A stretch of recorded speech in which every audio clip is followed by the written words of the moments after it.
Re-Zero, Side Story, Frozen Bonds, Bonds of Ice, Prologue, Four Greats and an Outsider. There exist beings known as spirits. Mana fills the world. The Odd Laguna is the source of this mana, and is considered to be the foundation of eternity. Spirit is the term used to refer to supernatural beings who are given life by the Odd Laguna, manifest in this world through the power of mana, and meddle with it as they please. They are born as lesser spirits, become quasi-spirits, and finally reach the status of spirit.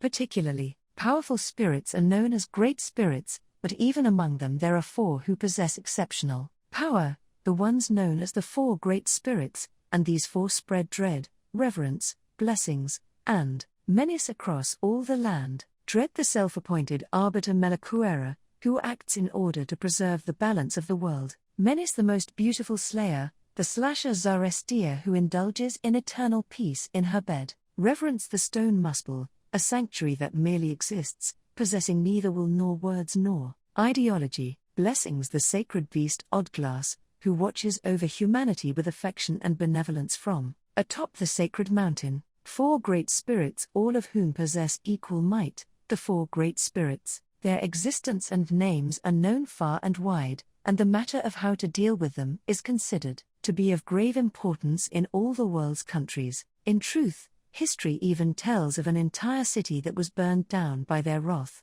Setting aside Oddglass, the four greats cannot be said to be friendly to mankind, and their actions for the most part are entirely self-serving. This especially applies to the reason for the previously mentioned destruction of a city. It is said that it was caused by a clash between the arbiter and a great spirit that possessed power rivaling the four greats. Neither the name nor the appearance of this great spirit on par with the four greats are known, but a name took on a life of its own, and the great spirit that escaped the arbiter's judgment and lived on was called this by the people who feared it, a terrible beast as powerful as the four greats, the beast of the end. Its actual circumstances and location remain unknown to anyone. Frozen Bonds, Bonds of Ice, Chapter 1, Called by You. When she woke up, the first thing she felt was the cold. "It's really cold," she whispered as she sat up in her crudely fashioned bed. She was an extraordinary girl with exceptional features. Her silver hair was like moonlight itself, her skin as pure as virgin snow. She narrowed her amethyst eyes, which resembled dazzling jewels. Her beauty was truly miraculous. However, her countenance was marred by drowsiness, and it didn't appear she would leave her bed any time soon. In this manner, she whiled away her time wrapped up in her bedsheet. Fresh air blew in from outside her room. The atmosphere was the very picture of dawn, but the girl continued to waste time half asleep. Even though it was only morning, one might worry about just how sleepy she was. Gotta get up. Nearly an hour had passed before she fully woke up. She yawned, her long legs stretching out as she left the bed. Her thin night clothes hung off her shoulder, salaciously exposing her smooth, slender body. Her immodest appearance was more like a work of art than anything salacious, like some master painter's finest work. It was far too careless. Even though there was no else there, it was as though she wasn't even considering how others looked at her. She slowly opened the door and went outside as she tidied her long silver hair. She lived in a huge tree, which had been hollowed out and even had doors and windows. She narrowed her eyes as she looked overhead at the sunlight streaming in through the trees, and then shut the door with her bottom. She descended the winding roots barefoot, down to the frost-covered land, the chill eliciting a small moan. She then headed to a nearby stream as she relished the feeling of walking on ice. The small stream next to her tree was indispensable to her lifestyle, a blessing from nature.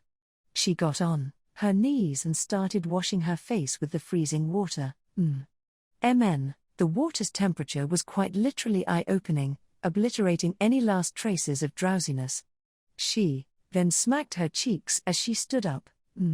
All right. Having finally overcome her sleepiness, her voice was overflowing with vitality. She shook her head to dry her bangs, and then left the stream. Okay, now to take care of everyone. Near the stream was a clearing she used to dry her clothes. It simply consisted of a line going through the trees.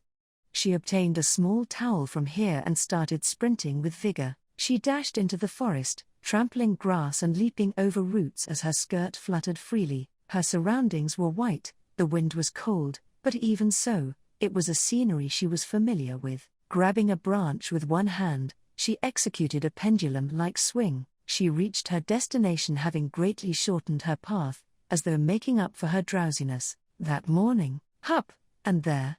Good morning, everyone. As she landed, she pitched forward to kill her excessive momentum. As if to cover up the awkwardness, she stuck out her tongue and greeted the figures before her with an embarrassed grin. However, she received no reply. It was only natural, though they looked human, they were in fact ice sculptures. There were 3 exquisitely crafted sculptures, standing back to back in a corner. She held her towel up to them with a smile. Well then, I'm going to clean you up again, please bear with me. Her apologetic voice signaled the beginning of her daily routine. She used her towel to gently clean off the snow accumulating on the sculptures. Using minimal force, her technique was cautious and tender. Before long she tidied them up sufficiently, and nodded with satisfaction as she stretched lightly. I overslept today, so I'll have to speed things up a bit. She looked up at the sky and reflected on her tardiness. Her daily routine, the maintenance of those sculptures, was far from over. Throughout the forest, there were many such sculptures scattered here and there, and it was her duty to take care of all of them. The sun was higher than usual. She'd have to give it her all to make up for the time she'd lost, as she built up her motivation. Oh dear, another day of hard work I see. Suddenly, a voice from the sky took the wind out of her sails. That again, the way you talk is really mean. I mean, it's strange. No one asked you to do this, so to me it seems like a total waste. It's not like I'm doing this to have someone praise me, don't say that sort of stuff. The voice speaking to her was androgynous, and they couldn't be seen even if she looked overhead.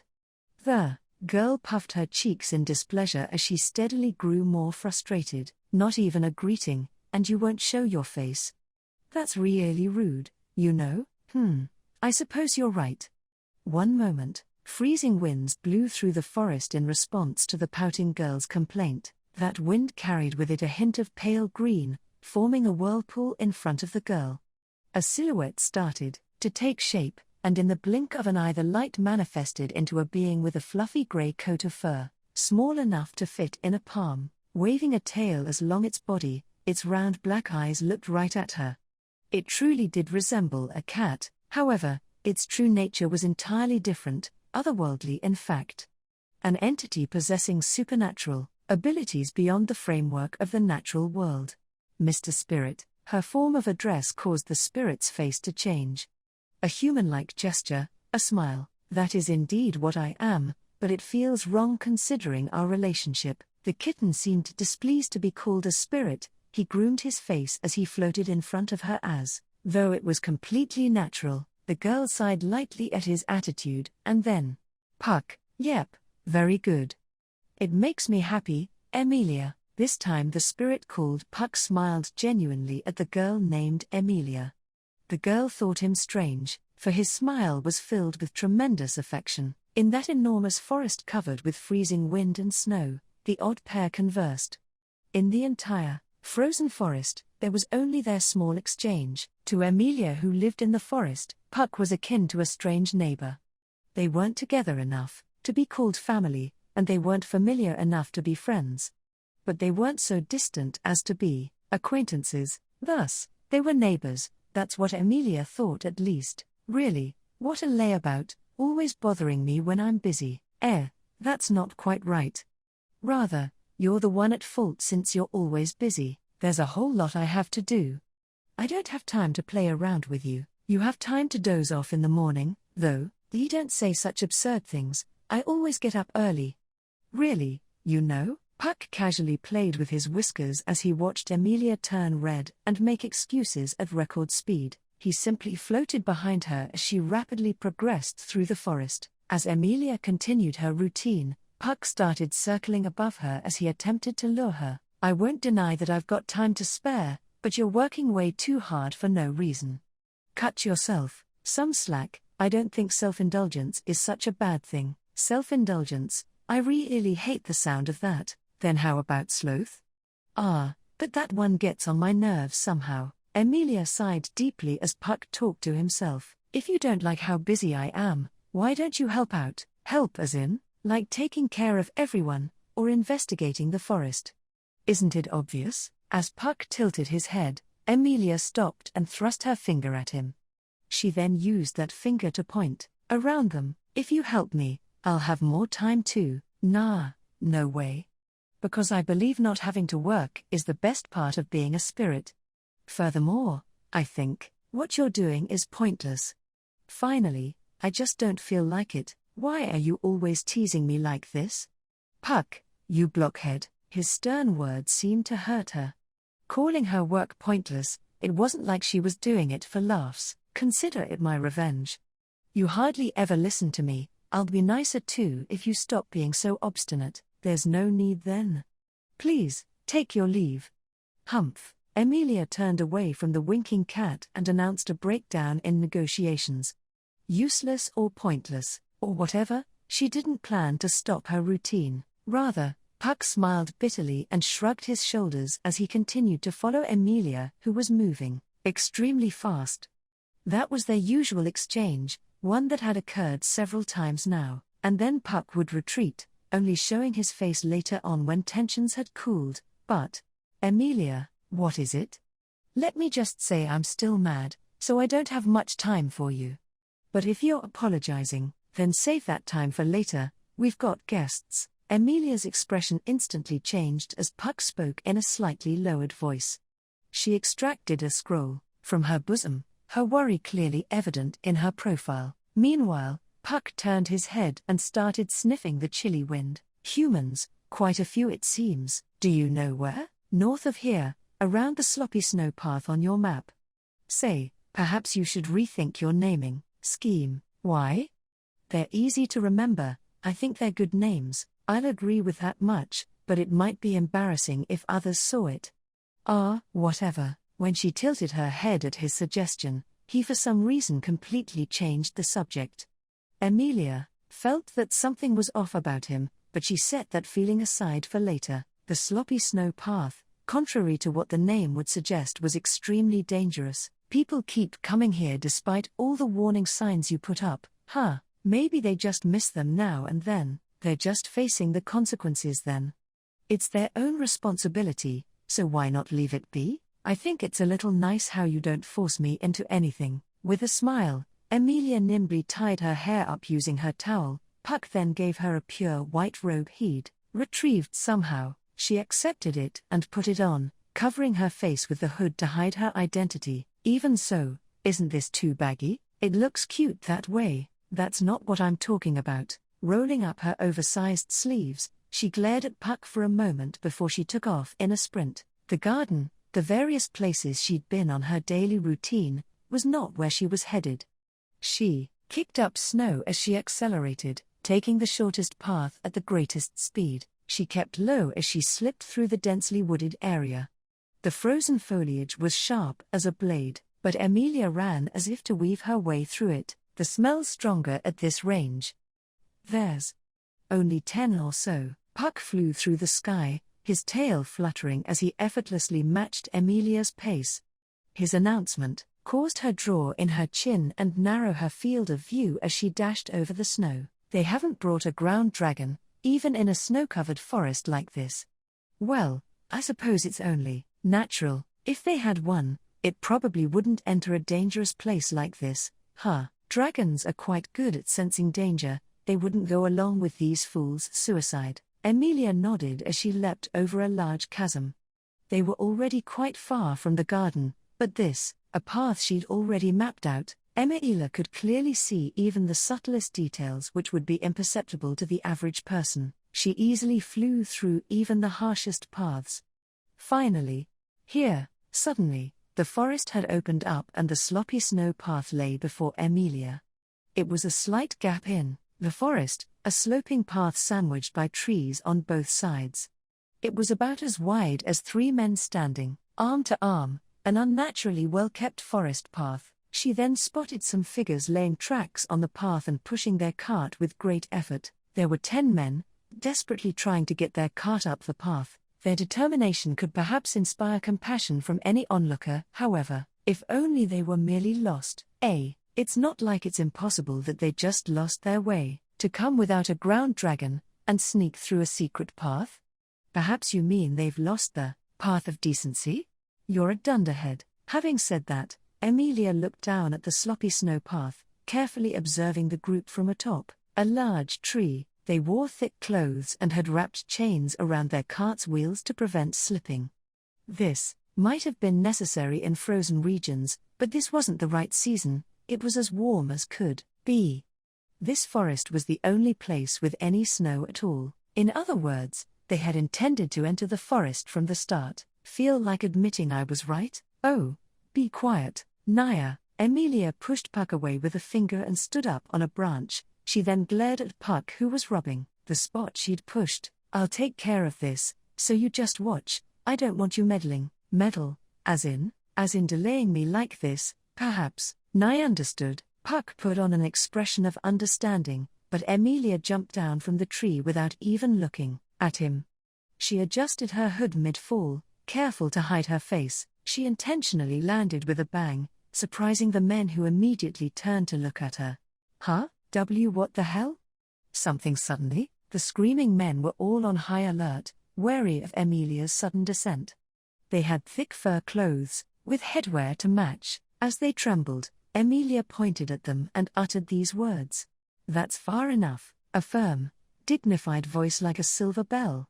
A tone intended to calm the men, who stopped moving as if entranced. They had been captivated by her voice, but unaware of this effect, Emilia stiffened her cheeks as she stood in their way. It's dangerous ahead of here. If you don't want to get hurt, you'd better leave quietly. The men simply stood there dumbfounded, their eyes wide at her words. Emilia took that reaction to be a favorable sign, and believed things would go smoothly. She figured Puck was most likely still watching from behind, with no hope she'd succeed. Let's show him just how wrong he was. There should have been several warning signs around the entrance and several paths here. If you missed all of them. This is hard to say, but I don't think you're cut out for this. Places like this are really dangerous. Please go back and reflect on today's events. If you're lost, I can guide you out. How about it? Emilia tilted her head as she asked this, and the men simply looked at each other in silence. Watching this, Emilia internally praised herself for her seemingly convincing persuasion. Puck would be surprised, too, and if the men learned from this, it was wins all around. Excuse me, lady, what is it? Emilia was already imagining Puck's apology when a large, bearded man called out to her, perhaps the group's leader. Having reflected on her warning, he'd lower his head and, "You think we'll listen to you just like that?" he yelled as he aimed his crossbow at her. She had the feeling Puck just sighed in exasperation. His crossbow already had an arrow notched, prepared to fire at any time. It was a mechanically operated hunting weapon, with a lock for the arrow and a reel for the string. It was originally invented in the Holy Kingdom of Gusteco. Even women and children could use it, and, furthermore, men could use it one-handed. For these reasons, it was a much beloved weapon. Of course, its accuracy depended on the user, but the bearded man had plenty of practice. Now don't go thinking anything strange. This thing could blow a limb off in one shot. Is that for self-defense? It's far too powerful for that. As you can see, this is to take care of nuisances like you, who meddle in others' business. Hey, he jerked his chin at his companions as he spoke mockingly. A man who was previously pushing the cart then approached Emilia with a rope in hand. Sorry, but we can't just let you go now that you've seen us. You never saw anything. Or preferably, there was never anyone here. You don't want to be seen, so you were planning to do something bad here. If that weren't the case, why would anyone even come here? That doesn't just go for us, but you too, right? His vulgar hostility was on full display, his deranged grin showing his crooked teeth. However, Emilia fell silent as she grimaced at his brazen accusation. Because she couldn't confidently say he was wrong, ! Wait, don't move. Shaking her head, Emilia rushed him. He waved his crossbow to keep her at bay, but Emilia didn't care. I understand your really selfish viewpoint, so I'll do things my way too. No hard feelings, you fool.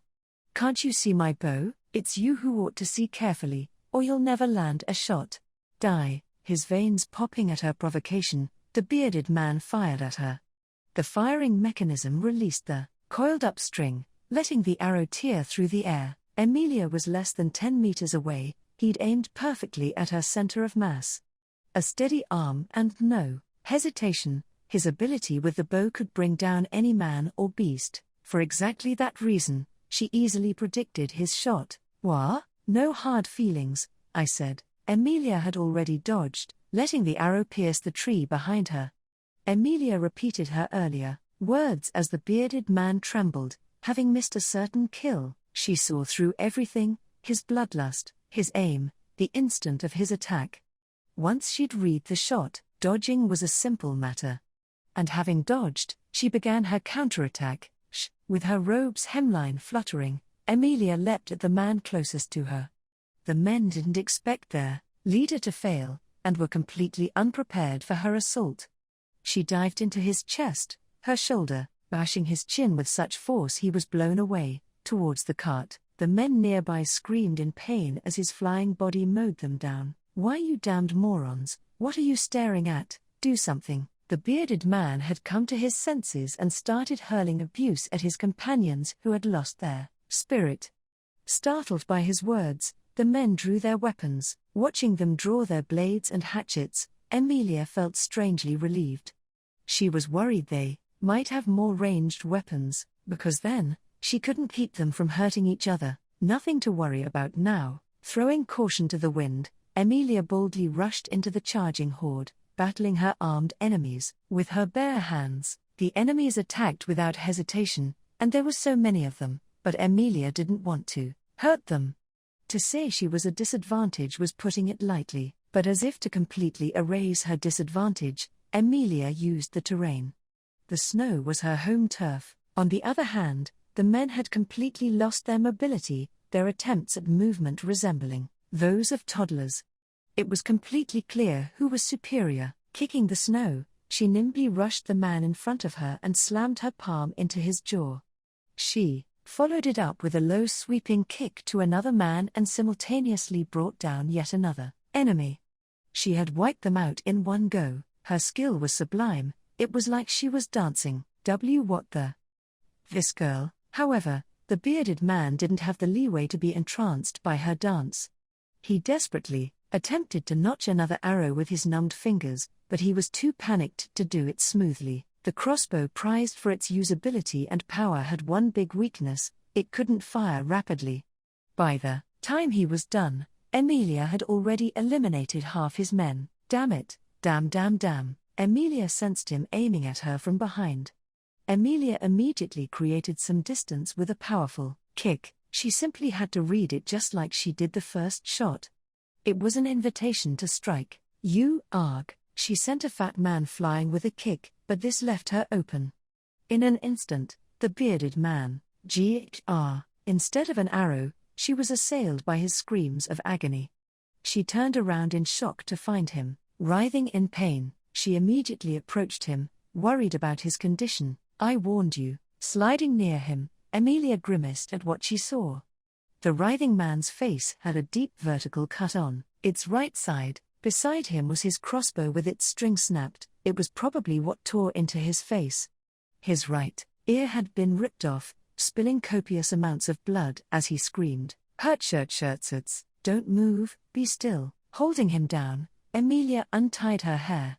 She then used her towel to bind his wound. It was far from ideal, but there was no other option. With the blood loss stopped and the man unconscious, Emilia turned to the men, her hands covered in blood. You still want to fight? In response, the men who'd lost their leader and half their numbers gulped, even they realized the position they were in. However, their pride wouldn't let them back down just like that. It was meaningless obstinacy. Emilia pointed at the snow stained by the bearded man's blood. Listen closely. This is actually a witch-beast-infested area.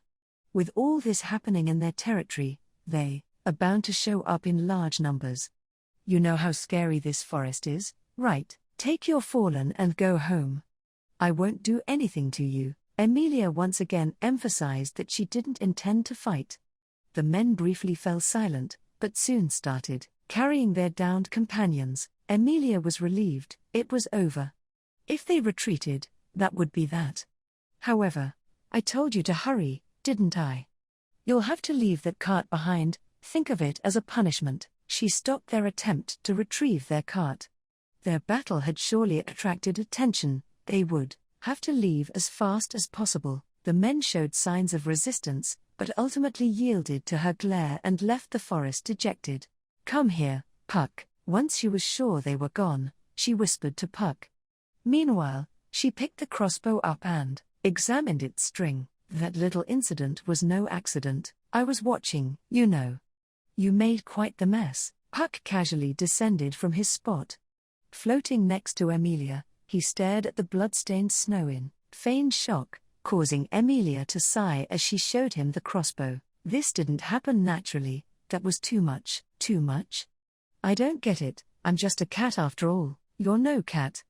Look, it's frozen here. That's why the string snapped and injured him like that.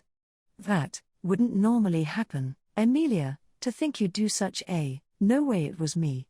Seriously, I told you not to do anything. Puck feigned innocence as Emilia scolded him. Meanwhile she set the crossbow down and facepalmed. To call it a little trick would be cute, but the result was dreadful. However, she did understand why Puck did it. I understand you were helping me, I'm happy about that. But surely you had another. Sorry, but as far as I'm concerned that was karmic justice. I'm not losing any sleep over it. Your safety is far, far more important, after all. He stroked his whiskers without a hint of guilt as he replied, causing Emilia to cast her eyes downward. She knew he wasn't wrong, that was what he really believed. He truly cared about her, it was because she understood that it was so painful. She had no idea what she'd done to deserve his affection, nor how to return it. Ordinarily, humans and spirits would never coexist due to their radically different modes of life. There existed a method to deviate from this natural order, a contract between human and spirit. Having exchanged their vows and pledges, the spirit would be in the human service, lending them power. Those who obtained extraordinary power through such contracts were known as spirit users. In this scenario, it would not be strange for the pair to have a loving relationship. Emilia and Puck appeared to share this kind of relationship. However, that wasn't quite it. There was no contract between them. Emilia was just a girl who lived in the forest, and Puck was just a stray spirit. That was supposed to be the extent of their relationship. Emilia didn't have the courage to take the next step. More importantly, let's have a look at their stuff. Regardless of what it is, it'd be a waste to leave it around for the witch beasts. But that's basically thievery, isn't it? It's making good use of waste. It'd be great if they had cute clothes, though there isn't much chance of that. Emilia set aside her thoughts and smiled bitterly at Puck's attitude. He was just clearing the atmosphere. Accepting his consideration, Emilia checked the contents of their cart, contained in wooden boxes. It's some kind of bottled liquid. It's all murky, some kind of medicine maybe? That green tinge is weird, huh? Shall we get rid of it? Or maybe you'd like me to make a sled? Yes, please. The boxes were large enough to fill one's arms, and each one was full of bottles of some kind of green liquid. Having guessed that they were some kind of medicine, Emilia collected all 5 boxes. As she laid the heavy boxes down, Puck activated his magic. A pale light warped the atmospheric moisture, producing a small ice sled. Emilia placed the boxes on it and started pulling it toward the garden. We had to leave the cart, huh? Something that size couldn't enter the forest. I suppose the snow blight will end up destroying it. Perhaps he'll be satisfied to have a new toy. Go, go, Puck said as he rode the sled. Emilia shrugged her shoulders in response and started pulling again. She had to return to the garden and continue her routine. Heave-ho, what the heck is that? Emilia continued to pull the sled, urged on by Puck's various chants. Such hard labor didn't seem to suit her slender arms, but her strength showed otherwise. She got rid of anyone who tried to enter the forest, no exceptions, no lenience. No one had asked her to do this, she'd spontaneously decided it on her own. The impetus for this, and her expectations in doing so were complex in a number of ways, but to simplify things, one could say that most of it was that she simply didn't want others messing up her home. She understood how egotistical it was, but since for some reason almost everyone who came to the forest had evil intentions, her guilt decreased by the day. Even though she understood that wasn't something she should use to justify her actions. Even so, today's guys really were the worst? Huh? Puck crossed his short arms as he said this, his casual attitude not matching his words. This was shortly after they'd returned home with the boxes. Emilia returned to her work and Puck followed after her in a bad mood. Yeah, I guess so. You're using that tone even though they just tried to kill you. To lash out at you after you'd warned them so kindly is unforgivable, don't you think? But maybe the way I spoke bothered them somehow. Naive.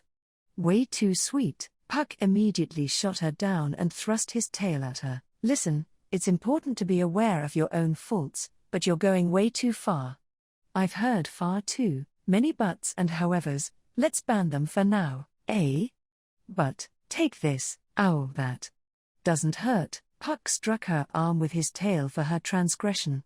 He'd perfectly controlled the impact to maximize the sound while minimizing the pain. What was that just now? A punishment for naughty children. If you don't teach them right while they're young, they'll turn out like those guys from before. I sure would like to see their parents' faces right now. Wonder if the parents are old beardy too? PFF. Emilia almost burst into laughter at Puck's sudden joke. However, she quickly cleared her throat and hid it, setting aside the beardy's spankings. Things have felt a bit strange lately, like we're being watched, and there's the increased activity in the forest. Perhaps I'm imagining it? Well, the feeling of being watched might be my fault. Puck gave a light-hearted answer as he washed his face. She felt that there was a momentary delay to his answer, but he started speaking before she could ask. As for the increased activity, to begin with, do you understand why those people keep coming here? Or, did you face them without knowing? No way. Their goal was something really bad, right? Yep, I guess so. Super cute. Why are you doing that? Did I say something wrong? Emilia knit her brows as Puck patted her head. In response, Puck straightened his tail and started speaking, in a formal tone. Even I'm not very well versed in the happenings of the outside world. However, I do understand why those people came here. Puck, you said a banned word. I can say it, it's only banned for you. That's tyranny. Tyranny's fine. Anyway, let's continue. They wanted to secretly pass through this forest, so people wouldn't see them moving their goods. Couldn't they move it normally? Not understanding his explanation, Emilia tilted her head. Probably not. Outside the forest, there's a number of rules and laws. Depending on the place, you even have to pay just to use a road. Puck's explanation seemed plausible, but Emilia didn't seem pleased, because Puck would occasionally mix in lies in his stories. You're trying to trick me again. That's definitely a lie. You seem confident, but what am I supposed to be lying about? That you have to pay just to use a road. That'd be a huge pain for everyone. That's right, it is. That's why they wanted to use the forest. Puck would usually admit to lying right away, but he didn't do that this time. Emilia's eyes widened when she realized he was telling the truth. Outside the forest, even roads are considered property. People crossing, and even moving goods, all sorts of things have various fees associated with them. It's only natural they'd want to go through here, right? Then I'm doing something really terrible, aren't I? Puck's composed explanation stopped Emilia in her tracks. As she worried with a difficult expression, Puck stopped with her while grooming his tail. Why do you think that? I mean, if that's how it is outside the forest, I totally understand them wanting to use that path. For me to stop them is way too selfish. It is true that it might be bad if that were your own selfish desire. Puck nodded at her worried murmurs as he continued grooming his tail. However, that's not quite right. All you want is to protect the garden. Yeah, that's your own problem, but it's also true that it's extremely dangerous here. I'm sure they too thought it was preferable to be assailed by you rather than a witch beast. Puck spoke gentle words to console Emilia. These words surprised her, a reaction that seemed to hurt. Puck, why so surprised? I never imagined you'd say something so nice. How terrible. Even though I'm always so nice, cute and fluffy, although I only ever thought of you as fluffy. Harsh. Puck toppled dramatically in response to her words, causing Emilia to laugh for real this time. For a while, no words were spoken. Emilia eventually tired of laughing and caught her breath as she nodded to Puck. All right, I'll try having a little more confidence in my actions. Yeah, do that. Also, not all the people who come here are evil. There were those who were genuinely lost, and you guided them out, didn't you? Maybe they wanted to avoid road fees too. If little kids had such intentions, it'd be the end of the world. The two ended their reminiscing as they reached a frost-covered sculpture. Their unplanned adventure had ended and it was time for her to get back to work. All right then, I have to take care of everyone, so, yeah, I'm really sleepy since I manifested for longer than usual. But if you can't bear to be without me, I'm prepared to stay until I disappear. Right. Good night, you lazybones. Emilia indifferently sent him off as she took off her hood. Her cold attitude caused Puck's eyes to moisten. As he disappeared from the feet up, disappearing like he's dying, he only learns the weirdest things, she said of the spirit who was far more worldly than her. Emilia then approached the sculptures with a new towel and started cleaning them gently. Good morning. It's a bit late for that, sorry. She wiped down their faces, receiving no reply as usual. Her careful technique slowly shaved off snow and frost, returning them to their original form. The sculptures were exquisitely crafted, far beyond what a human could accomplish. Their physiques, expressions, clothes, were all perfect reproductions, as though real people had been frozen solid. Well, that was actually true. She worked hard, taking her time as she carefully maintained the sculptures. In total, there were 49 of them, all of which she handled every morning.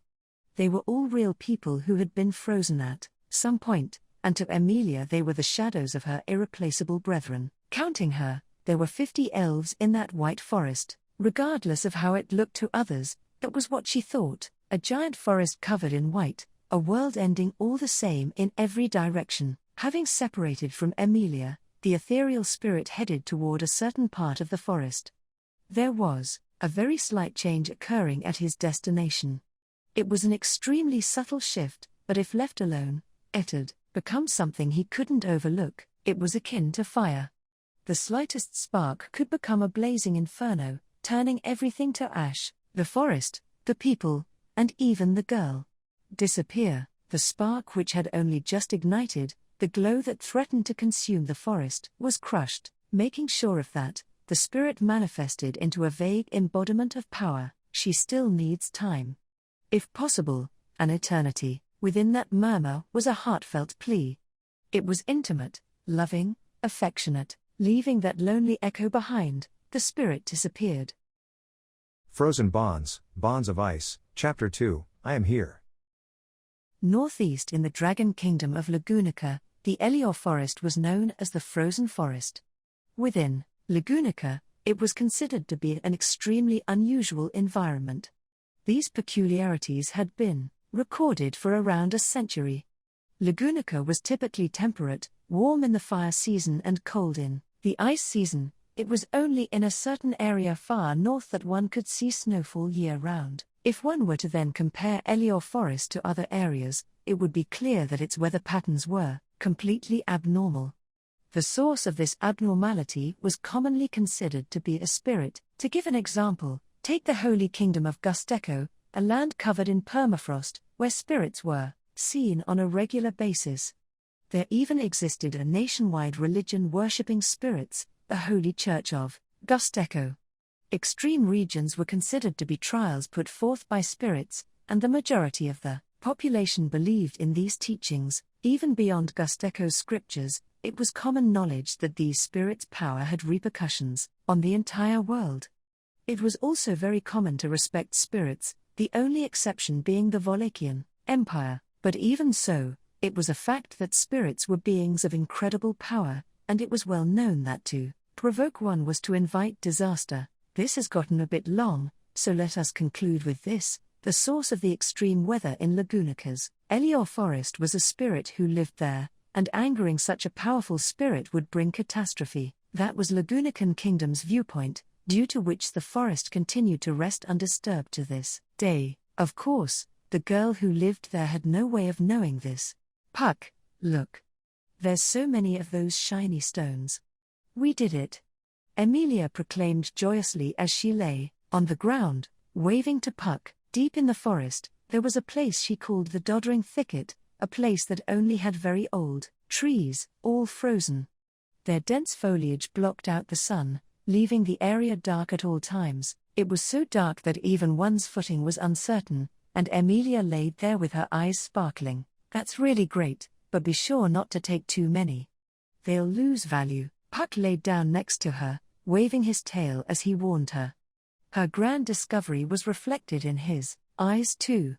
Before them were old roots protruding out of the ground, meandering and coiling around each other. Within a gap in the roots was a well-hidden opening in the ground. Even in the darkness, that frozen opening had a glow to it. It was vein of the shiny stones, as Emilia called them. What do you mean lose value? They're all pretty, aren't they? It'd be great if everyone thought that way, but if there's a lot of a certain item, people tend to think of it as less special. Emilia cocked her head in confusion as she crawled to the opening. She then used a knife to carefully cut the stones out of the ground. Ah, this feels really good, like cleaning someone's ears. That sort of reaction to stones this pretty, I can't say I dislike it. Is that a compliment? Of course, you're quite good at expressing your joy. It's splendid. Emilia continued to scrape the wall with her rusted and chipped knife as Puck silently applauded and encouraged her. Honestly, it was distracting. Anyway, Puck's advice was given in good faith. It was easy for her to lose herself as she did this, but it would be troublesome if she took too many, because this was the only source of income she had. Besides, they won't form new ones if I take them all, right? That's right. They're basically mana in crystallized form. If they accumulate particularly large amounts of mana, they become magic stones, and other such stones start forming around them.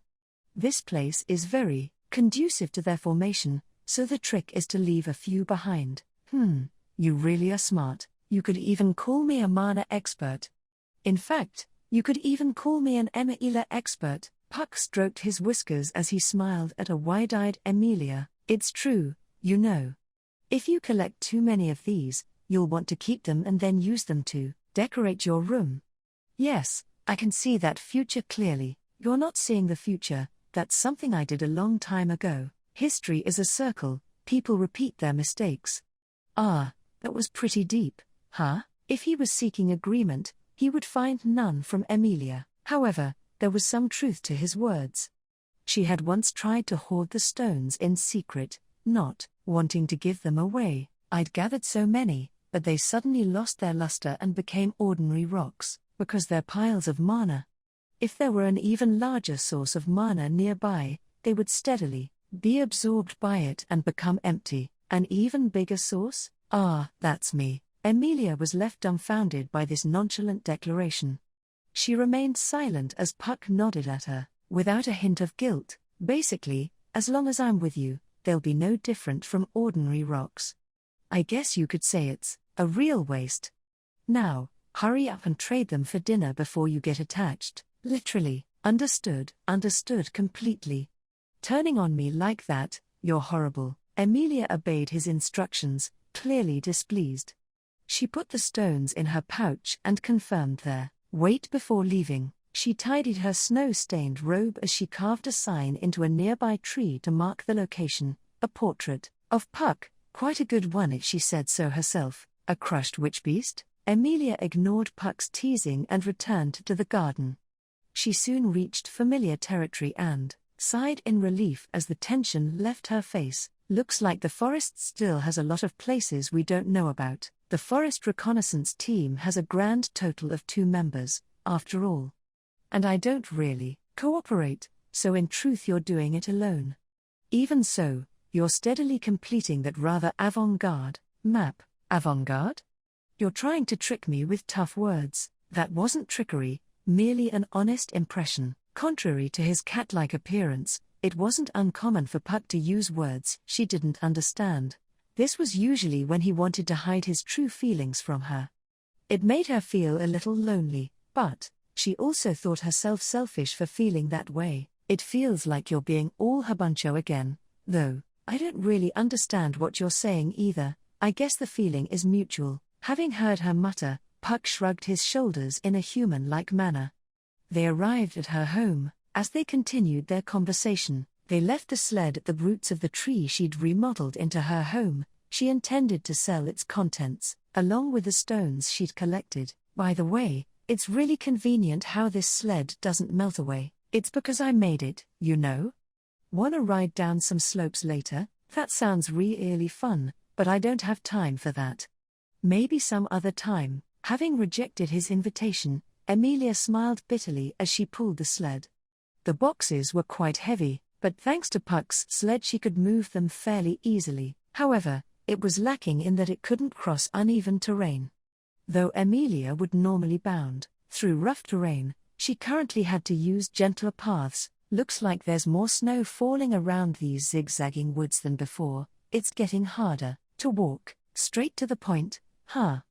Zigzagging, no complaining. It's my map, so I'll name them as I please. Emilia pouted at Puck, who was complaining from the sled. He had a habit of criticizing her naming scheme. It was at the point where Emilia, being stubborn herself, would no longer even consider his suggestions. Easy to understand names that you wouldn't forget. Really good names, she thought. Zigzagging. Ah, we're approaching the exit.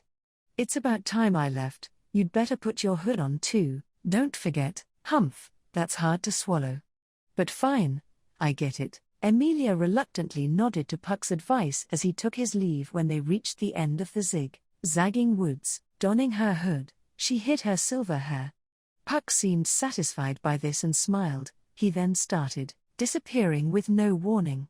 Suddenly disappearing like that is a real bad habit of his. It was quite the shock back then. She was used to the sight now, but it was terribly surprising when she first saw it. Spirits could freely control the formation and disintegration of their bodies from atmospheric mana. Not knowing this, Emilia was driven to tears when Puck suddenly disappeared with no explanation. She still remembered how angry she was when Puck just showed up like nothing happened the very next day. Whoops, can't get distracted now. Realizing she was getting caught up in her reminiscing, Emilia consciously put a stop to it and braced herself. She had almost reached her destination. It wasn't the time to fool around. The closer she got, the more her face stiffened. Even as her heart raced, she knew things were going quiet. What awaited her demanded that sort of resolution. She was now alone, having separated from Puck. Her surroundings steadily changed. The difference in atmosphere was strikingly clear. The drumming in her chest grew ever more violent. The snow-covered landscape around her changed into brilliant greenery as she proceeded. The deeper one went into Epilogue forest, the more extreme the cold became. However, the opposite was also true. The effect weakened as one left the forest, and the outskirts were no different from any ordinary forest. Of course, that did not mean the cold disappeared entirely, but it was no longer lethal to humans. At the chilly outskirts of the forest, there existed a human settlement. I'm here. Emilia stopped and narrowed her eyes at the scene before her. Through the gaps in the trees, she could make out some small houses made of brick, villagers wearing faded clothes. There were perhaps 40 or 50 people here, and they weren't particularly well off according to Puck. That was second-hand information, but Emilia did know how lonely the place felt. Even they wanted nothing to do with Emilia, who only had Puck and her sculptures for companions. Discarding her hesitation, Emilia walked toward the village. Pulling her sled through a gap in the fence, she entered the place, feeling the ground through the soles of her shoes. It was well past noon, approaching evening. It was a season with long days. The sun still shone brightly in the sky. There was still some time before sundown. For that reason, there were still small children playing in a clearing in the middle of the village. Their joyous voices was somewhat comforting to Emilia. It was a poor village with few inhabitants, but the children's joy was priceless. She felt that the sight of these happy children could make anyone smile. At the very least, Emilia felt that way. However, she herself was the reason this couldn't continue. A feeble voice, from one of the children. A child had spotted her when he turned around. His smile immediately disappeared, tension evident on his face. That striking response spread like a chain reaction. They looked at Emilia as they quietly whispered to each other and then left the area. Their rapid evacuation didn't even leave Emilia the chance to say anything. Emilia wanted to sigh, even though she knew all along she would be rejected completely, with no opportunity to explain herself. "I didn't even do anything," Emilia grumbled as she felt an air of fear spread through the village. Children to adults, adults to neighbors, news of the forest person's arrival spread. The village was on high alert, and the so-called forest person, Emilia, picked up her pace as she continued pulling her sled to her destination. Within clearing lay the village's only marketplace, one in name only. It was essentially a place to exchange goods. The villagers could bring their plant or animal products and quickly trade them. However, its meager lineup was more than enough for Emilia. Leaving her sled at the entrance, Emilia took a deep breath and entered. A room that only had a roof, with an aging man sitting before some goods lined up on a long table. The man wore a headband, and had his forehead was deeply wrinkled. He scowled at Emilia as he spoke to her in a low voice. His tone and eyes made it clear he wasn't welcoming her. However, he wasn't ignoring or distancing her, which was a relief. The usual, "Please." "All right." They exchanged few words. The man then stood up in response to her laconic request. He picked up a nearby box and haphazardly tossed some crops and spices in. Meanwhile, Emilia took her pouch out as she prepared to pay with the stones she'd collected. "Your shoes, eh? Your shoes. How about them?" Emilia was momentarily dumbfounded by his hoarse whisper. But she immediately looked down and noticed the condition of her shoes, so ragged she was practically barefoot. Please do. As you can see, they've gotten all holy as of late." And, giving no response, the man slinked into the back of the building. Emilia simply smiled bitterly at her situation. However, she was really happy he noticed her shoes before she said anything. "Here, thank you so much. They fit just right." He held out some crude shoes, cobbled together from cloth and hide. Emilia would normally very quickly ruin her shoes running around in the forest, so she figured she was better off barefoot, but that wouldn't do in front of others. This was also something she'd learned from experience. Having confirmed the shoe's size and feel, she paid him with her stones. He then passed her the box he'd filled. Having obtained these, her shopping trip was complete. Perhaps she could segue into small talk if they were closer, but unfortunately his gaze didn't allow it. As usual, she'd have to leave things at that and head back to the garden. However, her chores that day didn't end at shopping.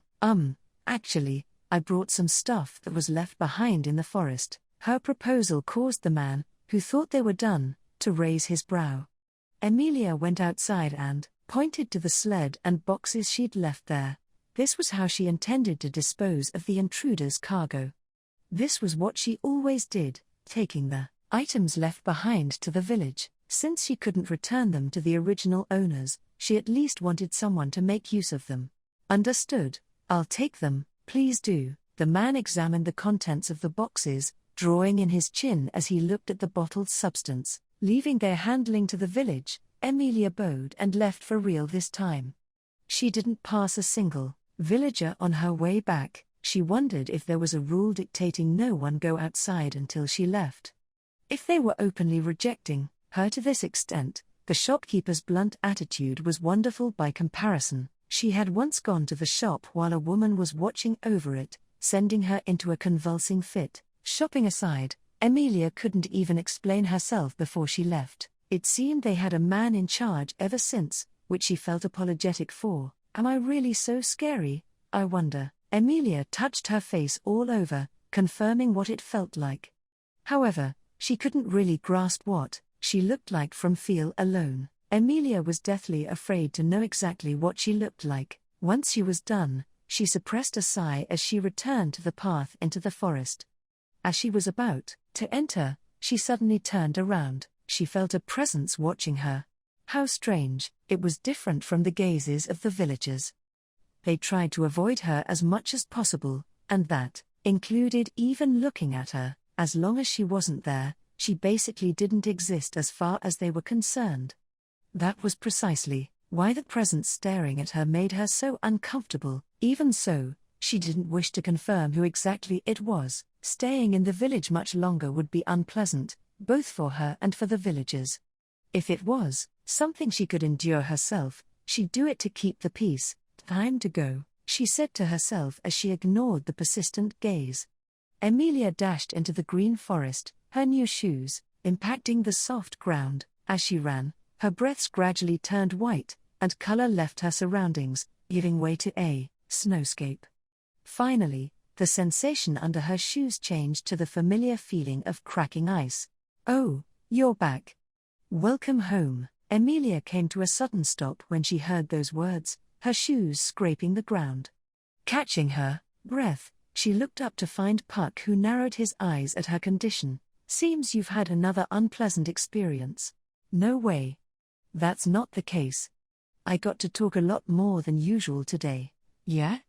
Then hiding your face like that is a bit rude, isn't it?" Puck chuckled as he pointed this out, causing Emilia to realize she still had her hood on. She hastily took it off, her cheeks a bit red. "How cute, like an apple." "You're so nasty, Puck. I just called you cute, though. Anyway, setting aside your shopping, how about those boxes?" Dissatisfied at this change in topic, Emilia shook her head. I don't know. I couldn't read the shopkeeper's expression." "And later, in the village?" "In the village?" The conversation naturally led to the gaze following her, but Emilia seemed hesitant to talk about it, the reasons being rebelliousness, and that she didn't want Puck to worry. Rebelliousness as in she didn't want to tell Puck and then get treated like a kid like usual. These factors sealed her lips. You see, the shoes. The truth is, he pointed them out before I even said anything. You know how, the old ones were all holy. That's because you always wear them down right away, isn't it?" I think he was definitely shocked. Even if that were the reason, it's a really big deal for him to remember a detail like that. At this rate, we might even be able to talk about the weather. The fact that he looked at her with such pity even though she tried so hard to avoid that really annoyed her. To Emilia, being able to talk about the weather would be a sign of greatly improved relations. The weather was a great topic, since it was always changing. She was having a hard time thinking of any other topics, though. To begin with, what weather are you planning to talk about? "It's always cloudy or snowy around here." "That's fine. What's important is being able to do it." "Really? Why would I lie about something like this?" Really, it's the truth." Emilia didn't feel particularly bad as she responded to Puck's doubting gaze. At the very least, she had someone actually talking to her. It was quite the luxury to her, since she'd normally talk to those mute sculptures. The room was dim and gloomy. The windows and curtains were shut, blocking out any light from entering. A sinister atmosphere permeated the dark and still room. The room was not silent. There was a very slight sound, which continued incessantly, hoarse breaths, and the distorted sound of nails scratching at something wet. The room had a wooden floor, a simple bed, and a crystal light that had gone out. Sitting on the bed was a silent man, picking at the bandaged wound on his face. The wound covered most of the right side of his face, even his ear, which was now gone. It was painful, just to look at, but the man's expression wasn't one of pain. His bloodshot eyes were filled with hatred. The reason was a small gap in the curtains through which he could see the outside world. Several hours ago, he'd seen a girl in a white robe through that gap. Not only had she ruined their transaction, she even insulted their way of life. Furthermore, considering her words and her movement in the village. "Excuse me, boss." A young man with a deep voice knocked on the door, and then entered without waiting for a response. The darkness caused him to flinch, but he fixed his posture when he spotted the man on the bed. The man wordlessly urged his visitor to speak. Having deduced that from his silence, the young man started speaking to the bandaged man, their bearded leader. "Looks like you guessed right, boss." "You're sure?" "They didn't want to talk, but we squeezed it out of them." "What now?" Having received this report, the bearded man stopped his scratching. He sniffed his finger, which was covered in blood and pus, the foul smell warping his face into an evil smile. "Bring me the cage." "The cage, sir? They'll know what you're talking about. And then the troops will set out when they're assembled. Get them ready." The subordinate nodded as he gulped at the insane look in the bearded man's eyes. Having made sure of that, the bearded man started staring at a wall, picturing the forest beyond it. "All right, let's get you in that cage. You'll be our plaything till you die, girl." It had been several days since her trip to the village, and even more since her battle.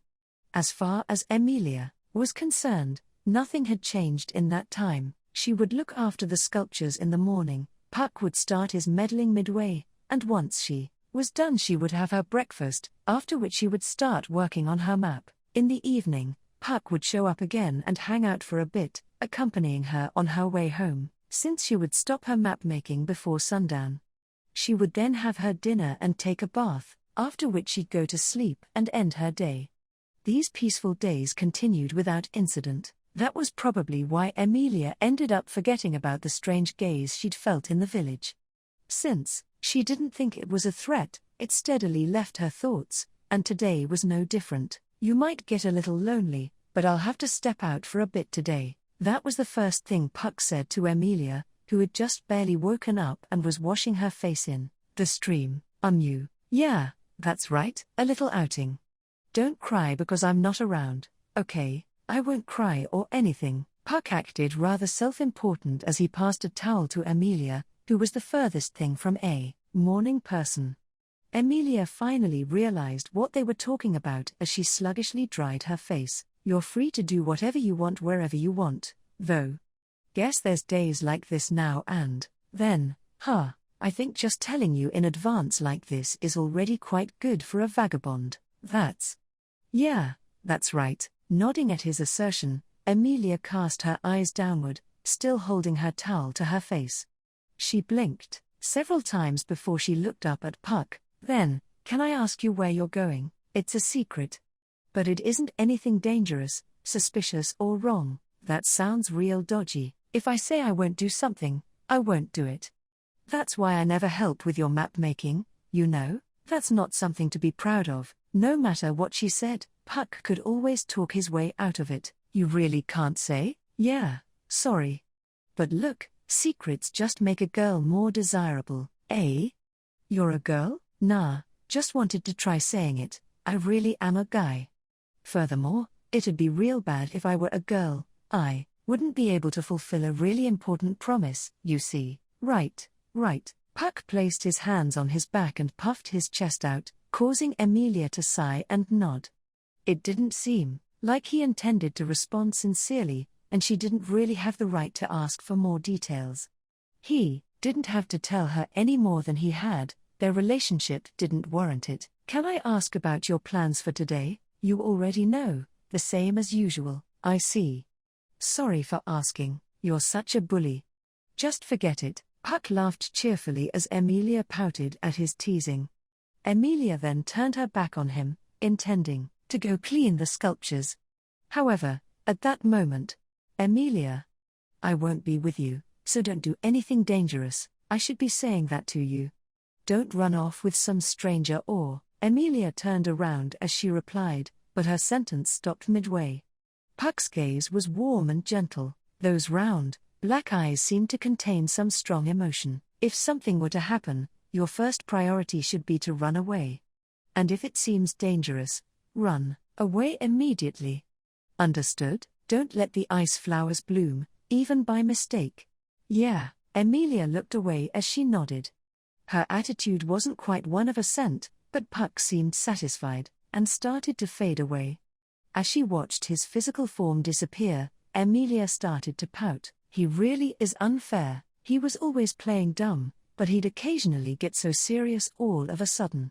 When he spoke to her that way, she couldn't possibly brush it off. Even if she didn't like it, she had to stay aware of that which lay inside her. It wouldn't do to disobey Puck's instructions. Both Emilia and Puck knew this. Perhaps Puck even more so than her. He wouldn't speak of it in detail. Perhaps that too was part of the secret he'd mentioned.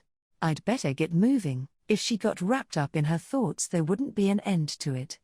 Disregarding the labyrinth that was her thoughts, she got back to her work. By keeping her daily routine this way, she was also protecting her heart.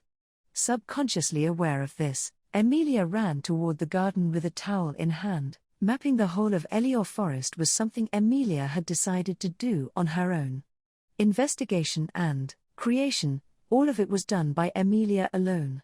Puck wasn't particularly cooperative in this endeavor, though. He would often meddle. Even so, they shared the information on the map and she was grateful that he used it. She'd started working on the map about half a year prior, but progress was slow going, and she had a long way to go to complete the entire forest, especially as of late. The northern areas she was presently investigating proved to be quite treacherous, due to the rough terrain and deep snowfall. In addition, another one, she marked an X on her map as she sighed at the scene before her.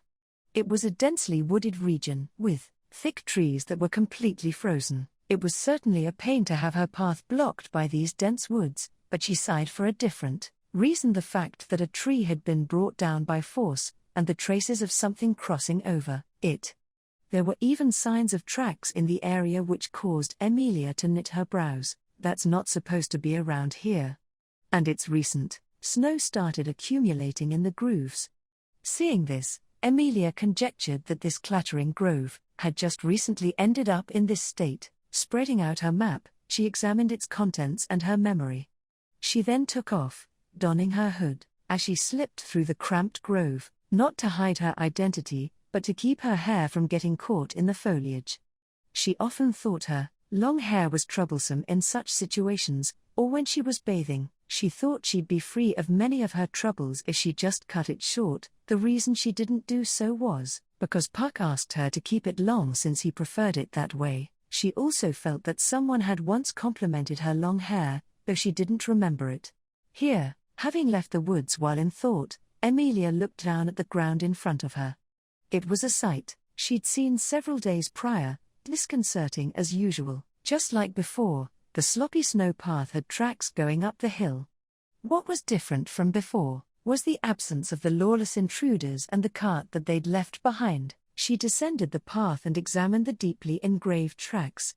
There was even more snow falling here than in the grove she'd just left, but none had accumulated on the tracks. There were no footprints around the tracks, as though the scars from the other day's battle had been covered up completely. It was only natural that this would happen. It was natural, but it was a bit overdone. "You're here, aren't you? How about you show yourselves?" As she stood over the tracks, Emilia raised her voice. For a moment there was no reply. The path was silent. However, that silence was soon broken. The forest's silence was replaced by the sound of many footsteps and the noise of a carriage being pulled. A group wearing thick clothing appeared before her with a familiar face leading them. Well, not that familiar. It had changed quite a bit since she last saw it. "Yo, it's been a week, huh? Nice to meet you, girl." I can't say the feeling's mutual. They lined up down the slope, the leader who spoke to her being the large, bandaged man. His voice, gaze and wound made it clear to Emilia exactly who he was, but the insanity in his eyes sent a chill up her spine. Emilia knew her judgment wasn't very good, but it was obvious to her what they were aiming to do. She realized for the first time that she could be unhappy about someone wanting to meet her. "Even so, how did you know we were here?" "We were careful not to leave any footprints. It's not like I came thinking you were here. I just noticed the tracks while I was doing something else. There was no snow on them because you used them to hide your footprints, right? TCH, good eye. An expert on forests, are you?" Hearing her response, He clicked his tongue and started scratching at his wound. Emilia grimaced as blood seeped through the bandage. "Can I ask you something? What? That wound, it'll leave a bad scar if you don't treat it properly. Do you have any medicine for it?" Oi, oi, this little. Medicine? Medicine, you say? Her question seemed to touch a nerve, causing him to fly into a rage. His expression and shouts surprised Emilia, leaving her bewildered. This reaction only further enraged him. "You trying to make a fool of me? Or are you really that much of an airhead? Either way, you're even more of a fool than I thought, forest person. That name, I don't think I need to tell you where I heard it, girl." The bearded man smiled vulgarly as Emilia's expression changed. He moved his hand in a grandiose fashion, and in that direction, east of the forest, was the village. "Damn you, you robbed us and sold the goods to that tiny village. We asked around and it turns you do this quite frequently, a serial offender, huh? What are you talking about? I never. You can do whatever you want and their guilty conscience keeps them from complaining. You're quite a nasty woman, you know. Don't make stuff up. I never once intended to do anything of the sort. Quit playing dumb. Those village bastards spilled the beans. We know all about your little deal. Giving them a cut to keep their mouths shut. They're practically accomplices." His malice overwhelmed any response she might have had to his false accusation. He interpreted her silence as an admission he was right. However, the truth was much more cruel. Emilia was completely shocked by his words, their contents, far beyond her expectations. To think that those villagers told them such things about her. "You're barking up the wrong tree if you bear a grudge against them for this. Aiding a demi-human in a country like Lagunica is a task far too serious for those poor bastards. It was only natural they'd fail. Aiding a demi-human? Think you can get away by feigning ignorance? How about you drop the act and get on with it, forest person? No, elf girl." Following his string of false accusations, he dropped one final bomb. Emilia had no immediate response to his assertion that she was an elf. His eyes sparkled with the satisfaction of being right as he stared at Emilia's frozen figure. They cooperated with a demi-human. Moreover, an elf bandit. Those village guys are unbelievable. That's a serious crime in Lagunica. Not a bandit. Even so. Why even the villagers? You really are behind the times, huh? You don't even know about the demi-human war? You bastards lost the civil war. You have no rights. Merely breathing near your human masters is a crime. Furthermore, even among demi-humans, elves are considered particularly bad. It's obvious, isn't it? Why, do I look like your dad? I'm not going to sit here and teach you. He laughed at her shaky voice, and his 20 or so men started laughing with him. Surrounded by their malice, Emilia clenched her fists tightly, thrusting her nails into her palms. She suppressed her quickening pulse and breath as she glared at the man. "What is it you want to do? Straight to the point. I like it. It's simple." He stopped laughing and jerked his chin. Once he did this, they pushed their cart behind him. In the cart was a large rectangular structure made of metal. He was showing off an iron cage. "You robbed us of our goods and ruined our business. The villagers are guilty too, but we're nice guys. We'll give you a chance to atone." Atonement or whatever, does that have something to do with that cage over there? You really are dull. Or can you not see reality? You will enter this cage. We have to recover our loss, that much is obvious. We'll have the villagers compensate us, that's obvious too. And you, the mastermind, will pay with your body inside this cage. He screamed vulgarly as he smacked the iron bars, leaving her confused. She didn't get what he was talking about and thus couldn't consider it. To begin with, this negotiation itself was completely unexpected. "I get that there's been a misunderstanding, but I have no reason to do as you say. It's true that I took your cargo to the village. As for what the villagers said about me, it's a bit sad, but let's set that aside for now. But to begin with, you were the ones who started it with your crime, weren't you?" Crime, huh? But what about the villagers' crime of aiding a demi-human? That's completely nonsensical. Besides, that's between me and them. You guys have nothing to do with it. However, we're the ones who have the right to speak. In this country, your actions are unforgivable. Emilia had no response to his extreme arguments. She didn't know whether or not he was lying, but he was clearly being completely unreasonable. However, if what he said was true, if the villagers would be blamed too, then make a choice. It's simple. If you don't want to do it, you'd better forget about the villagers. If you don't want anything to happen to them, get in. They sold you out, so I don't think you have any obligation to them, though. The man offered Emilia a terribly cruel choice, and his wide grin suggested that he was quite pleased by her hesitation. She had to choose between herself and the villagers. What will you do with me once I'm in there? This world is filled with people who have certain preferences, perverts who'd love to violate a beautiful, caged elf. I certainly understand the feeling. I don't mind either choice. Even if you don't, we have other candidates too. Candidates, in the village, and of course the forest. They're here, aren't they? Long ears besides you. The vulgar man directed his gaze toward the garden, causing Emilia's eyes to widen. That was malice, directed at her frozen companions. She understood what she had to do. Understood. Emilia shut her eyes as she announced this to him. It wasn't that she couldn't decide. She was merely confused, and that manifested as hesitation. She knew from the very start what she was going to do, though she may have been mistaken. However, the same went for them. She understood their desire to retaliate against her, but she wouldn't forgive an attack on the villagers or the sculptures. She wouldn't allow it. If someone had to be punished, it had to be her alone. You want me in that cage? Yes, that's right. Well, that depends on how much people want you. What's most important is your looks, I see. If that's the case, I don't think I'll meet your expectations, Emilia responded sarcastically as she grabbed her hood. It was unusual for her to feel this way while facing other people. No, this was the first time. The first time she wanted to see their reactions. Her silver hair flowed down her back when she took her hood off. She raised her face, staring directly at them with her amethyst eyes, causing them to gasp. Emilia's expression was resolute in the face of their shocked gazes.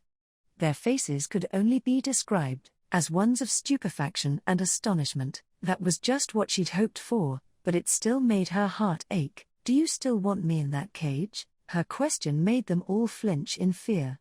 As Emilia looked at their tension-filled faces one by one, someone muttered the following: silver hair, amethyst eyes, silver elf. They were all features that comprised the being known as Emilia.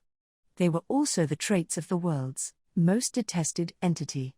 The primal fear they induced could crush hearts and paralyze people with terror. A village girl shrieked and fainted when she first saw Emilia. She learned what these features meant from that fearful scream. That is, witch.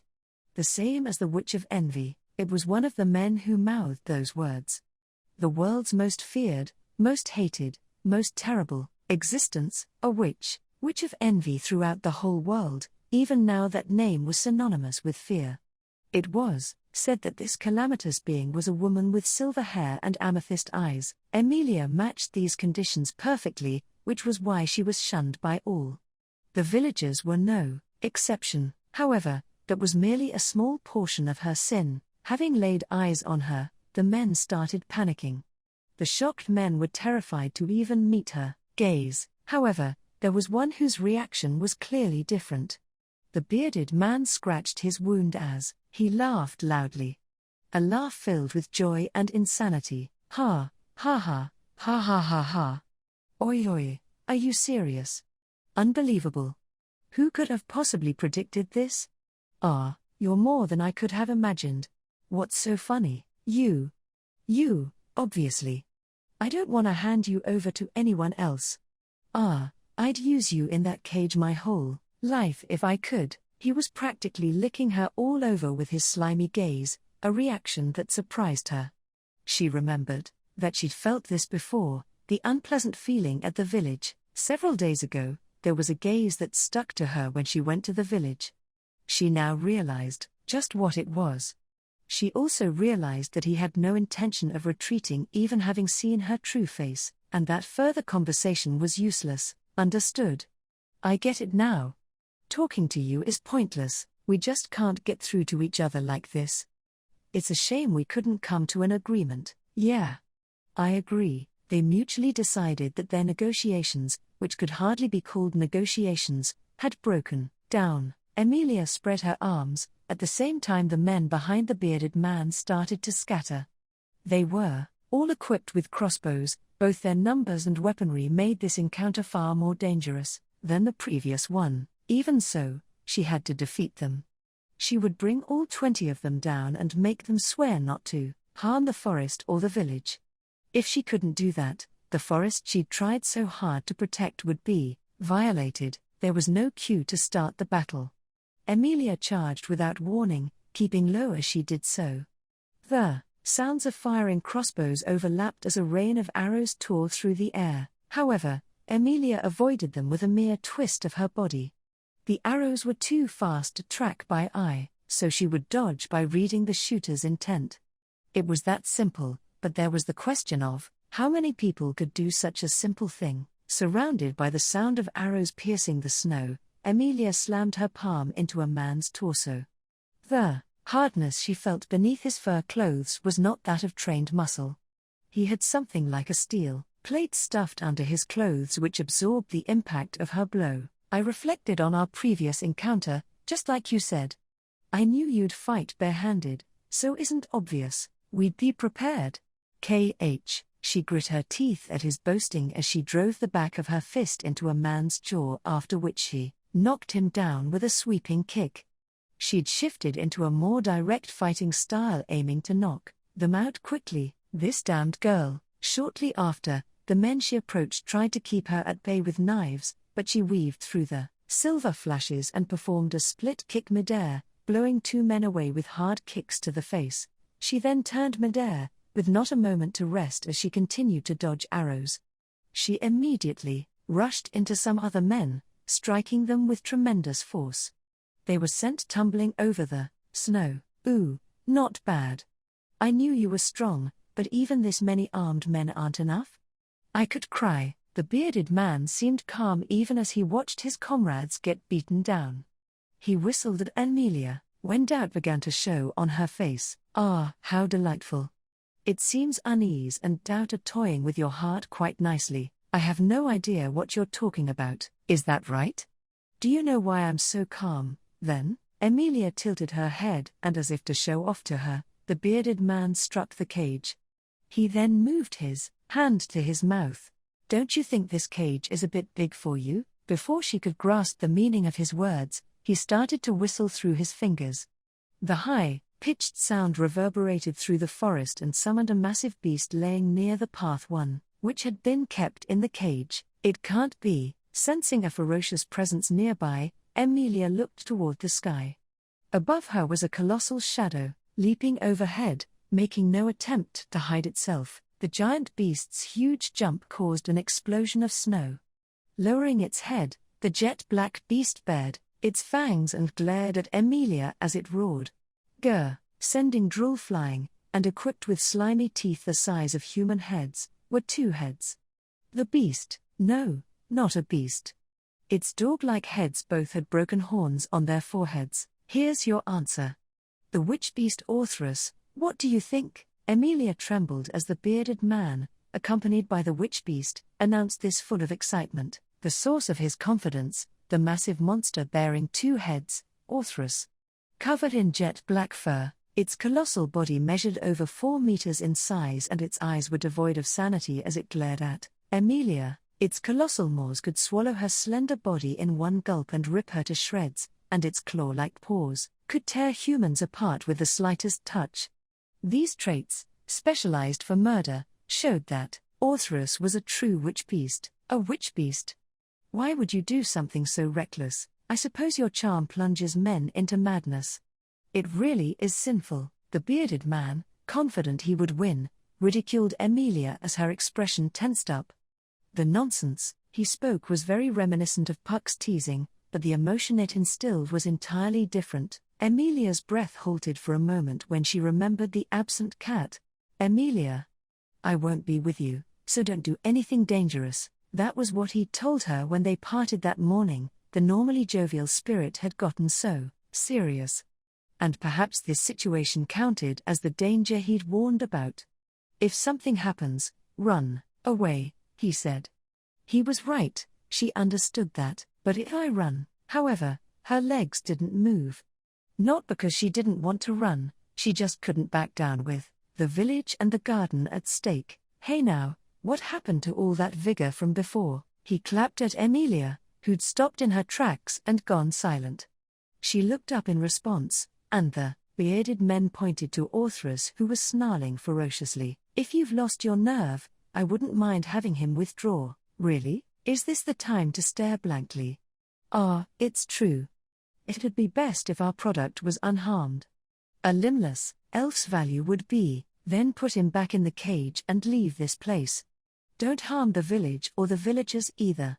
If you do this, we can reconcile our differences. Taking advantage of his offer, she offered an amicable resolution, a genuine solution with no ulterior motive. However, the bearded man was dumbfounded by this and flew into a rage. Can you not comprehend your situation? Why the hell should we listen to you? Don't get it wrong, we'll give the orders, and you'll obey, but I do it, Atrus. Her explanation was immediately cut short by his rage and Orthrus' roar. Roaring with anticipation, Orthrus leapt at Emilia and swiped at her. Its enormous blow carved up the snowy ground, sending hardened snow and soil flying. An attack of this magnitude would easily rip a human to bits if it landed. With her hair fluttering, Emilia narrowly cartwheeled out of the blow's path, but the beast's assault didn't stop there. Its colossal jaws continually snapped at her. Emilia desperately escaped as she was followed by the sound of its jaws, its foul smell, and its flying drool. This isn't the time to be doing this. Grr! She continually dodged the two heads' endless attacks by a hair. The way it chained attacks, and the interval between them, was radically different from any man or witch beast she'd faced before. She couldn't even attempt to counterattack since its thick fur and hide would simply absorb her blows. Furthermore, it wasn't only the beast she had to be wary of. Don't kill her. And avoid the face, she'll lose value, the bearded man yelled to his subordinates, who had their crossbows trained on Emilia. Obeying this order, they fired at her legs in an attempt to kill her mobility. Emilia had no room for error between the simultaneous threats of fangs and arrows. She could rely on her taijutsu for now, but she would eventually reach her limit. If one attack grazed her, another would land directly, and the third would be certain death. Before that could happen, she slipped through the rain of arrows by force, assailing two men who had just fired and were reloading. She immediately followed it up by kneeing another man's torso, having forgotten about their steel plates. Damn, no matter what she did, she couldn't fully avoid Orthrus' teeth. She managed to avoid a direct hit, but her robe got snagged, causing her to lose her footing. She was immediately assailed by arrow fire. This is bad, she thought, but a shadow suddenly covered her. The next instant there was a howl of pain, but it wasn't from Emilia. The two-headed beast had several arrows lodged in its back. The arrows intended for Emilia ended up hitting the witch beast as it continued to pursue her. The witch beast turned around in a rage and swiped at the men who shot it. The ferocious blow split the ground open, creating an explosion of blood and snow. Fortunately for the men, their thick armor prevented their deaths. However, their injuries were too grave for them to continue fighting. Witnessing this friendly fire caused the bearded man to explode in anger. Don't screw around, you moron. Do you not remember who broke your horn and became your master? Grr! Showed in abuse, Orthrus roared rebelliously. However, the bearded man's command overpowered the beast's instincts. The reason was the witch beast's horn. Witch beasts were originally considered to be completely impossible to tame, however there did exist one method to control them. That is to say, to break the horn that all witch beasts are born with. In this scenario, the witch beast would be forced to obey the commands of the one who broke its horn. There existed no other method to tame them. However, this only applied to the one who broke the horn. That was why Orthrus turned its fangs on the other men. They were essentially prey. That's quite a rowdy look you've got there. Hurry up and do what you're supposed to. Crush her legs, and bring her to me. Grr, right now. Furthermore, even breaking a witch beast's horn would not create an amicable relationship. It only granted the right to give orders by force. Consequently, Orthrus' hatred was directed at both Emilia and the bearded man in equal measure. Despite this, Orthrus obeyed him and turned to Emilia. It wanted to destroy everything, but it directed all that bloodlust at Emilia. However, hey, let's stop this. Before Orthrus could attack, Emilia once again appealed to the bearded man. It was her last chance. She couldn't fail here. She spoke desperately. Half your men are down. They need treatment. I understand how you feel, so let's stop here. Continuing would cause irreparable damage. Don't make me repeat myself. You've already done irreparable damage. Capturing you would finally make up for it. That's why I'm here. Isn't your life worth anything? You have to get out of here right now. They screamed at each other, but her desperate pleas eventually gave him pause. The emotion behind her appeal wasn't quite fear, there was something different. Sensing that she'd gotten through to him, Emilia continued, I told you before, right? This forest is really dangerous. Especially for you, since you've spilled a lot of blood here, they'll definitely remember the scent. And you even brought a witch beast. What do you think they'll do when they see their territory in this state? Territory? Whose territory? What the hell are you talking about? That's, perhaps realizing he shouldn't ignore her words, he raised his voice. Emilia opened her mouth to answer, but it was already too late. Before she could respond, the answer appeared before them. A dumbfounded voice leaked out, causing Emilia to turn and look up. A colossal snowball filled the sky, thrown at them from atop the hill. Run! Emilia immediately leapt to the side as she shouted, barely escaping its blast radius. A colossal impact shook the ground, followed by many dying wails. To call it a snowball was putting it lightly, considering the scale of the destruction it caused. The gigantic mass of snow rolled down the hill, adding to its size as it became a force of absolute destruction and crushed those who were late to flee the base of the hill. Emilia had managed to escape the point of impact and Orthrus had dodged instinctively, but they were the only ones who managed to evade it. The survival of the rest was left to fate. You were lucky if it didn't roll into you, and unlucky if it did. It was that simple. Shards of ice, beautiful though they may be, were little more than murder weapons once they were absorbed into the mass of snow. The men who were left behind dyed the snow red as they were swallowed up. Screams of agony overlapped as they had their entire bodies crushed, their internal organs being forced out. In an instant, the snow path had turned into the scene of a disaster, a snowscape of death. The snowball which had swallowed so many men finally crashed into their cart. The magnificent impact destroyed the cage as the snowball fell apart. Mixed in the scattered snow were human remains and the cart's wreckage. The tool they'd left behind had just been used to kill them. That was surely the embodiment of the rage of the lord of this territory, the white silhouette that stood atop the hill, snow blight. Emilia looked away from the tragedy, up at the being at the top of the hill as she mouthed its name. It wasn't as if it heard her, but the white figure turned to the sky and roared as if in response. The horn on its forehead pierced the heavens as it beat its bulky chest, ostentatiously emphasizing its presence. It was definitely the snow blight, the lord of the forest's northern area, a terrible and cunning witch beast. It had the form of an ape, with short, frizzled white fur like snow, a red face intoxicated by bloodlust, rather than alcohol, and erratic yellow eyes that glimmered with killing intent. Its short legs were strong enough to split the ground and its tree-like arms were more than strong enough to toss a snowball weighing several hundreds of kilograms. It was certainly smaller than Orthrus, but it was just as menacing. It was this snow blight's arrival that Emilia warned of, the worst possible situation. However, she wasn't the only who was upset at the boisterous intruder.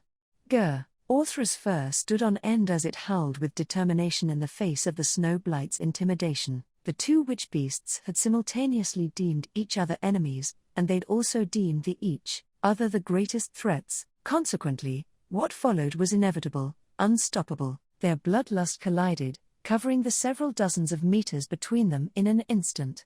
Orthrus dashed up the hill, intending to massacre the snow blight with its sharp teeth and powerful jaws. Facing the demonic dog's charge, the snow blight also prepared to fight in close quarters. However, the snow blight's offense and defense were of an entirely different level. Dashing forward, the snow blight stabbed its hands into the ground and started gathering snow in its massive palms. Before long, the gathered snow took on a spherical form and became a colossal snowball as it started rolling down the hill.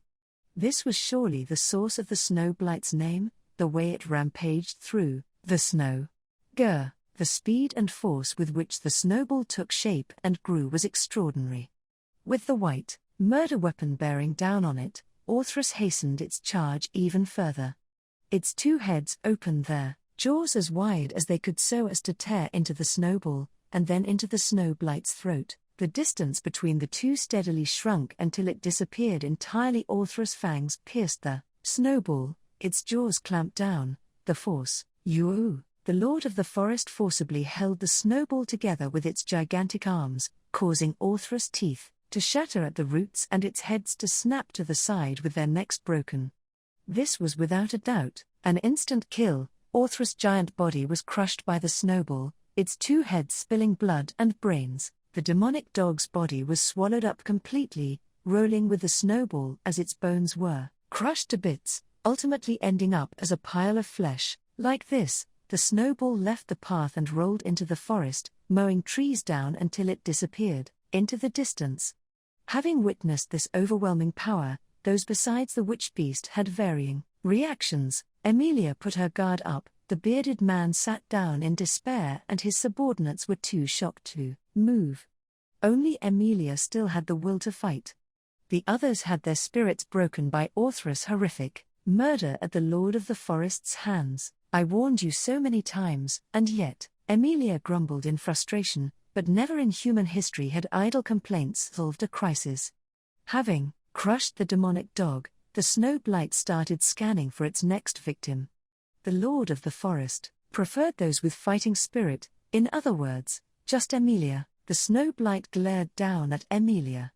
There were track-like marks near its feet. The witch beast would move as if sliding, with its feet hardly leaving the ground, leaving these tracks in its territory. The X's she'd marked on her map were all the snow blight's hunting grounds. This was no exception. The snow blight set its sights on Emilia and started howling. Leaping over the path, it swung its massive arms at her. Its hands were too large even for its gigantic body and were strong enough to flatten Emilia. Left, right, backward, regardless of where she went, she could not escape its range. Then the only answer left was forwards, the bold choice to advance and dive under its legs. At the moment of impact, the explosion-like winds behind her were strong enough to push her forward, creating a cloud of snow where it landed. The snow blight casually launched another attack at Emilia, who had managed to get behind it. Slipping past and stepping closer, Emilia slammed both her arms into its chest. She'd put everything she had into that blow. She even twisted her arms at the moment of impact to add penetrating force. The impact sent the snow around her flying, and sound it created was such that any human would surely have their organs destroyed. However, her opponent was no human, it was a witch beast. And even among witch beasts it stood at the top. Hurts. Having been blocked by its armor-like muscle, Emilia retracted her fists in pain. Most of the power had been stopped, with Emilia suffering the recoil damage. And most importantly, Emilia had stopped moving in order to land that attack. Unconcerned about the impact on its chest, the snow blight's face showed no signs of pain as it swung at her, even twisting her body as fast as possible. Her suboptimal position made it impossible to dodge. The powerful blow landed, blowing her away. Emilia couldn't put up any sort of defense against the organ-churning force and was slammed into a mountain.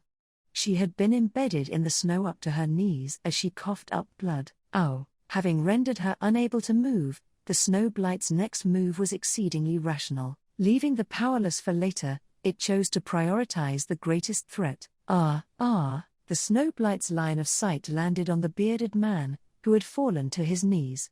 Having lost himself after witnessing Orthrus' death, he had wasted the time Emilia desperately bought them. As a result, since he still had his crossbow in hand, he was chosen as its next target. His throat trembled as he attempted to loosen his stiff fingers and drop the crossbow. He intended to show he was no threat by doing this, but it was too late. His dumbfounded reaction seemed far too subdued considering the tragedy that had befallen his hands. The demonic ape's palms crushed both his arms along with his weapons. The man forgot to even scream. As he stared at his arm getting crushed with the crossbow, the beast roared as it raised its arms. If it were to bring them down, the bearded man would die like splattered fruit. Neither he nor his comrades could stop this, so it was someone else who stopped it. The sound of an arrow being fired, and the sensation of a small impact in its back caused the snow blight to turn around.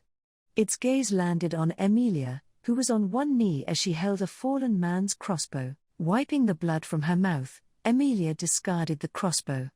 With an arrow in its back, the snow blight turned to face the interloper head-on. Being attacked by prey on the verge of death seemed to wound its pride. Postponing the bearded man's execution, the snow blight chose to attack Emilia instead.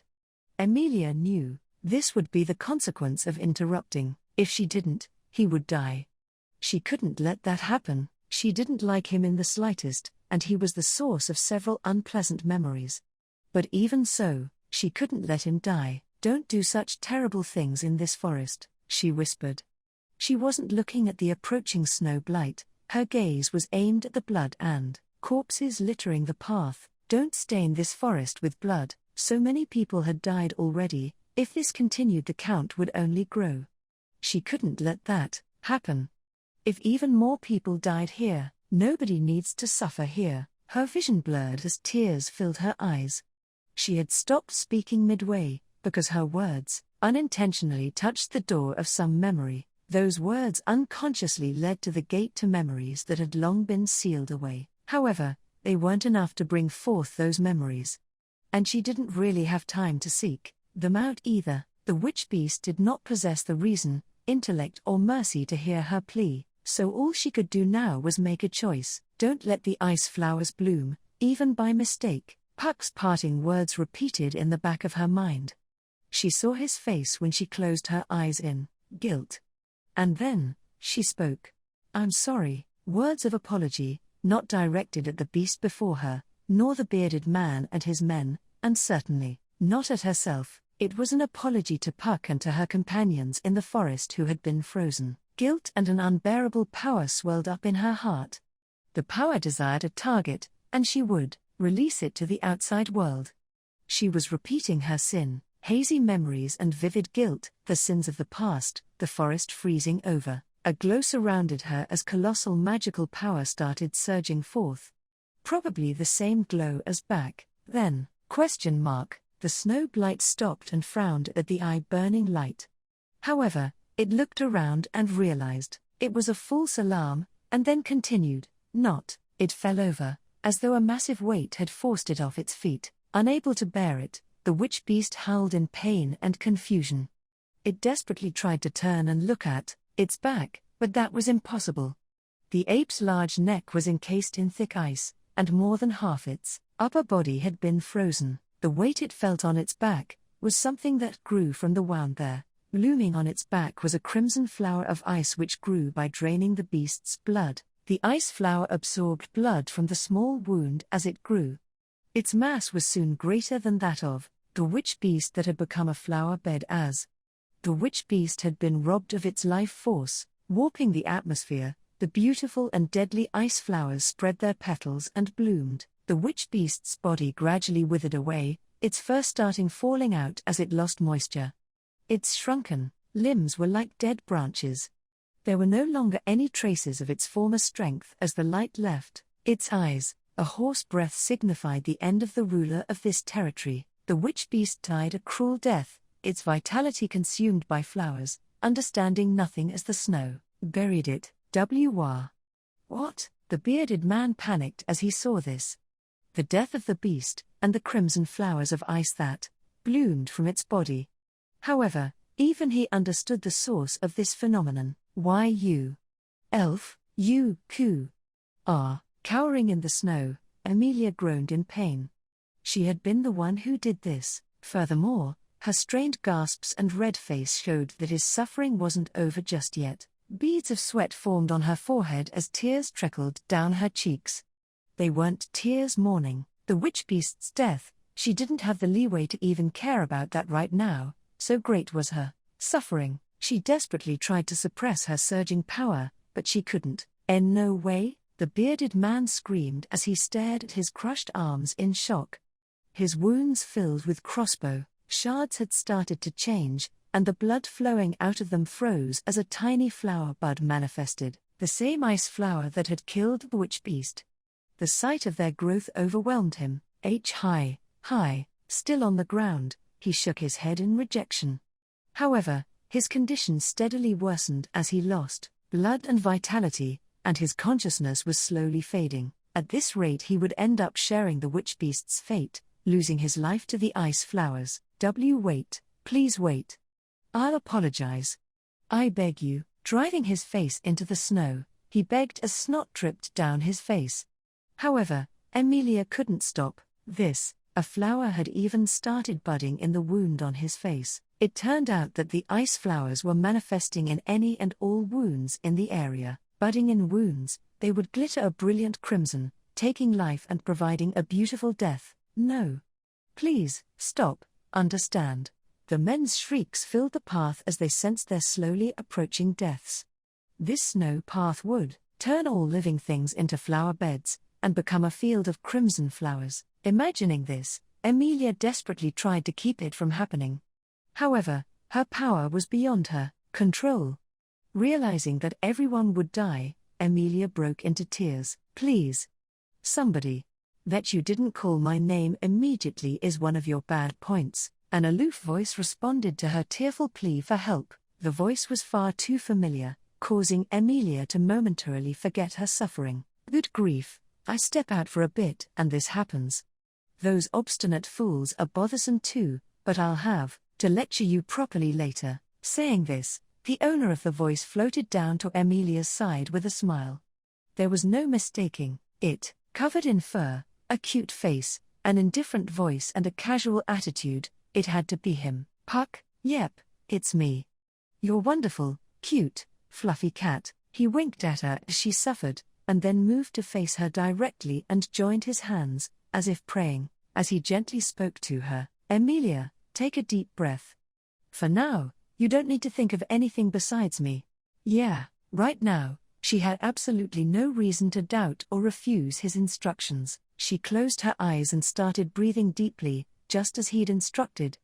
Even now the surging power within her showed no signs of stopping as it begged to be released. However, her consciousness slowly faded as Puck whispered to her, and her pain and suffering steadily diminished. As well, the tension gradually left her face, and her breathing calmed. Finally, the surging magical power had dispersed, leaving a sleeping Emilia.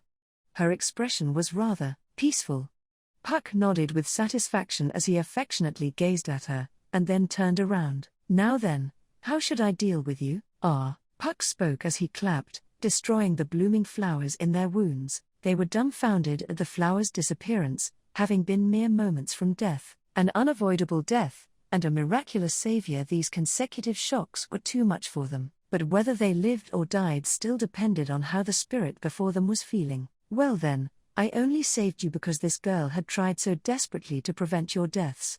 I merely respected her wishes, that's all. If it weren't for her, you would be dead. If she weren't so kind, I'd massacre you. If she weren't sleeping peacefully, I'd throw myself away. His words, calm and gentle though they were very clearly threatening. Puck circled above the men with a smile as they were frozen by his words. They had made Emilia suffer, while he was away, as if to show his anger at this. If you've learned anything from this, never even think of harming this girl or this forest. It'd be wise to never approach this forest again. Emilia's very kind, so she's even soft on you guys, she might even forgive you. But I don't intend to be nearly as nice as I look. Got it? Hi. His final words were accompanied by freezing winds. The ice-like wind surrounding them was but a small fraction of his power. The men trembled, unable to even speak when they realized this. Well, hurry home then. Because I'll never forgive you. Puck seemed content as he said that to the cowering men. This cold declaration had them running out of the forest with no hesitation this time. After he watched them scrambled away, Puck looked around and tilted his head. Now, to make sure she doesn't catch a cold, his voice was full of love, the polar opposite of the threatening tone he was just using. He gently lifted the sleeping girl with magic and slowly took her home, gently, so that she could at least sleep peacefully for now. When she woke up, the first thing she felt was despondency, a sense of guilt she couldn't put into words. She muttered, still in bed, with no real meaning to it. She had slept so deeply she didn't even dream, and yet she woke up with much greater ease than she usually did. That was most likely because what her body sought was not rest, but escape, to escape from the sin she'd committed. Once she was suitably distant, she woke up. That was probably all it was. Puck, are you there? She sat up in her bed and called to him. However, she received no reply. He was nowhere to be seen. Shaking her slightly hurting head, she turned to the window. Judging by the color and angle of the light pouring in, it was probably before noon. She believed she'd fallen asleep in the evening, so she definitely slept for almost a whole day. Perhaps even several days. How did things turn out in the end? Stepping down from her bed, Emilia re-examined her memories. The men who planned to ambush her at the sloppy snow path, Orthrus and the snow blight, and finally, her disobedience when she unleashed her uncontrollable power and nearly lost herself. Puck had to stop it again. Having disobeyed him, she couldn't even count how many debts she owed him by now. Without the opportunity to repay even a single one, she continued accumulating debts. That was the extent of their relationship. This time, if Puck didn't stop it, the whole forest, that's right, the village. I have to find out what happened. Puck had stopped her overflowing magic, so the bearded man and his men were probably safe. However, it wasn't only Emilia they were targeting. The fate of the village was unclear. ! Running out of patience, she rushed out of the house, grabbing her hood and donning it along the way. Hiding her face, she ran toward the village. Along the way, several unpleasant thoughts crossed the back of her mind. The possibility that the bearded man attacked the village, and the worry that he'd used a witch beast. If Orthrus ran wild, a small village like that would be torn apart. If something like that had occurred, it would be an unforgivable mistake on her part. Please, please. Emilia exited the white forest and arrived at the village as she prayed for their safety. From a distance it didn't look like any of the buildings were destroyed. Even after she leapt over the fence, she could find no traces of an attack in the village. This relieved her, but she immediately realized. There's no one here? It was midday. The villagers were usually out and about around this time, but right now she couldn't find a single person. She found the stillness rather disconcerting. The village wasn't damaged. But she didn't know about the villagers. Perhaps the bearded man caged them like he tried to do to her and, ! The moment she thought that, she sensed someone and turned toward them. Her reaction was fast, and she caught sight of a figure. A familiar man was peeking out from the village's meeting place. The man she traded with whenever she visited the village. Having been found, his aged face wrinkled even further. Emilia was happy that he was safe, but this reaction puzzled her. The headband-wearing man was the only one in the village who didn't fear or reject her. But right now, it was though he wanted to avoid her at all costs. That guess wasn't wrong. We had no choice. Forgive us, please forgive us, eh? She drew closer to ask about the situation, but the man suddenly fell to his knees and lowered his head. As he apologized in a shaky voice, she was taken aback by this. She never imagined this sort of thing coming from the normal calm man. If we didn't say that, the village would have. Things were going well, but please let this be the end. Don't involve us in your business anymore. Involve? We won't tell anyone about you. I swear it.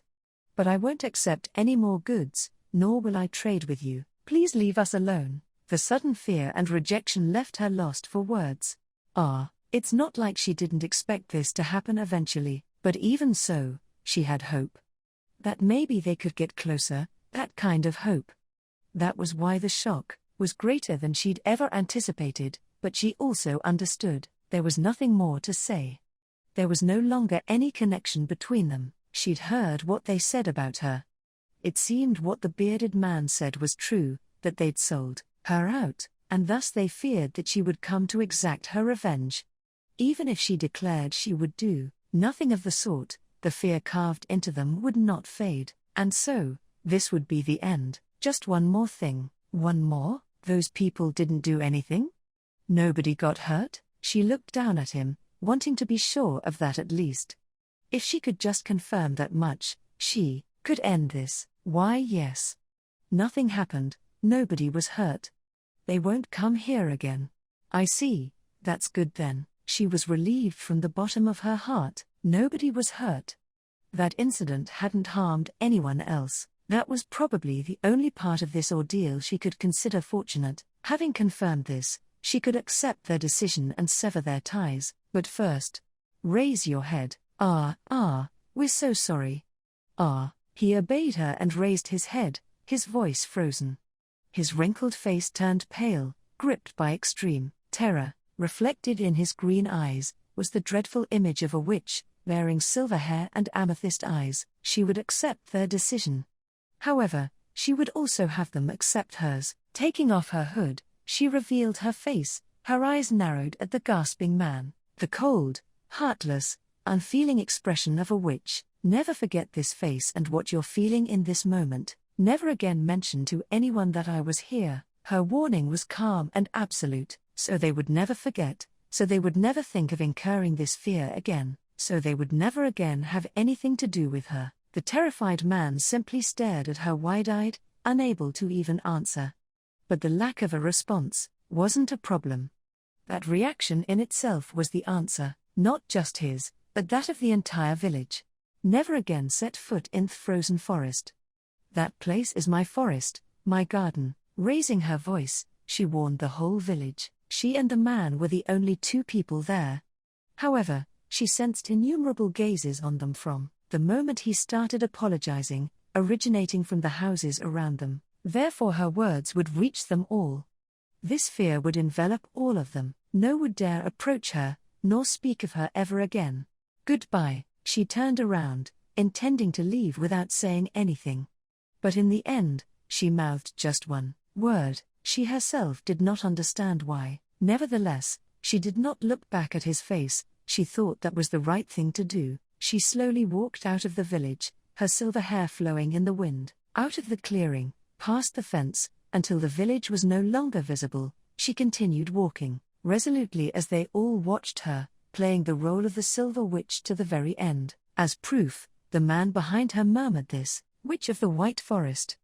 The Witch of Frost. That name would follow her for a long, long time. The kingdom's largest mining town, Ganax, was to the northeast of Elior Forest, situated at the base of the Gina mountain range, which was said to have once been a dragon's dwelling. It was one of Lagunica's 6 great cities and was known for its booming magic or industry. Though it boasted unrivaled magic stone production, it was also home to other industries such as its famous pleasure district, be it the miners working in the mountains, or the mercenaries dealing with illegal miners. The pleasure district was an oasis to all sorts of people, a grand success in the mostly dull area. At night, Ganax Main Street would be lit by gorgeous crystal lights, and brawny men would come to be soothed by scantily dressed women. However, right beside those showy streets was an entirely different world, a gloomy world that the virtuous ignored, beyond the reach of those beautiful lights. An aura of blood and violence enveloped it, a place for those who made such things their business. And then an old building by the main street, even it was no exception. It would be difficult to ascertain at a glance just what occurred in there. There wasn't even a sign of any sort. However, those more attuned to such matters would immediately sense the evil atmosphere surrounding it, a den where the sanctity of life was sullied, where all problems were dealt with through violence. It's true.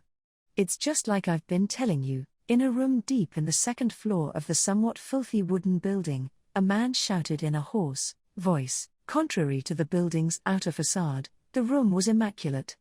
And in the middle was an exquisite, ebony table upon which the hoarse man, bandaged all over, placed his arms. His right ear was missing, and both his arms were pitifully wrapped in bandages. He was the bearded man who had just barely escaped Elior Forest with his life. His eyes were bloodshot as he pled as though he'd completely forgotten about the pain. There's elves in that forest.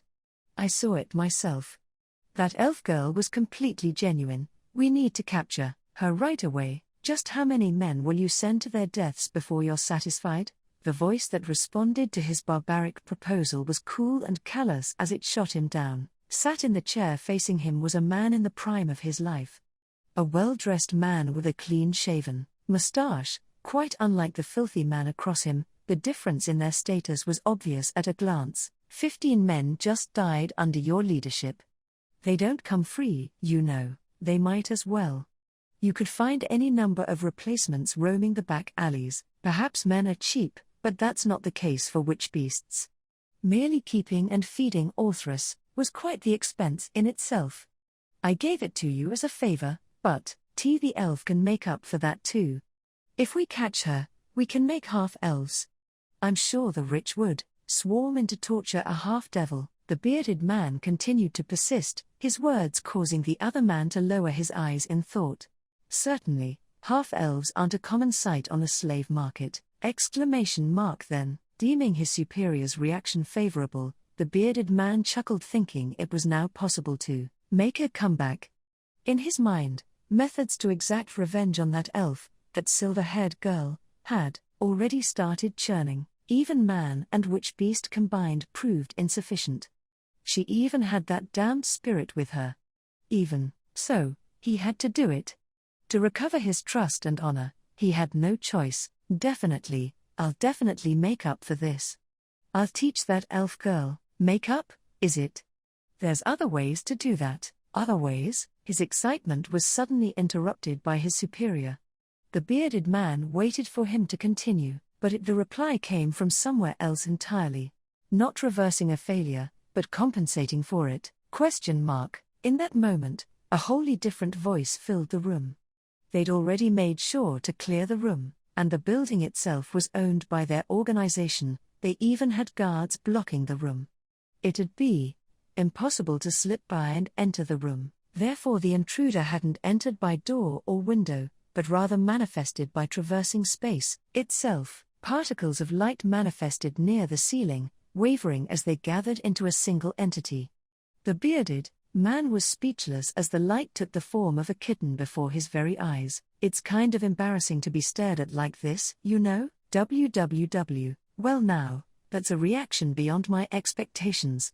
I quite like it. Floating before the bearded man, the cat nodded in satisfaction at his lack of comprehension. The kitten, so small as to fit in one's palm, was speaking human language as though it were a matter of course. This reality, this existence, were both familiar to the bearded man. Staring in shock, he shouted, "You're that damned elf's spirit. It's only been 2 days. But that form of address isn't quite fitting. She's not a damned elf, and I'm quite different from the spirits you lot are familiar with. What are? After all, I'm far fluffier and cuter than any other spirit." The cat smiled and winked, very clearly mocking the bearded man. Understanding this, the bearded man was about to scream in rage, but then he realized, wait a minute. Why weren't you surprised, boss? Despite his shock, his superior sat before him as cool as ever. He showed no reaction whatsoever to the spirit's sudden entrance, remaining in his chair unperturbed, almost as if he had no reason to surprised. Don't tell me, you sold me out? Don't speak such slander. As for the means of compensation, the Great Spirit simply put in a word before you. Along with a gift, you see. As he spoke, the boss pushed the wooden boxes under his desk out with his foot.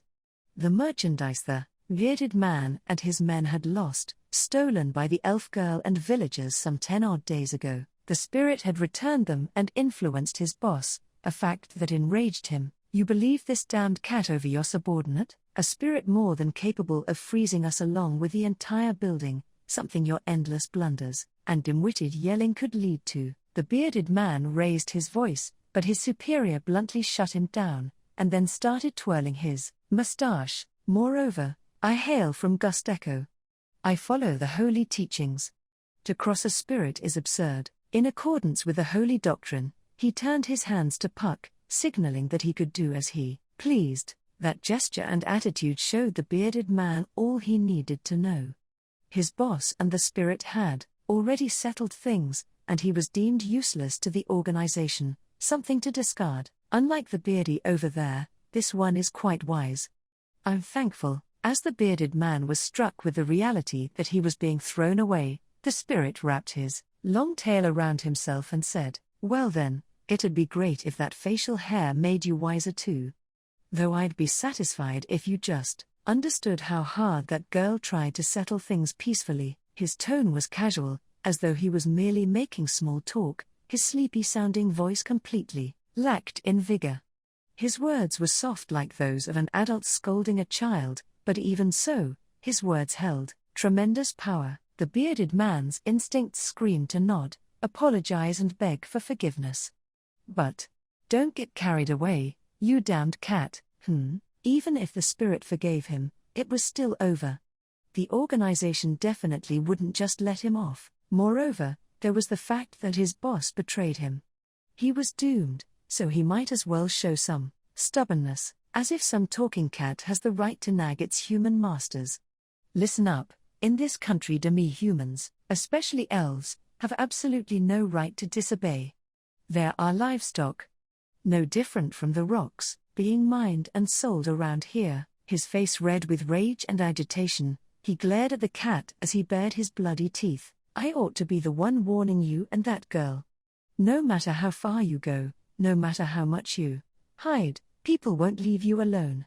That threat will follow you no matter where you run. Never forget that. Unsightly and warped, his words momentarily left the spirit speechless.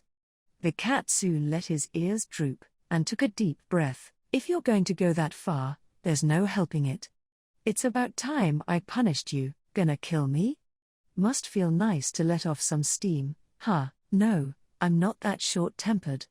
Rather, I'm going to have you help us out. What? The bearded man raised his eyebrow at the spirit's statement, and in an instant he felt something slip into his chest. Cold, as though ice itself were being pressed into him, the sensation caused him to groan and grab his chest. However, there was nothing there. His chest seemed no different from usual. What the hell did you just do? You damned. Gar, his rebuke was cut short by the severe pain exploding within him. He fell to his knees on the spot, the pain almost causing his eyes to pop out. It was unbearable, like a blade tearing him up from the inside. You saw the ice flowers in the forest, right? I just planted one inside you. Your anger and hatred toward that girl and myself will cause it to grow. Even merely thinking or wishing evil upon us will feed it. And in the end, it might even pierce right through you. The cat groomed his face as he cruelly looked down on the bearded man with his round, black eyes. How fitting for you to be punished by your own heart. If you ever leave all of this behind, the flower shall wither away. But if you never let go, die you Gya. The bearded man's insults were cut short by his scream of pain. He then went limp and collapsed to the ground with a thud. As he lost consciousness, he heard the spirit speak. My name is Puck. Remember that name in the afterlife. His anger at this introduction caused another jolt of pain, knocking him out completely. All right then. The spirit Puck watched the bearded man faint and then turned to his boss, who was silent. The man's eyebrows furrowed as he watched his former subordinate, but he looked up at Puck without any change in countenance. What will you do now? Will I be punished too, for my negligence as Chap's superior. His name was Chap. Doesn't really fit him, honestly. Well, there's no need to worry. As someone from the Holy Kingdom, you should be familiar with a spirit's disposition, yes? My dispute was with him. If you deal with him as promised, everything will be just fine. Puck replied to his question and then started ascending before the continued, but even so, if you lot break your promise and attack the forest yet again, you will all be turned to ice just as you expect. A spirit making an example of someone, how very human. Perhaps the times have changed, the concept is a little different. This is, tilting his head at the man's sarcasm, Puck thought for a moment. A demonstration, shall we call it? Puck's words made the man fall silent and sigh deeply.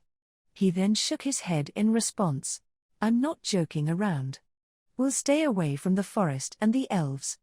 I have no desire to repeat this, I see. Then we no longer have anything to do with each other, and I'm not so cruel a spirit as to harm a human I have no business with. Puck grinned as though he were telling a joke, but the man didn't smile back. Thinking this reaction unfortunate, Puck bid him adieu. Release old Chap and let him live a long life. Don't have the organization finish him off no matter what. That's what he's hoping for, I understand. But can I ask one final question? His restrained voice caused Puck to turn back to him. He then spoke in a subdued tone. Shall we think of that forest as the beast of the end's territory? Puck initially showed no reaction to this question.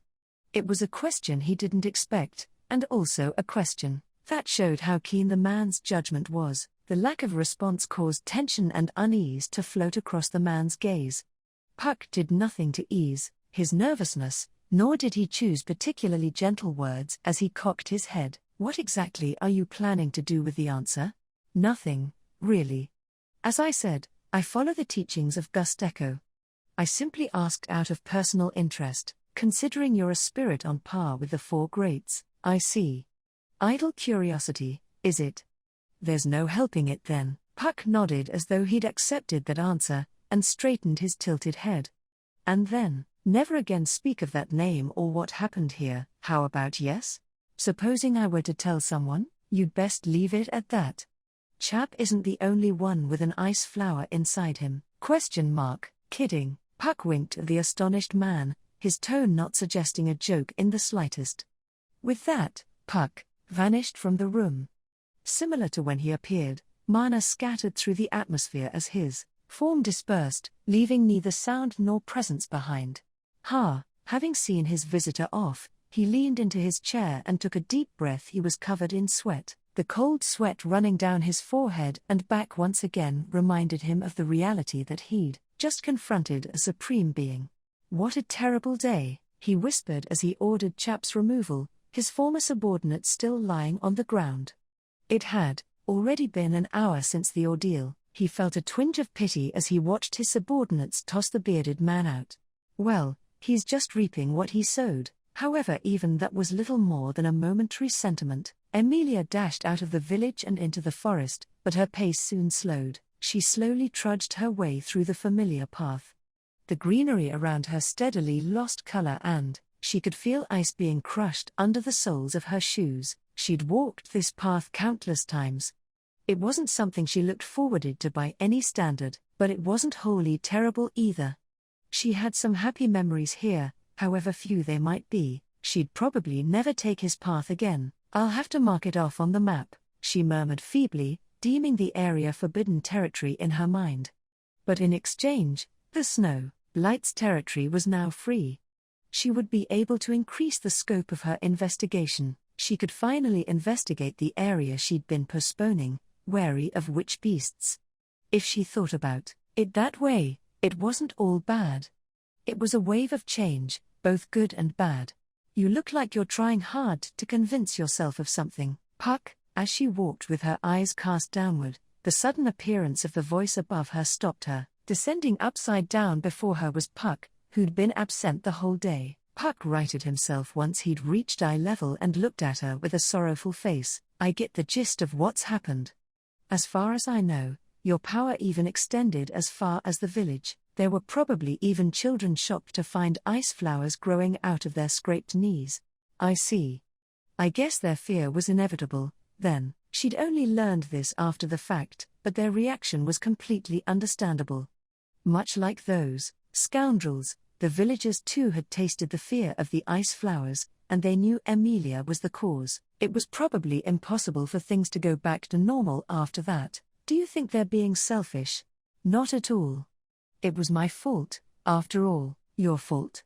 How? Regardless of the reason, I put them through something dreadful. If you didn't handle the situation, things would have gotten even worse and the village would have. She couldn't continue. It was terrifying to even mouth the words. If she said, she'd see it clearly. The horrifying scene she herself was going to create. She couldn't forget the alienation and dismay she felt at the village. It certainly couldn't be said that they were close. They kept her at a distance, and she knew she wasn't welcome. Even so, they were able to compromise over time. At the very least, Emilia had such hopes for the clumsy interactions they'd had for almost a year now. A faint, selfish, thoughtless hope she'd never even realized. Hey, Emilia. It's a good opportunity, so why don't we try leaving the forest? Puck, now that you can no longer do business with them, it'll be hard to secure food. Furthermore, there were even those people who came here aiming for you. The time is right, isn't it? Puck's words caused her to lower her eyes slightly, deep in thought. His view was correct. Having cut things off with the villagers, the problem of food was a major one. Like the bearded man, there were surely more people who would come after Emilia, and the elves. The things she'd done to protect the forest, they might have all been self-satisfaction on her part. This was something she was certainly worried about. But even so, I can't just leave everyone behind and run off somewhere. Even if it was only self-satisfaction, she wasn't going to stop. In addition, she was once again forced to face her uncontrollable power, and she started to realize who exactly turned the forest white and froze her companions. The reason for her guilt was surely within that unopenable door into her memories, and only her sleeping brethren held the key. You really are so stubborn, Emilia. I'm sorry, Puck. I really do understand how much you worry about me. That you understand and still reply like that anyway is just the cherry on top. It really makes me pout. Naya N. Curling up midair, Puck meowed as if to tease Emilia. Despite her despondence, her cheeks relaxed a bit and the tension left her shoulders. This wasn't the first time Puck had suggested leaving the forest. He was never very cooperative when it came to her usual activities such as maintaining the sculptures or investigating the forest, but that was ultimately because he did not want her to stay in this forest. And as for the reason he felt this way, he'd never once told her. Why do you want to take me out of the forest so badly? I can't stand to watch you punish yourself like this. To a free-spirited guy like me, it's absurd to stay in a place that only makes you feel bad. It's not all bad. And even if it makes me feel bad, there's a lot here that's important to me. Her objection made Puck scrunch his face up. He looked as though he'd just tasted something sour, causing Emilia to burst into laughter. And then, thank you, Puck. I don't recall doing anything worth your thanks, but it certainly feels good to be thanked. Puck stroked his whiskers as he reclined, puffing his chest out at Emilia's words. Watching this, Emilia put on a brave face and thrust her fist forward. All right, I can't just mope around forever. As you said, I'll have to find a source of food while I've still got some in reserve. Also, I've got to go take care of everyone as well. It's already been 2 days, might as well leave them be. Why are you always so mean? Tough love, you could say I'm giving you advice on what exactly you should be prioritizing. Emilia pouted at his bragging, but she nodded. It was certainly important to ascertain her priorities. In that case, her answer was obvious. Once I finish cleaning them up, I'll go explore the snow blight's territory.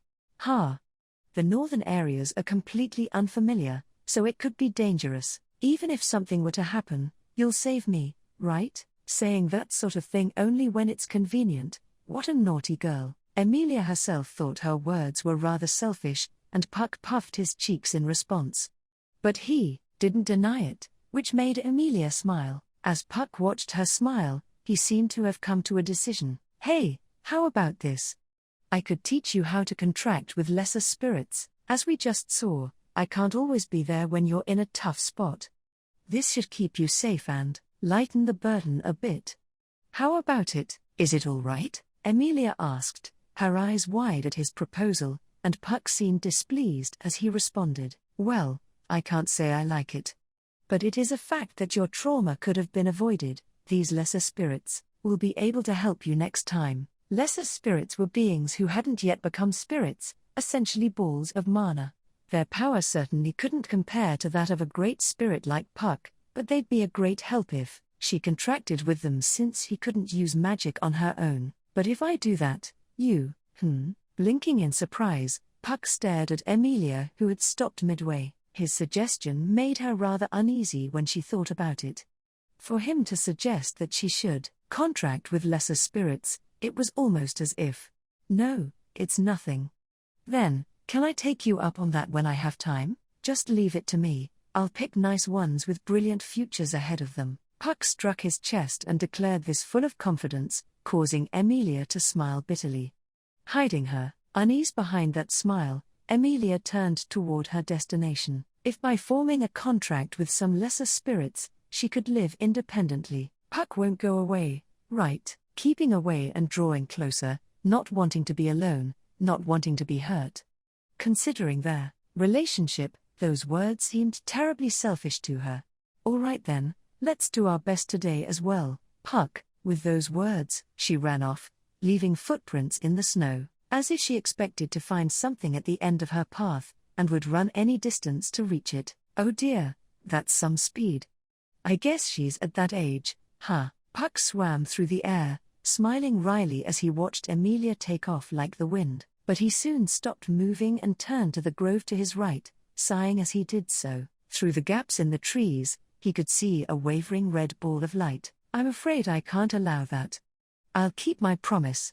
You keep yours too. The ball of light showed no reaction to his words. Upon seeing that its color was deepening as its heat slowly rose, Puck pointed the tip of his tail at it and blasted it. Being on the receiving end of this large burst of magic, the red light soundlessly disappeared. Confirming its disappearance, Puck slowly lowered his tail. Nobody has the right to hurt her, he said in a tone that was unlike him, and then shook his head several times.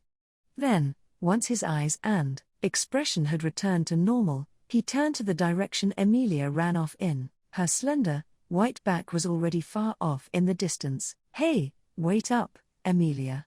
You'll fall and get hurt if you're not careful. His tone was tranquil as he said this. He then swam through the air as he pursued her. 2 days later, she found another village to the west of the forest.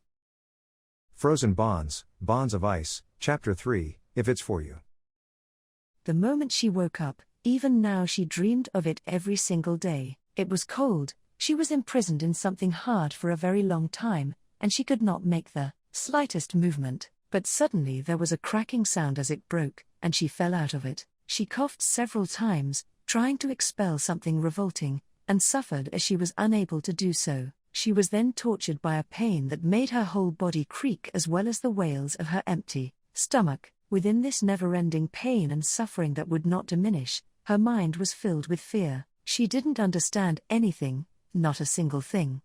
She couldn't remember.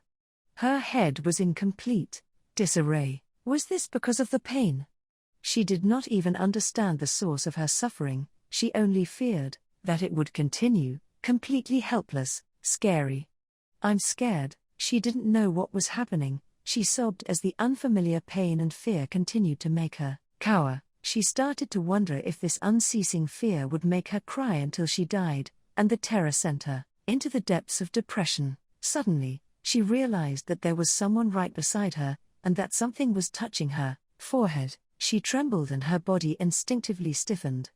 But she immediately understood that that wasn't necessary. Right now, nothing could be worse than the agony she was experiencing. Right now, nothing could be more frightening than the terror she was feeling. And most importantly, right now, it didn't feel like whoever or whatever was touching her had anything to do with the pain or the fear. As she wept, a different voice mixed in with her own. It gradually became clearer, and she soon realized it was coming from whoever was touching her. This person was crying too. Are they in pain? Are they suffering? A vague unease rose within her, but it was neither. Sorry. I'm sorry, the voice kept apologizing. Tormented by unbearable guilt and intolerable grief, the voice continued to apologize, because the voice sounded like it knew her pain, her suffering, and her fear, because it made her feel like she wasn't alone. Why are you apologizing? Why are you crying? Raising her head, she voiced her doubts. They seemed to fall silent. But she couldn't give up on the answer. Because she had to know. Because I left you alone. You left me alone?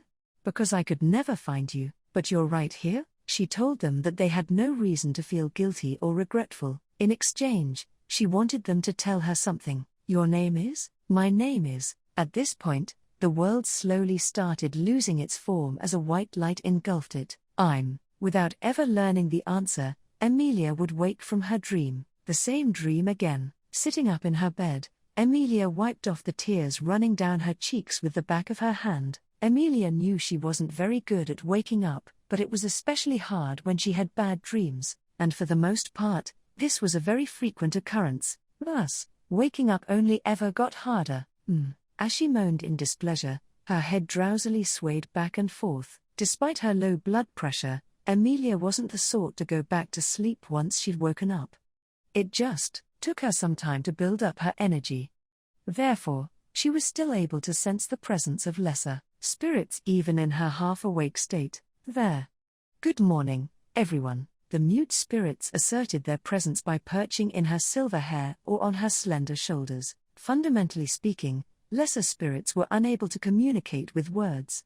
At best they could transmit and receive feelings via mana, but the lesser spirits were still very fond of this crude form of communication. It was to the extent that as part of the contract they sealed, she was required to converse and connect with them twice a day in exchange for borrowing their power.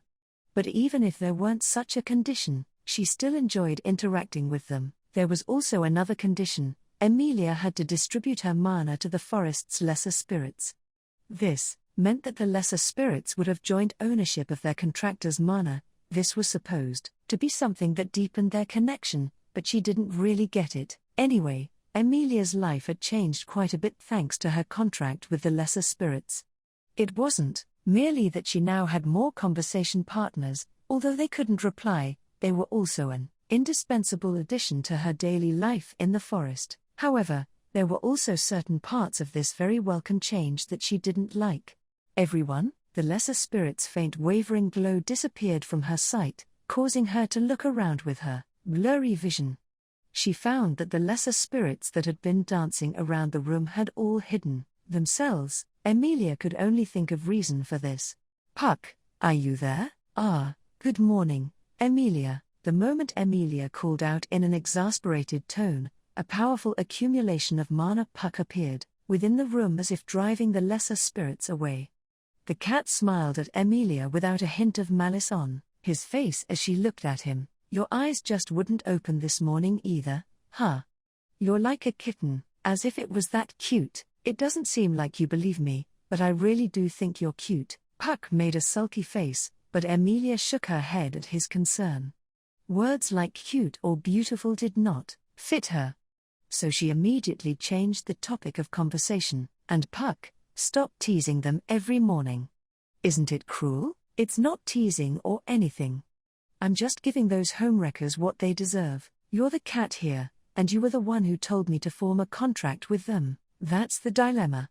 How pitiful it is that they end up incurring in my wrath whenever they try to show off their relationship with you. Good grief, Puck spoke as if it was someone else's problem. Sighing at him, Emilia extended her legs off the bed and unsteadily prepared to get up. The fact that you're so sleepy means you must have had a bad dream, right?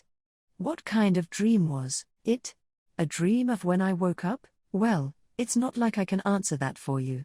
At any rate, that's a strange way to refer to it. It's the dream you often see, right? Yeah, that one.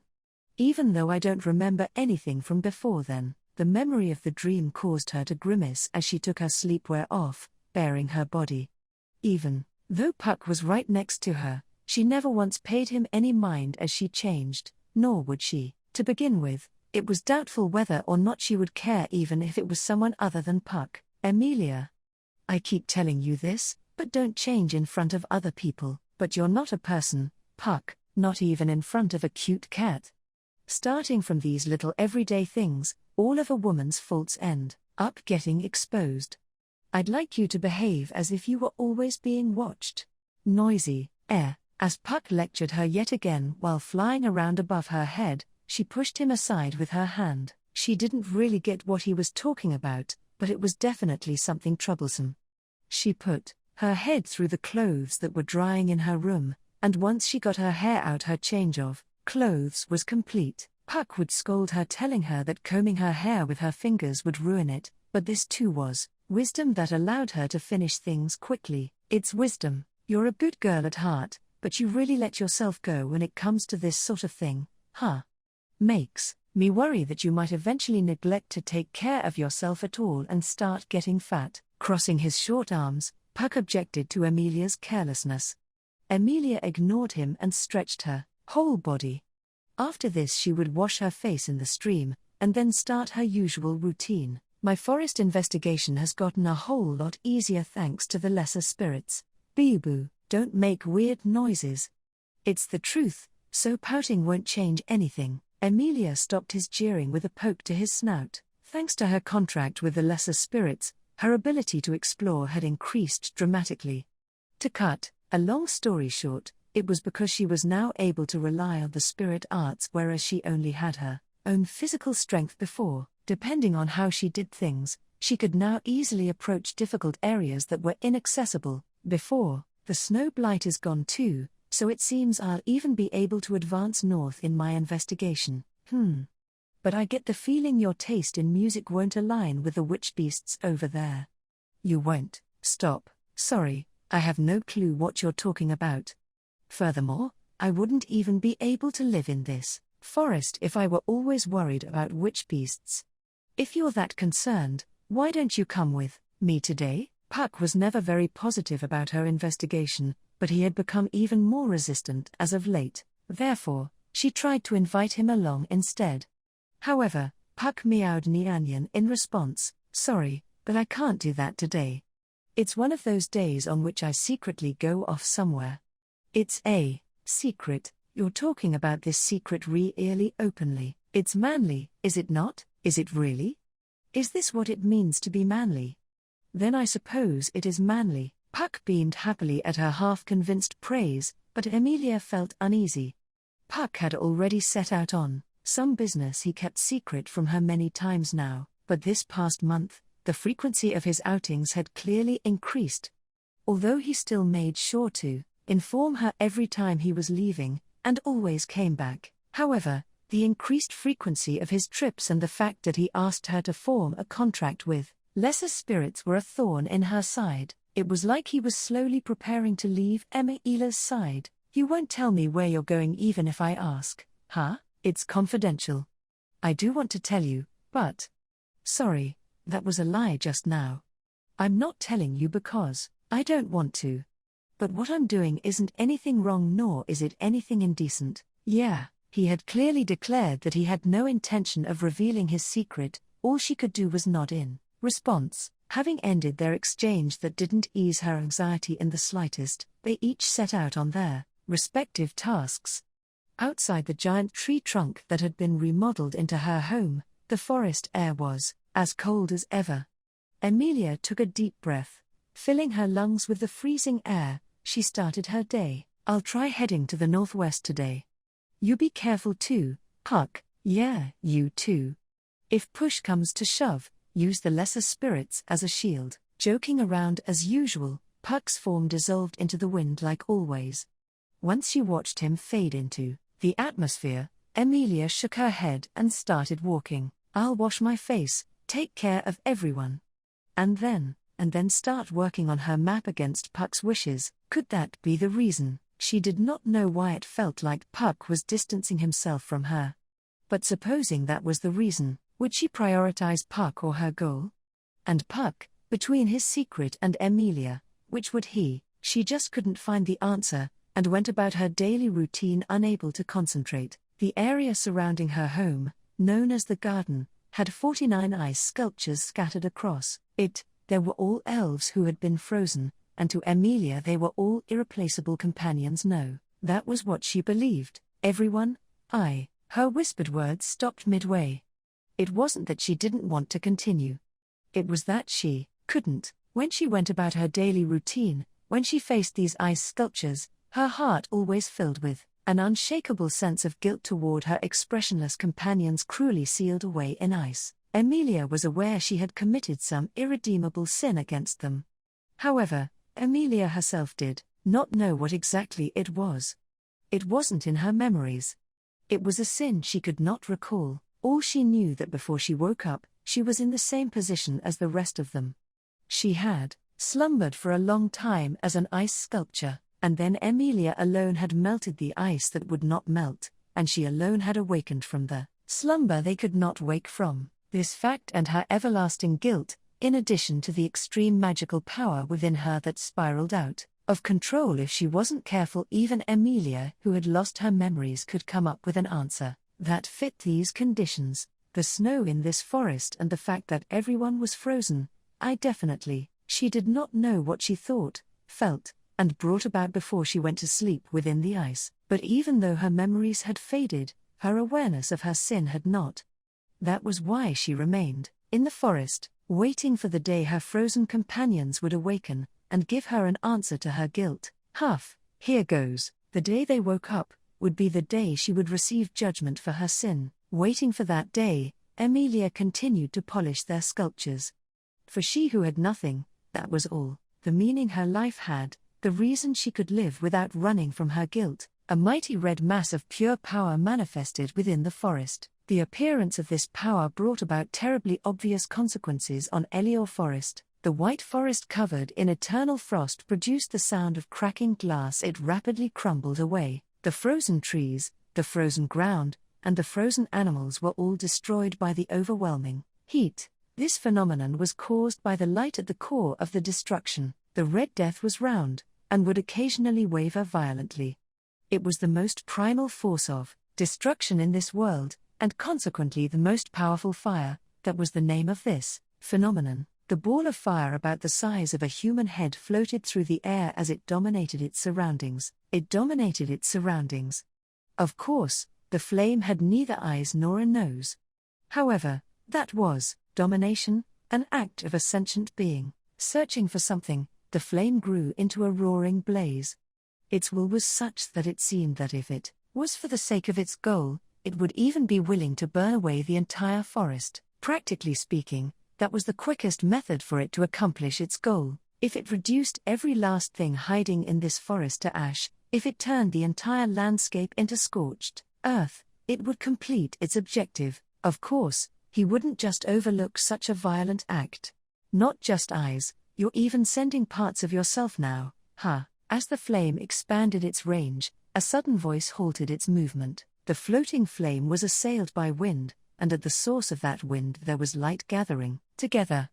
Immediately after, the light formed a small silhouette in the air, and the power took on a physical form in this world, the spirit keeping the flame's heat waves in check with wind. Puck had appeared. Having appeared, Puck took a look around, and narrowed his eyes at the sight of the mercilessly burned forest. That's quite the greeting, wouldn't you say?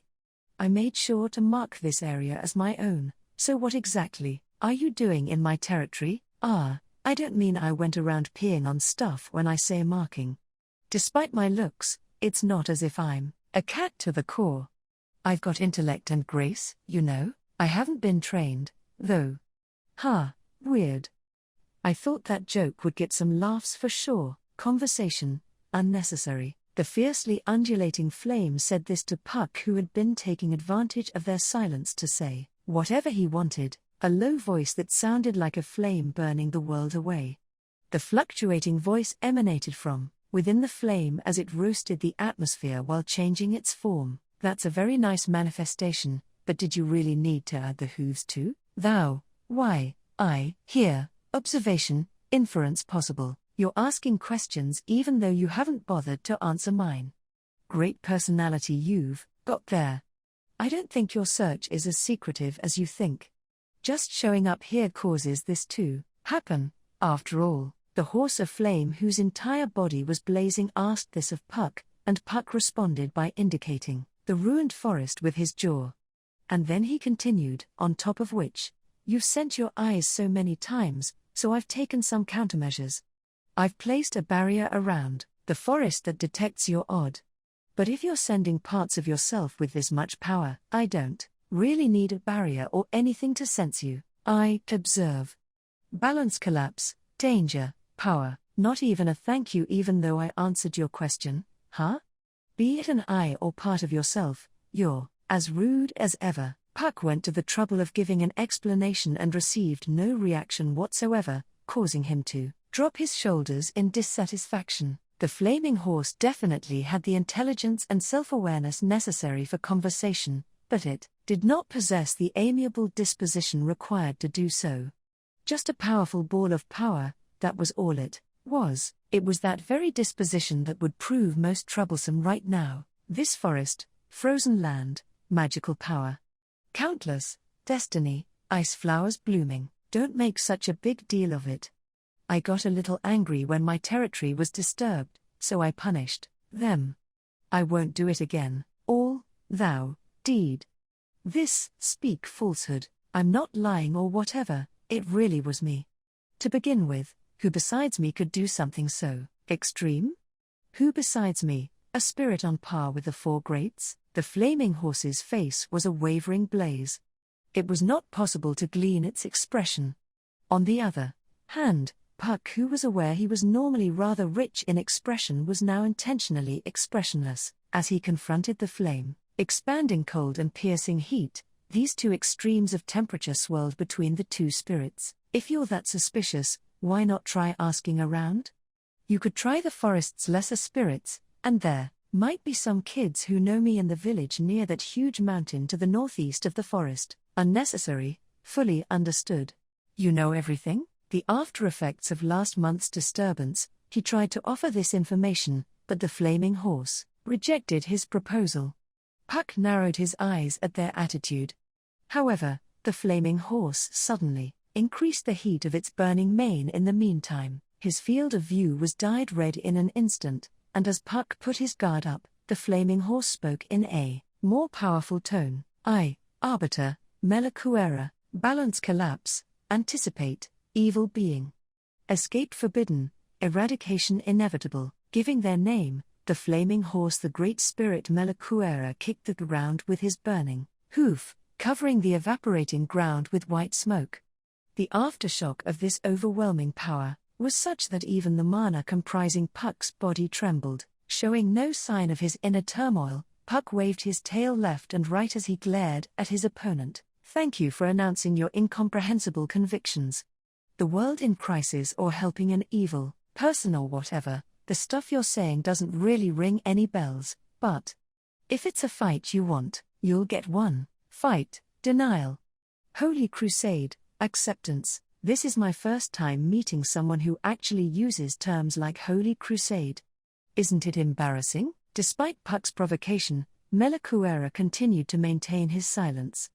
This was not a silence intended to hide a disadvantage. He was silent because he had no intention of talking to Puck. He had declared conversation unnecessary, and indeed he did not seek to converse.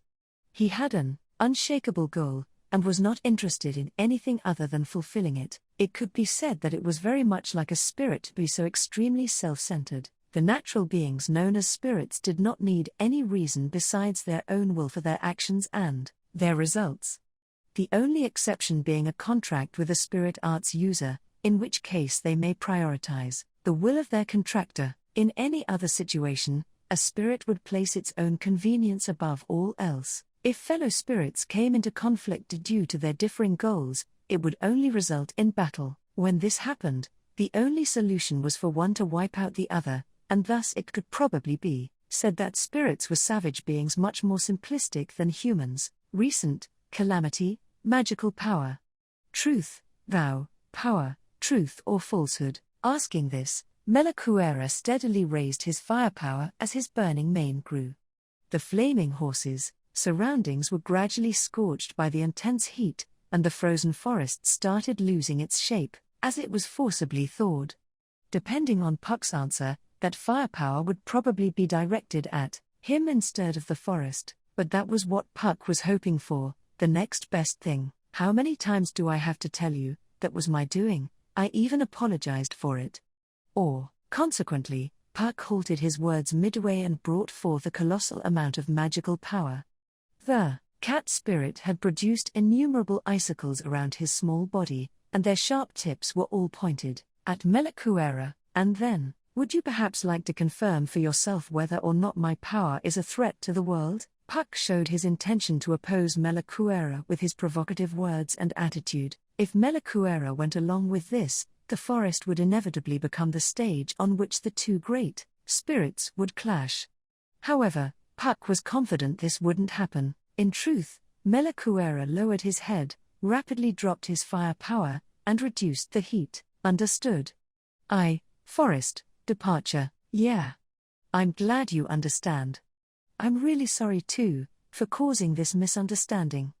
The next time someone enters my territory, I'll scare them off just like I did to you. When Melakuera displayed the intent to leave, Puck provoked him even further under the guise of an apology. The massive power the flaming horse had sensed in order to convince him that the source was Puck himself and that he was the only powerful being residing in this forest. That was why he did it, to keep the Great Spirit's attention on him alone, so that the flaming horse before him would not take interest in the girl living in the forest. Forest, thou, dwelling, understood. Thou, warn. In response to Puck's smiling distraction, Melakuera's form, which was wavering like a shimmering heat wave, dispersed. Having lost the shape of a blazing horse, with its hooves and mane and the light gone, all that was left was a round, red ball of fire. Balance collapse, omen. Arbiter Melakuera. Carry out judgment, execute arbitration. Your vague standards and views are pretty hard to comprehend. Simply put, which, in response to Puck, who had one eye closed, Melakuera uttered this word in a voice that one couldn't discern the slightest bit of emotion from. Puck did kind of expect this, so he tried hard to suppress a sigh. At the very least, he couldn't show such a reaction in front of this flaming horse. I understand your concern. I'll send you a letter if I see anyone like that, so it'd be a great help if you could tell me your address. Too bad. Before he could finish his flippant response, Melakuera had vanished from the forest.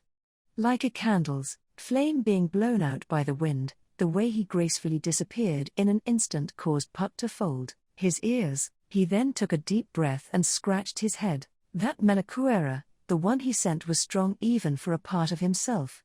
He was probably annoyed because I kept destroying all of his eyes, but to retreat like this, he's not very perceptive, huh? The Great Spirit Melakuera, he called himself the Arbiter, and was one of the extremely powerful ruling spirits known as the Four Greats. The Melakuera that Puck had just faced was some power split off from the original, and was nothing more than an inferior copy of the real thing. But even so, it possessed enough power to match Puck since he was currently in an incomplete state. He was able to drive him away with words alone this time, but there was no guarantee that that would work next time.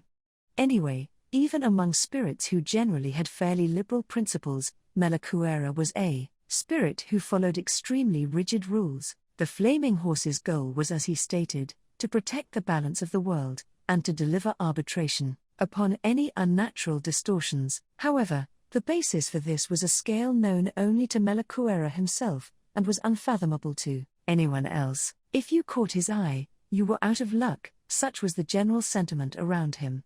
If this were someone else's problem, Puck too would probably just laugh irresponsibly and tell them to do their best. But just this one time he couldn't do that. If I and the lesser spirits act as a cover, he shouldn't notice Emilia, but if he comes at us for real, we're finished. How long can I drag this out, I wonder? He had already crushed Melakuera's eyes, which held suspicion toward the forest many times now. His secret operations behind the scenes were effective. Melakuera was most likely uncertain as to Emilia's existence. However, that magical power she released last time served to rouse him, and made him seriously suspicious of the forest. Emilia needed time. Time to confront the power lying within her, and to learn about the situation she was placed in. If she just had that, she could definitely overcome this, but it's not like that stubborn fellow will just give her that time, so she needed someone to stall until then, and Puck decided he would be responsible for this. I sure am noble, huh? If there was some worldwide prize for nobility, I would surely receive it. Cracking a joke as if he'd forgotten how serious the situation was, Puck surveyed the burnt forest. It'd be a big problem if Emilia was drawn here by the burning smell and ended up seeing all these trees that were turned into carbon. Cover up, cover up. Uncrossing his arms, Puck started freezing the burnt forest so it would look like it did before it was defrosted. Emilia seldom came to the southern part of the forest.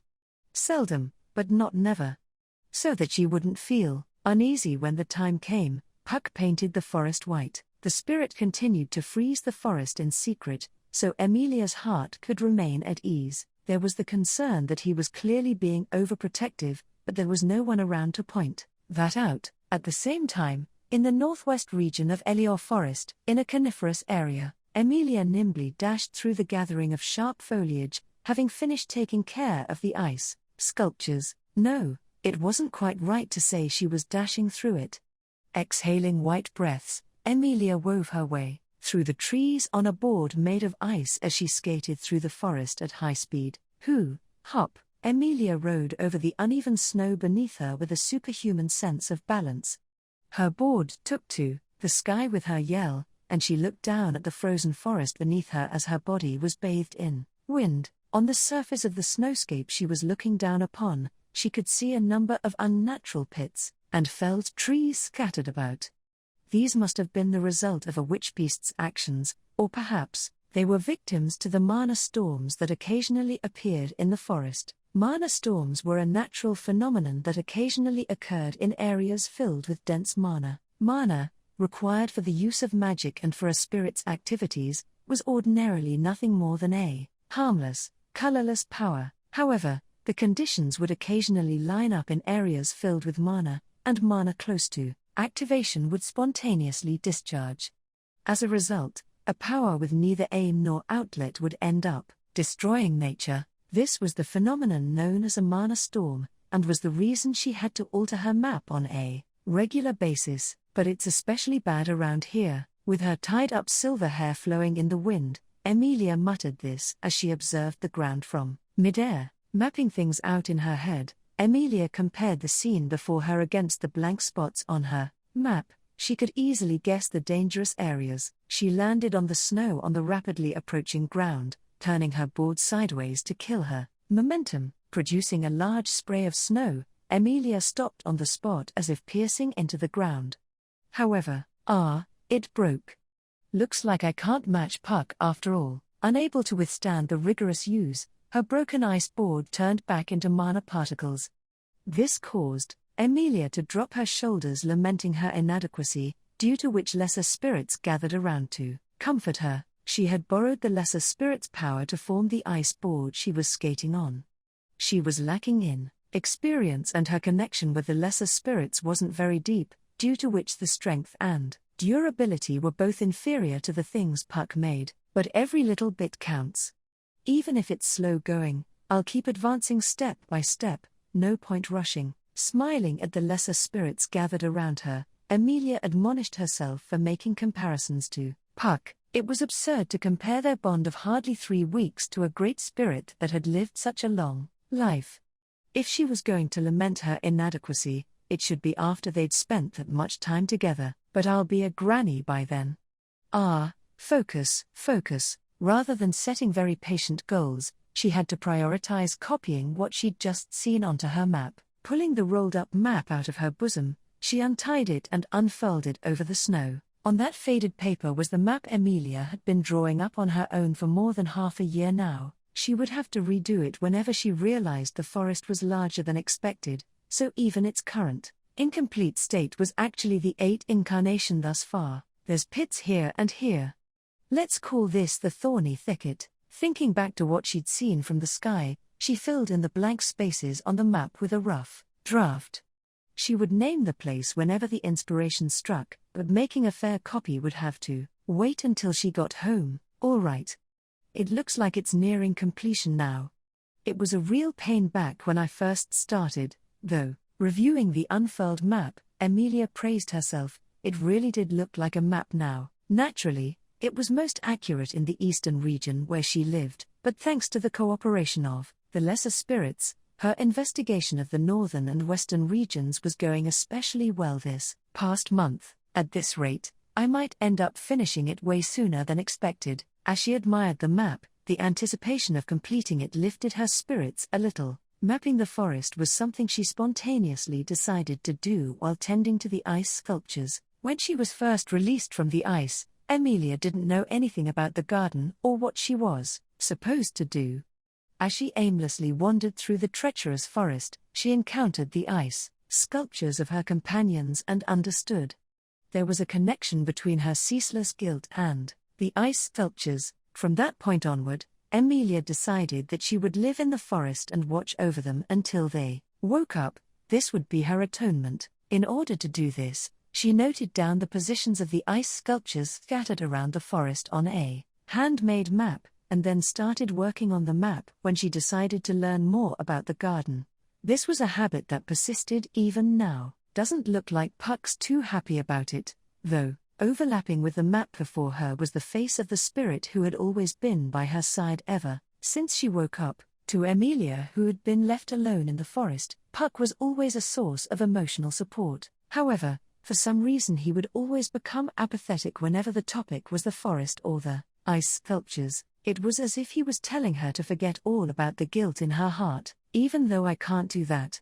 Puck, you dimwit. Emilia gently whispered this in her heart, rebellious words she could never say to his face. That she was so intent on completing her map was also partly an act of resistance to Puck's proposal. She wanted to show that there were still things she had to do in the forest, so she could not leave. But what if she covered the entire forest and finished her map? When that happened, she would probably look for another excuse and continue to wait in the forest for her companions to wake up.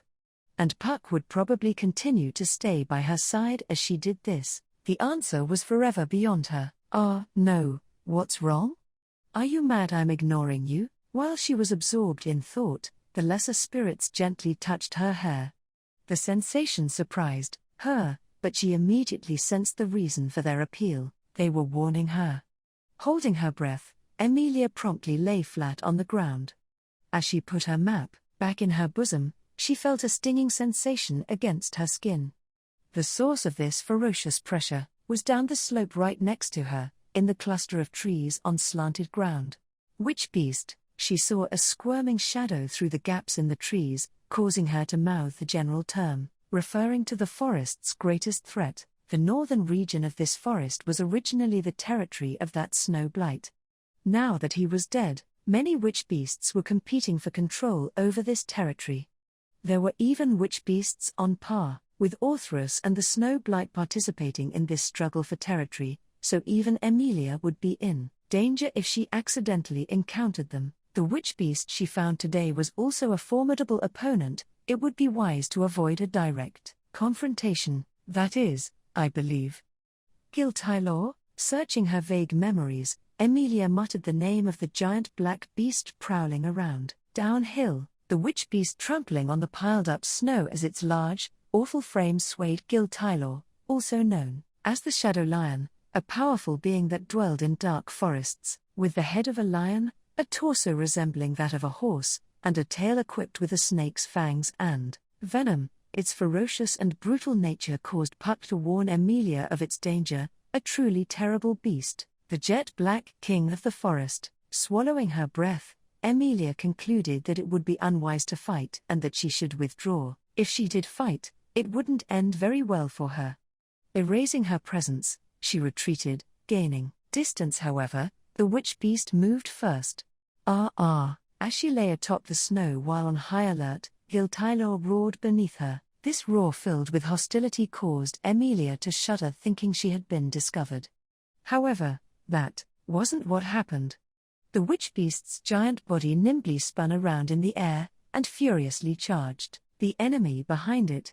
What is that? The appearance of this enemy was completely unexpected even to Emilia. Its approach and presence was so quiet that she may not have even noticed it if Gil Tylor hadn't sensed it, but even so, its bizarre appearance was such that one look would sear it into your mind permanently. To Emilia, it looked like a mass of black water, but its body seemed too elastic to be a mass of water, so it might have been more accurate to describe it as slimy instead. Its size dwarfed even the 4-meter-long Gil Tylor. It probably measured around 5 meters. Obviously, the round mass of water possessed neither eyes nor ears nor fangs. Gil Tylor's attack hit the mass of black liquid so easily one would hesitate to even call it defenseless. Torn apart by the talon-like claws, its viscous body burst open with no resistance. It was definitely dead. Emilia and Gil Tylor itself probably thought this, however. The next instant, it was Gil Tylor who screamed in agony. The strange phenomenon began from its right paw that had dealt the deadly blow. Its leg, which had touched the viscous liquid, produced a festering sound as it rotted away, and the shadow lion writhed in unfathomable pain. This reaction wasn't merely from losing one limb. In truth, the erosion had only just begun. That water, as Emilia looked on in surprise, the viscous liquid which had been torn apart squirmed as it started to move again. Even those claws that would have dealt a fatal wound to any other organism could not physically kill this entity that she was unsure was even a living thing. The viscous fluid closed up its cut, and then its colossal body sprang up. It then landed on the writhing Gil Tylor, completely absorbing the witch-beast's entire body, with even its head swallowed up. Gil Tylor's shrieks spouted bubbles as it convulsed. However, the viscous liquid would not let its captured prey go. The witch-beast's body slowly rotted away, and then dissolved. In just a few dozen seconds, the shadow lion had been completely dissolved to the bone and had now become part of the viscous liquid. This act of predation that had occurred right in front of her left Emilia speechless. This went for how easily Gil Tylor was killed as well, but she did not understand what just happened. But there was one thing she understood immediately. That viscous liquid wasn't done just yet. Having consumed the witch-beast, the viscous liquid's mass had gone up a size right as she thought. The black liquid's slimy surface seemed to be bubbling. She sensed something flying at her and leapt out of the way. Right in front of her, there was a violent explosion where she had just been lying, the result of the black liquid firing part of itself at her, an attack that could perhaps be called a slime bullet. The viscous liquid pierced the snow and the ground, leaving her in shock. That black liquid was definitely intelligent. It also had the cruel hunting instincts necessary to bring down prey. No way? Having analyzed that far as she landed, Emilia's eyes widened at the black liquid's next action. The viscous liquid that was downhill crawled up the snow toward Emilia with unbelievable speed. Its movements, as if spreading out over the ground, were such that it easily overcame the poor terrain and the obstacles in its path. She couldn't outrun it. Making this judgment in an instant, Emilia summoned her lesser spirits and was surrounded by light. I can't touch it. So I'll be counting on you guys. Considering how Gil Tylor met its end, coming into contact with the black liquid would be no different from suicide. Physical attacks could not repel it. She had no choice but to use magic in order to face it. Perhaps sensing her will to fight, the black liquid's surface started bubbling again as it crawled. Emilia prepared herself for another slime bullet, and the viscous liquid changed shape before her very eyes and pressed the attack, but it did not attack by firing a slime bullet. Black tentacles, parts of the viscous liquid stretched out thin and long, the black liquid waved them like whips to attack. There were 6 in total, a fierce offense, but if that's all you've got, this is going to be easy. This attack that snapped fallen trees, disrupted the snow, and mowed through the cold air boldly flew toward Emilia. Emilia slipped past the approaching attack, and the viscous liquid was unable to keep up with her as she dodged.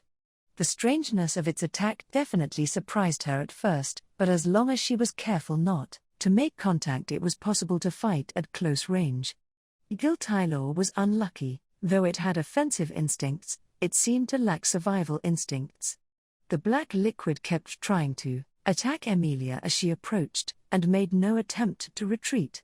Consequently, once she was close enough to be certain she wouldn't miss, Emilia invoked the spirit arts with an order to the spirits.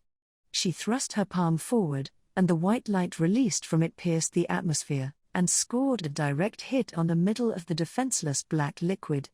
Although it hadn't taken any damage from the claws of a witch beast, its movements rapidly dulled and then to a stop before long. The viscous liquid had been frozen from the core, and that freezing damage spread to the rest of its body.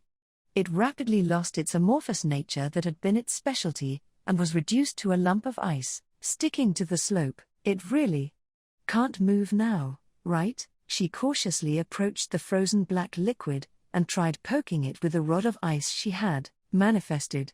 No reaction.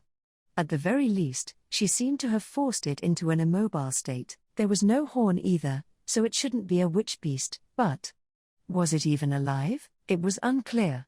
There was also some doubt as to whether she could say it was dead now that it was frozen, but this viscous liquid had dissolved and consumed Gil-Tylor, and then directed its hostility toward Emilia. It was unreasonable to say it wasn't a living thing considering these facts. She couldn't come to a conclusion either way. She probably wouldn't find an answer to this no matter how much she thought.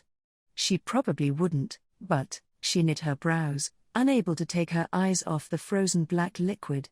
It wasn't the cautious gaze of someone looking at an incomprehensible life form. She was feeling an entirely different, strange emotion. Somehow, this doesn't quite feel right. Now that she'd frozen it, the battle was over. Despite this, Emilia's body was still stiff with tension and caution, and she couldn't help but keep her focus on the black liquid. It was as if instead of her memories, her body itself knew the true nature of this black liquid. But I can't remember anything. As usual, Emilia couldn't find the memories she desired no matter how much she looked around in her mind. No matter how much she worried, no matter how much she thought, she never made any progress, and remained as lost as ever. But if she just stood around fretting like this, she would only be wasting her time. She understood that much. It was almost evening already. It was about time she wrapped up her investigation. Even if she waited here, the answers she wanted would not manifest. She agonized for a while, unable to come to a conclusion, and then made a decision. That was, so you brought it back to the garden so you could show it to me. I thought you might know something because you're so knowledgeable. Was I wrong? Back at home base in the garden, at the spot where she dried her laundry, Emilia looked up at Puck, who had come back having finished his business, and tilted her head apologetically. By her feet was the frozen black liquid they were talking about. As one would expect, she couldn't bring back the entirety of its 5-meter body, so what she returned with was a fragment that she had broken off. It was a weird liquid. I mean, that witch beast you told me about before. Gil-Tylor, you said not to approach it because it was dangerous. Even it ended up getting dissolved easily. You're confusing it with another witch beast. Gil-Tylor's definitely strong, but it's lacking in a number of ways so you can deal with it fairly easily. I said something along those lines. Was that how it was? She was under the impression that it was a formidable foe, but thinking about it clearly she felt like he did say that after all. Regardless, it was a fact that the black liquid had dissolved Gil-Tylor. The mere sight of it was horrendous, a death that could make one end up feeling pity for it. But I mustn't pity it or anything of the sort. It's a witch beast, after all. No matter how they die, they're just reaping what they sowed. Rather, what I'm worried about is the wound to your heart from witnessing that. Anyway, about this pile of ice. Immediately tossing aside any concern for the pitiful Gil-Tylor, Puck observed the pile of ice on the ground. Carefully looking it over, Puck blinked his big, round eyes several times. In the meantime, Emilia's eyes were on Puck's tail, which was swaying from side to side as she obediently waited for his conclusion. By the way, did your business go okay? Yeah, hey, I'm busy investing this right now. That's true, but anyway, What were you up to? I went to play with some fire for a bit. Hey, quit interrupting. You said you wanted to confirm what this thing was, yet you keep getting in my way. What a naughty girl. With his investigation constantly being interrupted, Puck said this in a huff as he turned around. In response, Emilia lowered her eyes slightly and apologized. I'm sorry, are you perhaps depressed? Was Giltaylor that pitiful? No, that's not it. He was certainly pitiful, but I'm not thinking about Giltaylor. I can't properly explain it, though. She herself could not grasp the true nature of the discomfort lurking in her heart.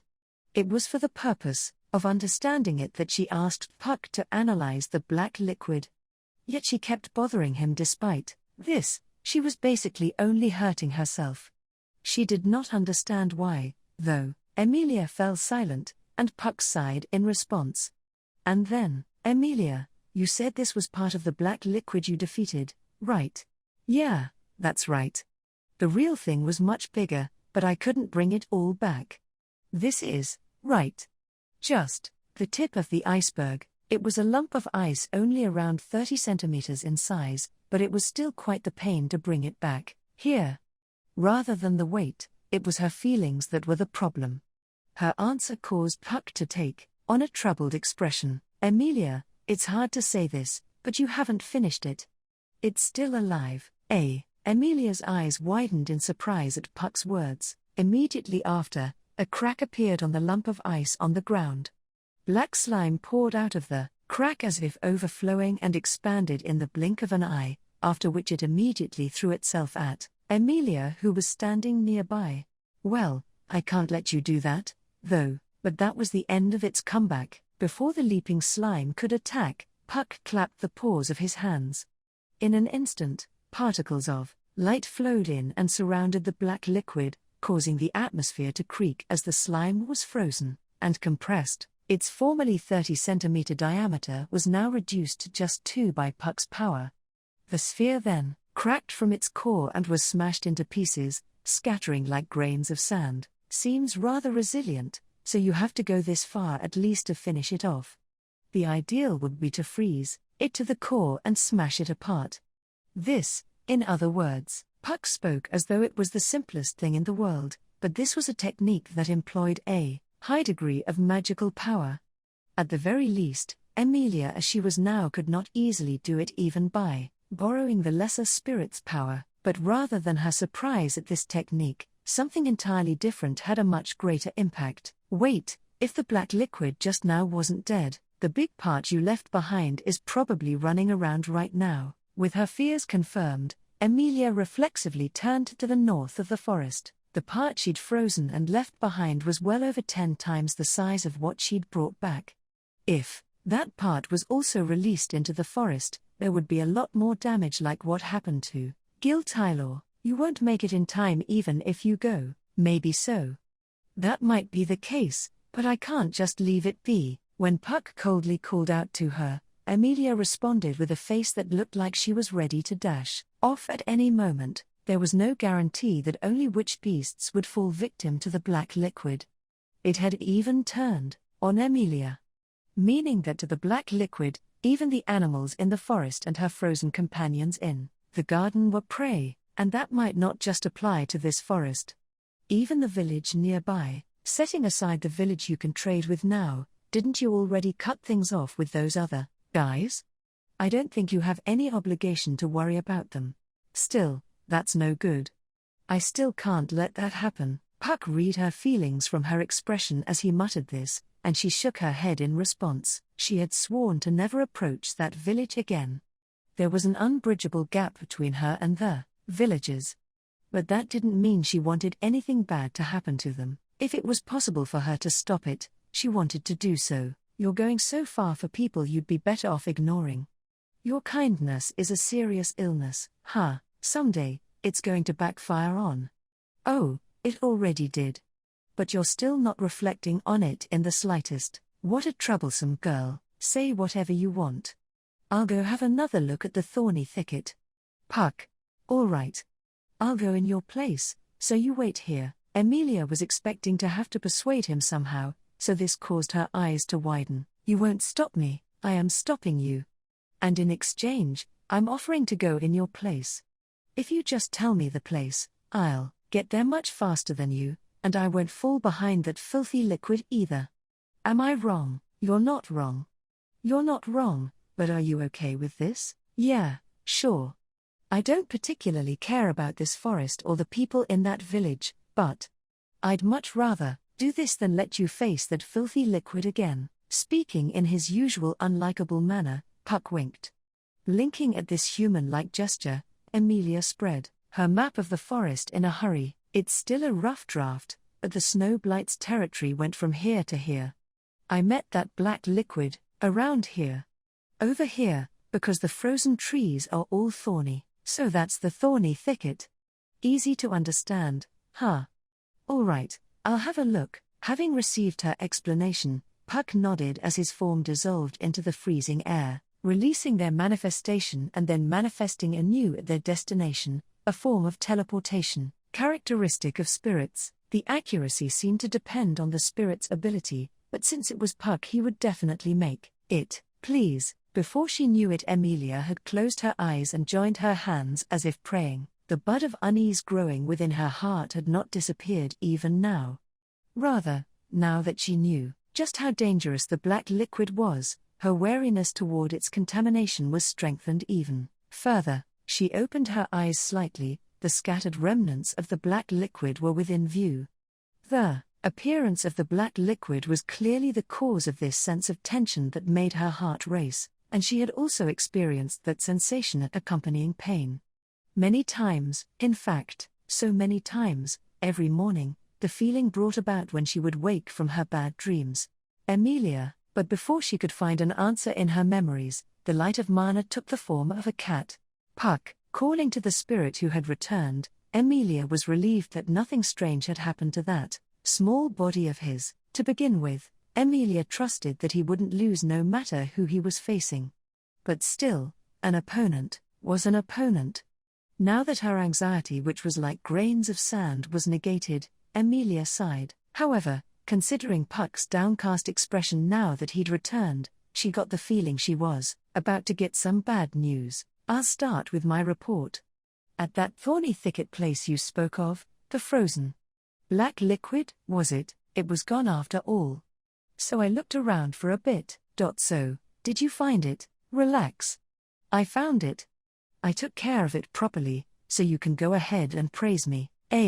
Puck puffed his chest with pride, but contrary to his attitude, his ears and tail were still drooping. Noticing her gaze, the cat immediately continued, however, with my report finished, I'm going to move on, but Emilia, don't go to the north of the forest for now. If possible, try to avoid going deep into the forest at all. What's that supposed to mean?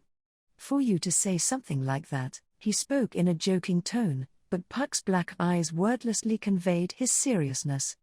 In response to his attitude, Emilia asked for an explanation and Puck fell silent momentarily. I took a look around the area to find the black liquid that ran away, but I didn't find just one. I finished off the 3 that I found, but it seems to me there might be a lot more. He forced these words out with a sigh, and confirmed Emilia's unpleasant premonition. Puck's eyewitness testimony and Emilia's unpleasant premonition were soon proven true. The reason was simple.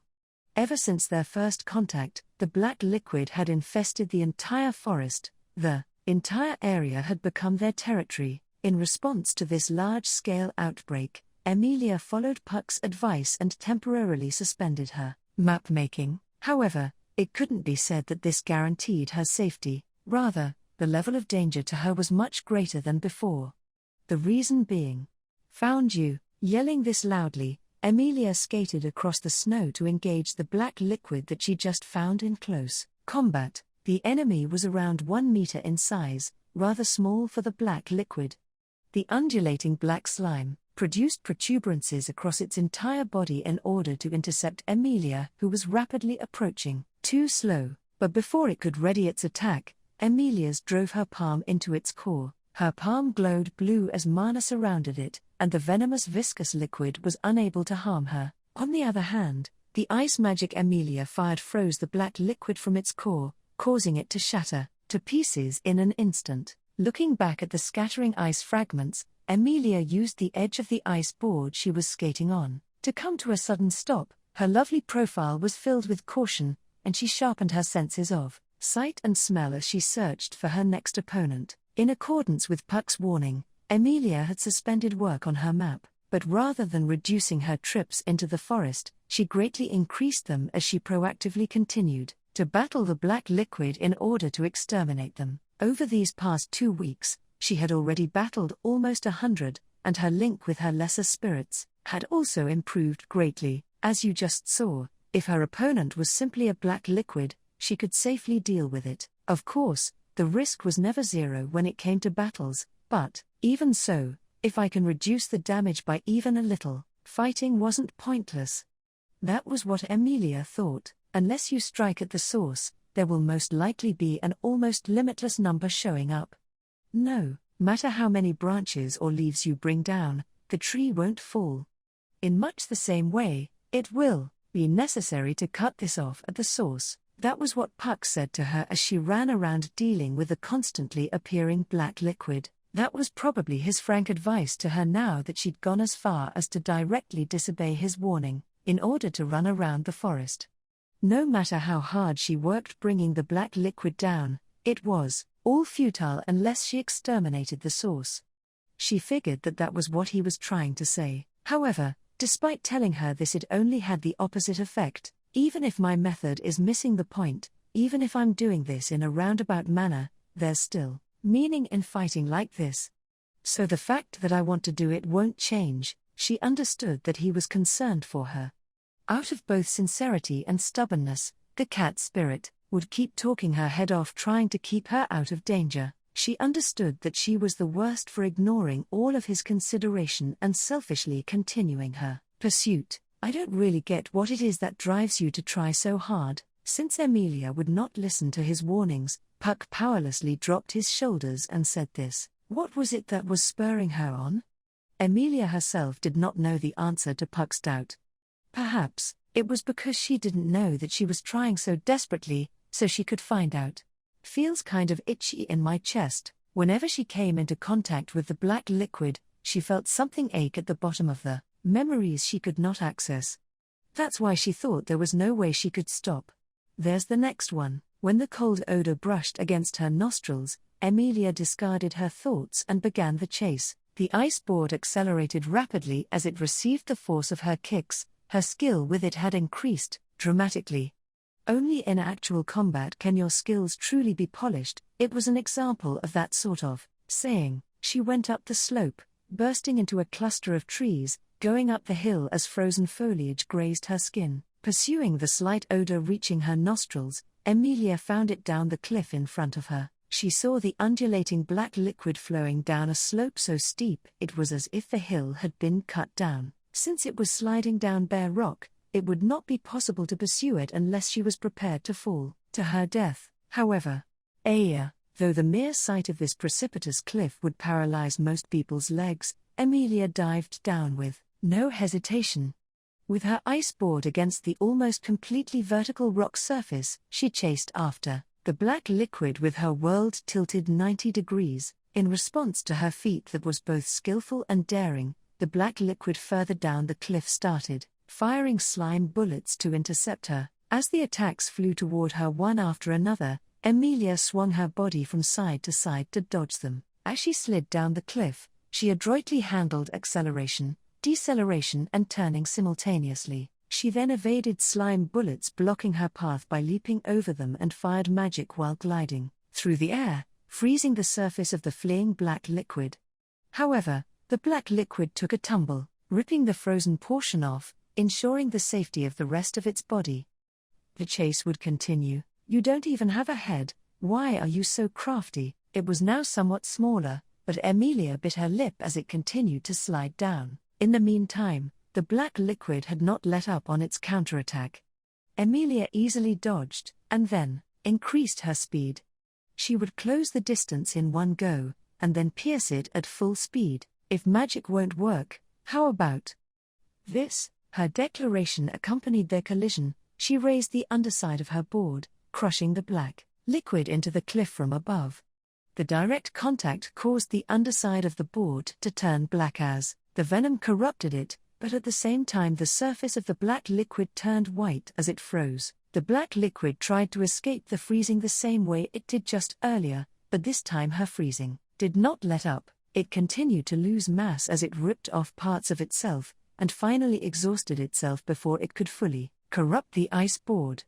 Its slimy body scattered into fragments of ice which made it impossible for it to do anything further. It was completely finished, but she was still sliding extremely fast. The ground beneath the cliff approached rapidly. At this speed, she would definitely die from the impact. Emilia overcame this problem through a rather forceful method. Please, in response to her brief call, her lesser spirits put out all the power they could. As the wind whined, they formed an ice ramp at the base of the cliff. The hastily built ramp could only withstand a single use. But that was all she needed. She took the ramp at high speed, and her body flew high into the sky. In the air so chilly it was practically cutting, Emilia carefully examined the ground as her silver hair fluttered. Doing a 360, she looked out in every direction, and within her field of vision she discovered several of the black liquid being drawn into her current battle. She aimed at them and fired off some ice bullets, the aerial attack destroying them one after another. 2, 3, 4. That's 5. When she confirmed that she had wiped out all 5 enemies in her inverted field of view, Emilia performed a somersault.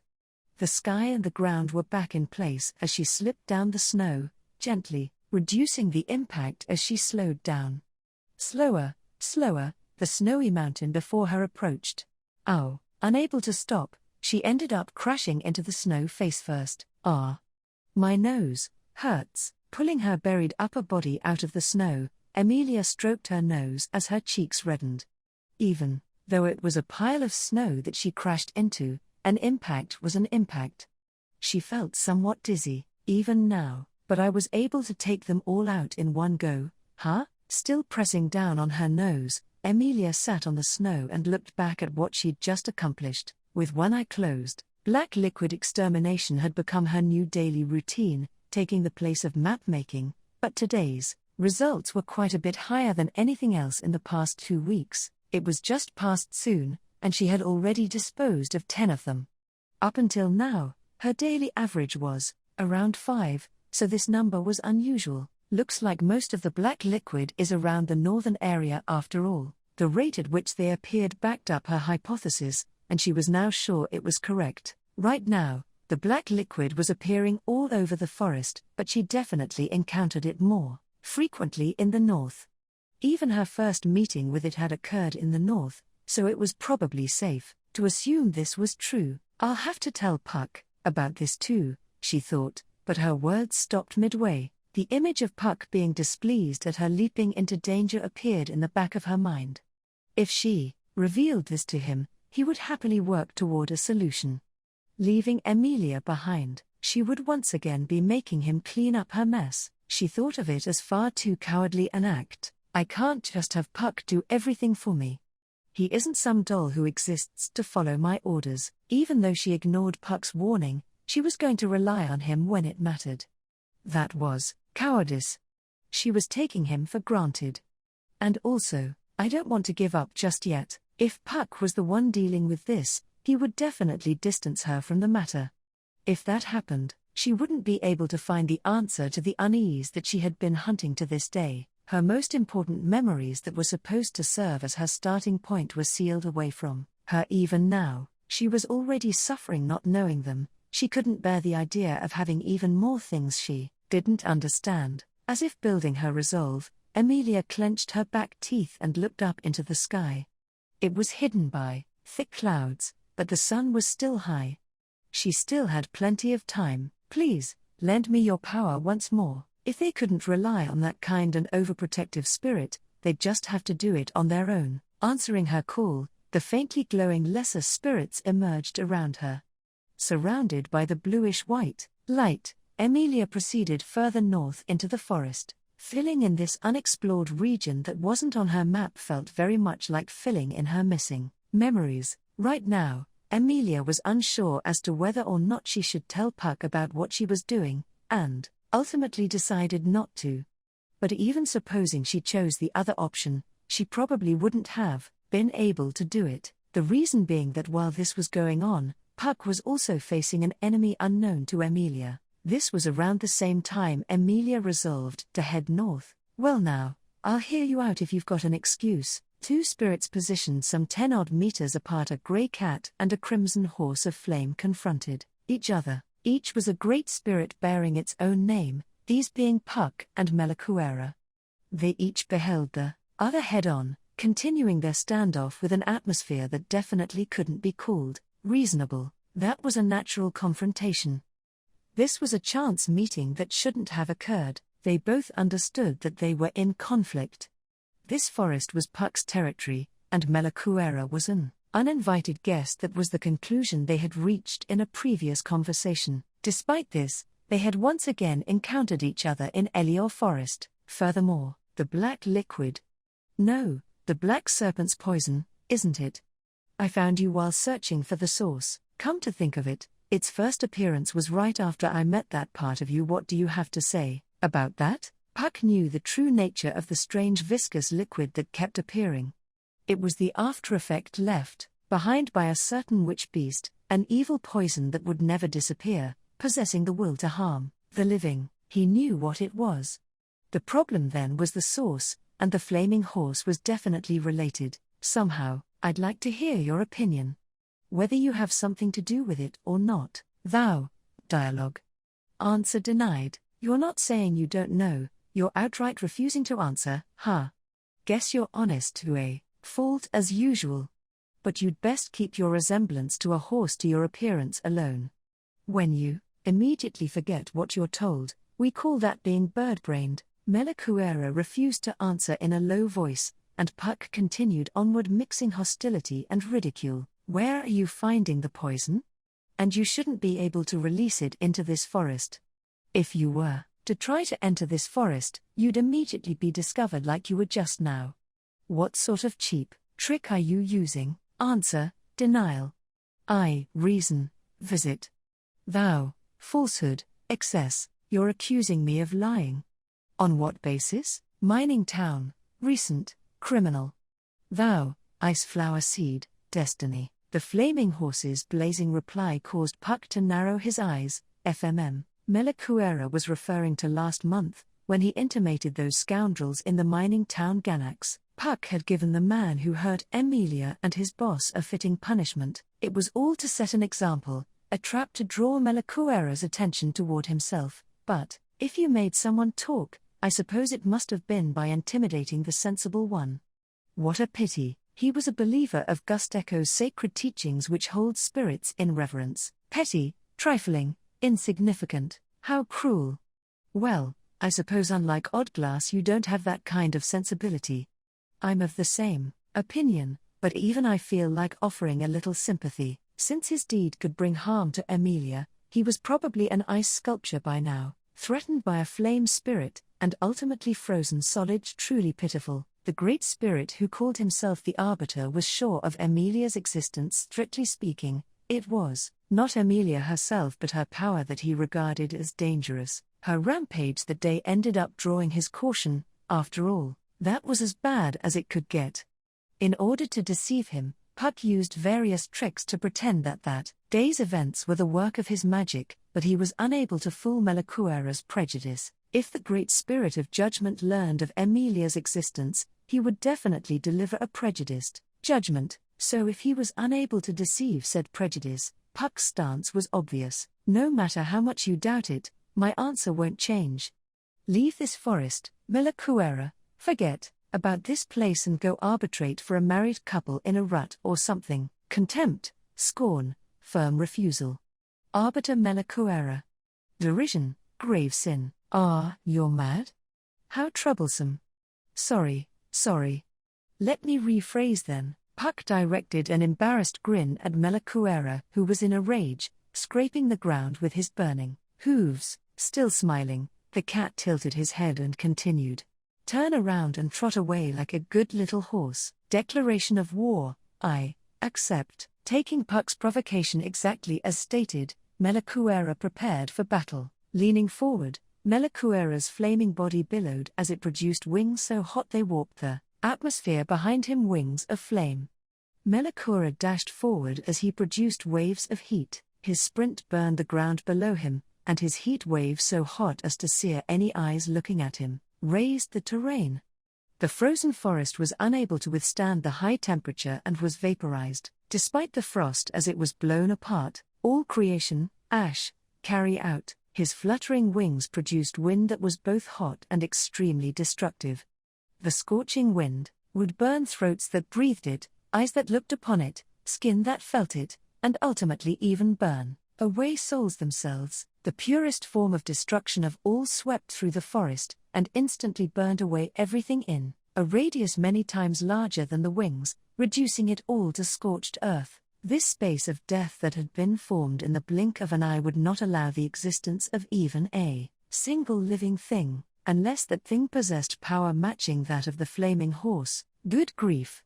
If you go that far, it'll be a real pain to hide it from Emilia later on. In the middle of this space of absolute death that burned everything, an unharmed cat muttered this, completely unfazed. Within swirling red heat waves, a few dozen centimeters surrounding Puck were unaffected, completely isolated from the effects of Melakuera's inferno. It was simply the result of magic colliding with magic, and cancelling it out, but of course, in order to actually do it was necessary to have fine control over an amount mana rivaling that of a great spirit. This too was an ability only held by transcendent beings, but since you've got a fancy title like Arbiter, surely that's not the extent of your power? Affirmative, thank goodness. If that was the best you could do, as a fellow spirit I wouldn't be able to show my face in public. Shame unnecessary. Thou, here, annihilation. In response to Puck, who always had a comeback, Melakuera fired flame bullets from his mouth. The balls of fire collided with Puck's magic barrier with tremendous force and shattered it. Persist, continue, sustain. Having been expelled from his shattered barrier, Puck was now assailed by relentless attacks from the wings of flame. Puck waved his tail to intercept this, producing a white wave of cold. Tyrannical heat collided with absolute zero, and the clash produced an explosion of steam which covered the burnt terrain in the blink of an eye. Naya, aiming for Puck, who was engulfed by the white curtain, Melakuera fired a barrage of small flame bullets. The flame bullets scattered the steam, vaporized the trees that ended up in their path, and turned the southern region of the forest into a wasteland in mere tens of seconds from when the battle began. The clash of just two spirits caused this. Not bad, now it's my turn. Puck countered the flame bullets that were destroying the forest with bluish-white ice bullets. The flame bullets and ice bullets collided head-on, and their perfectly equal powers immediately cancelled each other out. The countless blasts of fire were countered by ice bullets of equal quantity, producing a chain of vaporization, extinguishment, and mutual cancellation. It sounded like pouring water, but the attacks cancelling each other out possessed truly dreadful power. Everything the fire touched was vaporized, and all that was covered by the light was doomed to remain frozen at absolute zero for all eternity. They exchanged countless fatal attacks, the shockwaves of which were steadily shortening the forest's lifespan. It didn't seem like there would ever be an end to this exchange. It was only natural that both would conclude this judgment of evil, judgment of criminals, carry out arbitration. As he fired flame bullets, the flaming horse roared for the first time as he closed the distance between them in one go, mowing through the atmosphere with his wings of flame. Melakuera ferociously charged Puck, who was still midair. The cat placed one paw atop the other and caught the blow by forming an ice shield right in front of him. The resulting shockwave contained waves of both heat and cold, causing the terrain to crack as it was scorched and frozen, ruining it even further. This is even more of a problem than I thought. Tossed about by the shockwave, Puck grimaced with his ears and tail shaking. The forest around them was now completely unrecognizable, but Puck, who was at the epicenter, didn't appear to be wounded at all. To begin with, the concept of injury itself was meaningless to spirits. To spirits, damage was something That only occurred when something tore through the defenses of their materialization and harmed the odd that was the core of their being. Unless they lost their odd, spirits would not die no matter what happened to them. Or to put it another way, in a battle between spirits, the goal was to rip through the opponent's mana and crush their odd. In that sense, it could be said that Puck and Melakuera were both in good health. Doesn't look like I have much leeway. Even though spirits used atmospheric mana to perform magic, there was a limit to how much they could control.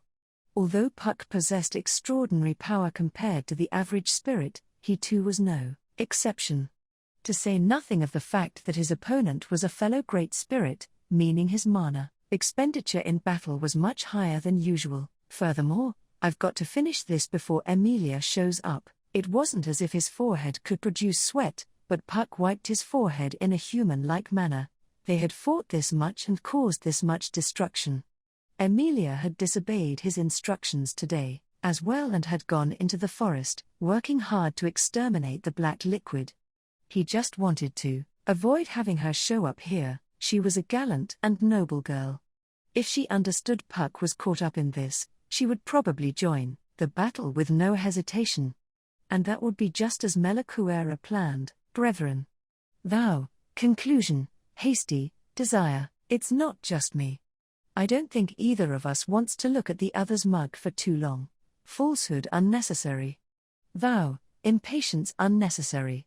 Reason, already discovered. The wings of flame spread out over the ashen ground as Melakuera took a low stance, and Puck's eyes narrowed in response to his words. The flaming horse wasn't the sort who would resort to provocation.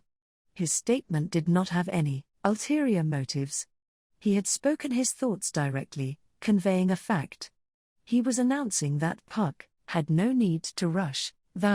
Falsehood. Secret. Protect. All unnecessary. Ho. And why would that be? Conceal. Half devil, silver, witch. Already in hand. Puck's narrowed eyes widened at Melakuera's declaration, witch and half-devil. At the same time, Puck realized. Between the rampaging waves of mana formed by the clash between fellow great spirits, he could feel waves of a familiar mana flowing in from afar. It was coming from the northernmost region of the forest. This sensation caused Puck's fur to stand on end. Melakuera, what did you do to her? Conversation unnecessary. That's true, isn't it? There isn't room to talk. Nor is there room for mercy or holding back. The tone of Puck's voice dropped, and the mana enveloping the area transformed with a violent noise, forming countless icicles that seemed to cover the sky. Their sharp tips were all aimed at the flaming horse on the ground. I'll kill you, and then bring her back. There's probably no point hiding it anymore, right? In response to the icicles covering the sky, the ground beneath Melakuera started emitting flames all at once. The roaring blaze and absolute zero dominated the skies and the earth as they faced each other. Die, fool, concurrence, clash. At the same time, it all happened in an instant. However, the destruction brought about by this colossal power completely annihilated the southern region of the forest. The white forest had vanished completely with not a trace left. And what was left was, the northern region had turned into a hell infested with black liquid. There was even more than Emilia was prepared for. Drawing ragged breaths, Emilia fell to her knees on the snow as she gasped. She had been running around the mountain non-stop, and the lack of oxygen caused her ears to ring incessantly. The reason for all of this was the fierce attacks from the black liquid that just wouldn't end. Finally, calmed down a bit, wiping off the sweat running down her eyelids, Emilia sat down while making sure to keep her guard up. It had been about an hour since Emilia challenged the North, seeking to find the source of the black liquid. Emilia spent all that time fighting. They kept coming at her so fast she did not even have time to breathe. I lost count at 20. Small and large, the black liquid came in a diverse range of sizes. It couldn't be said that any one of them was particularly hard to deal with on its own, but having to fight battle after battle drained her willpower and stamina more than expected. Perhaps Emilia was being conceited when she thought she could go further. If it weren't for you guys, I would have been completely finished. Thank you." As she spoke her thanks, faintly glowing lesser spirits appeared on her shoulder. They couldn't encourage her with words, but they supported her through their sensory connection. This made Emilia smile. She had presently battled more than 20, almost 30 of the black liquid. Counting the ones from before she reached the north, it was almost 50 in total. She had to run around in the snow as she battled, and the fatigue was definitely building up. However, using the spirit arts didn't particularly tire her. This too was probably thanks to the lesser spirits, but I can still go on. Didn't Puck once say this was dangerous? Opening and closing her fist, Emilia remembered Puck's lesson as she confirmed her level of exhaustion. It would be ridiculous to follow his teachings even though she ignored his warning not to enter the forest. Furthermore, Emilia still felt a certain sense of antipathy toward the option of retreating. The entire northern region of the forest had fallen under the black liquid's control. Over this past hour, Emilia hadn't seen a single other living thing, be it animal or witch beast. The black liquid had probably already eliminated all of them. And when a hunter runs out of prey, it changes its hunting grounds. Even if I withdraw from here, they'll probably approach the garden sooner or later. Even if she resolved to fight back when that time came, it was doubtful whether she would be able to reach the main part in the north. Perhaps this could be her one and only opportunity to reach the source. Crossing her arms, Emilia pondered with a troubled expression. She still had some willpower and stamina left. One more step, if something just gave her a little push. It was at that moment. What? Her lesser spirit's sudden reaction caused Emilia to narrow her amethyst eyes and adopt a half-standing position. Since her lesser spirit sensed something approaching, Emilia started weaving mana in preparation for the arrival of some black liquid. However, that preparation was pointless. The reason being that what appeared in front of Emilia was not some black slime, but red, lesser spirit. Emilia whispered this as she looked at the crimson ball of light that appeared before her. Particles of light gathered in the air and fused together. Emilia initially assumed the being that hence manifested was a lesser spirit like she was familiar with, but she immediately retracted that thought. From her connection to the lesser spirits, Emilia felt the emotion of reverence flow into her. As the sensation surprised her, her lesser spirits all jumped and flickered as if they were afraid of the red spirit. She knew this reaction. It was a scene she saw every morning in her room. The way the children are reacting, it's the same as when Puck shows up, meaning, "You're a spirit, right?" Emilia carefully called to it, but the red spirit remained silent, giving no response. Unlike Puck, the red spirit did not possess a true form, much like a lesser spirit. If it did not have any way to convey words or feelings, then perhaps it just couldn't be helped. But it's not like you showed up just to float there without saying anything, right? The spirit must have had some reason for showing itself like this. Emilia held that sort of expectation towards the spirit. In a certain sense, it was natural for Emilia to have this trust. To her, spirits were all like Puck or her lesser spirits. As far as she was concerned, spirits were all forces for good. Consequently, Emilia had hope for this red spirit as well. Emilia, who could not place her faith in other people, her companions, and most of all herself, only believed in spirits unconditionally. That was the sort of relationship she had cultivated with the spirits around her as she lived in the forest. Where are you going? Do you want to tell me something? It did not have a voice with which to answer her question, so instead it started moving as if to answer. With its movements, the red light swayed over the snow as if dancing, and started swimming through the air as if guiding Emilia. Emilia widened her eyes at the suddenness of this, but she immediately ran after the spirit. Wait, hey, wait. Where are you going? Surmounting snow paths, slipping through the frozen roots of giant trees, Emilia chased after the spirit. In front of her, the spirit matched Emilia's speed, maintaining a reasonable distance between them as it continued to lead the way. There was something conclusive wherever the spirit was leading her. This belief drove her legs. She continued to run through the snowy forest, and the instant she came out of a cluster of trees, perhaps her impatience had chipped away at her concentration, Emilia raised her voice as her footing unexpectedly crumbled, a natural trap that would occasionally appear on snowy paths, overhanging snow. Her foot went right through the snow when she stepped on it, and she lost her balance as she slipped down the white slope. "This is bad," she let out a small scream, but fortunately the inclination of the white slope wasn't very steep. She immediately used her limbs to correct her posture and stand up, and then slid all the way down to the very bottom. What a surprise! That was really startling. Looking up at the crumbling overhang of snow, the unexpectedly long distance she slid caused her to break into a cold sweat.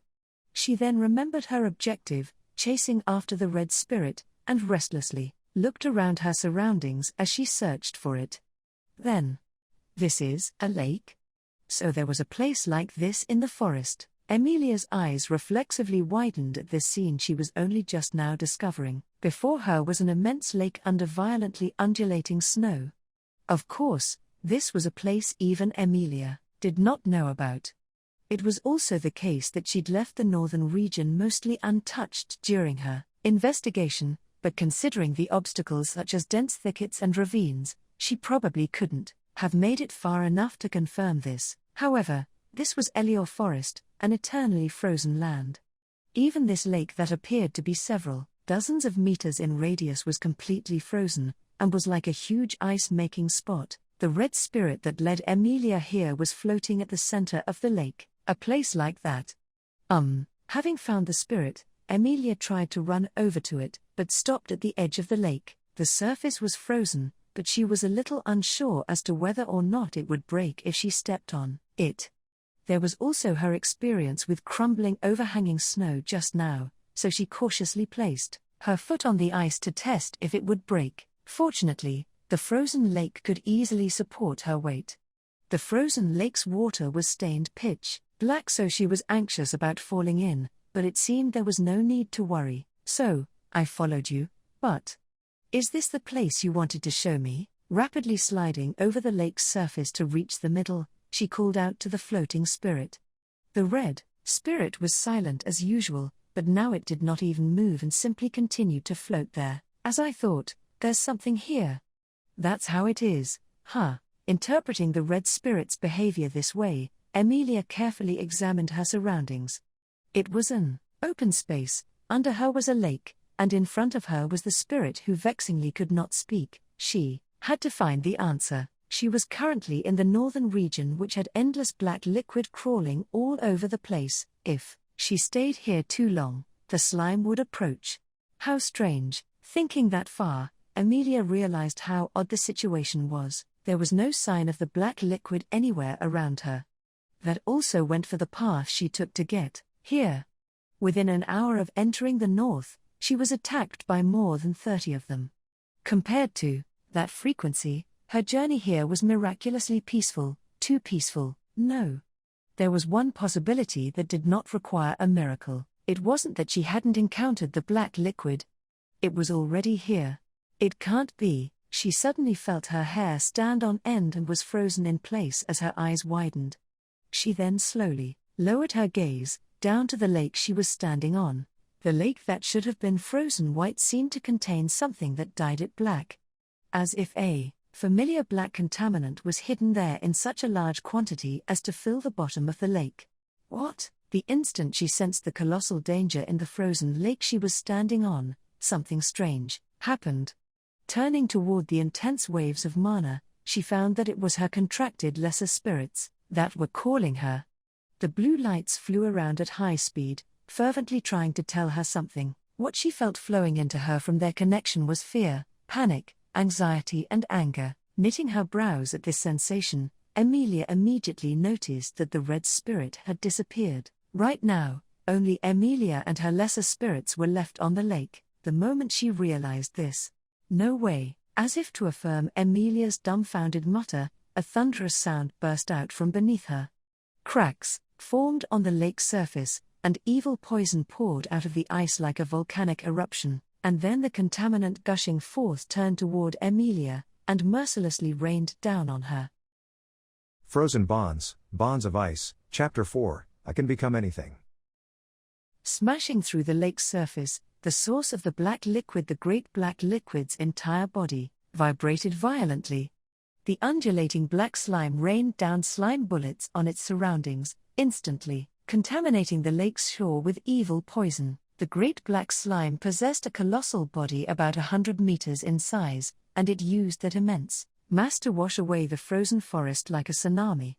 In the blink of an eye, the area had turned into the scene of a disaster, filled with fallen trees and landslides. Naturally, a girl standing in the midst of this downpour would be completely helpless. However, thank goodness, I just barely made it, surrounded by the terrible spectacle that looked as though the entirety of the lake had overflowed. Emilia said this as she sighed. As the filthy water furiously swirled around her, not a single drop was able to touch her. This was no surprise, because her body was completely cut off from the black liquid.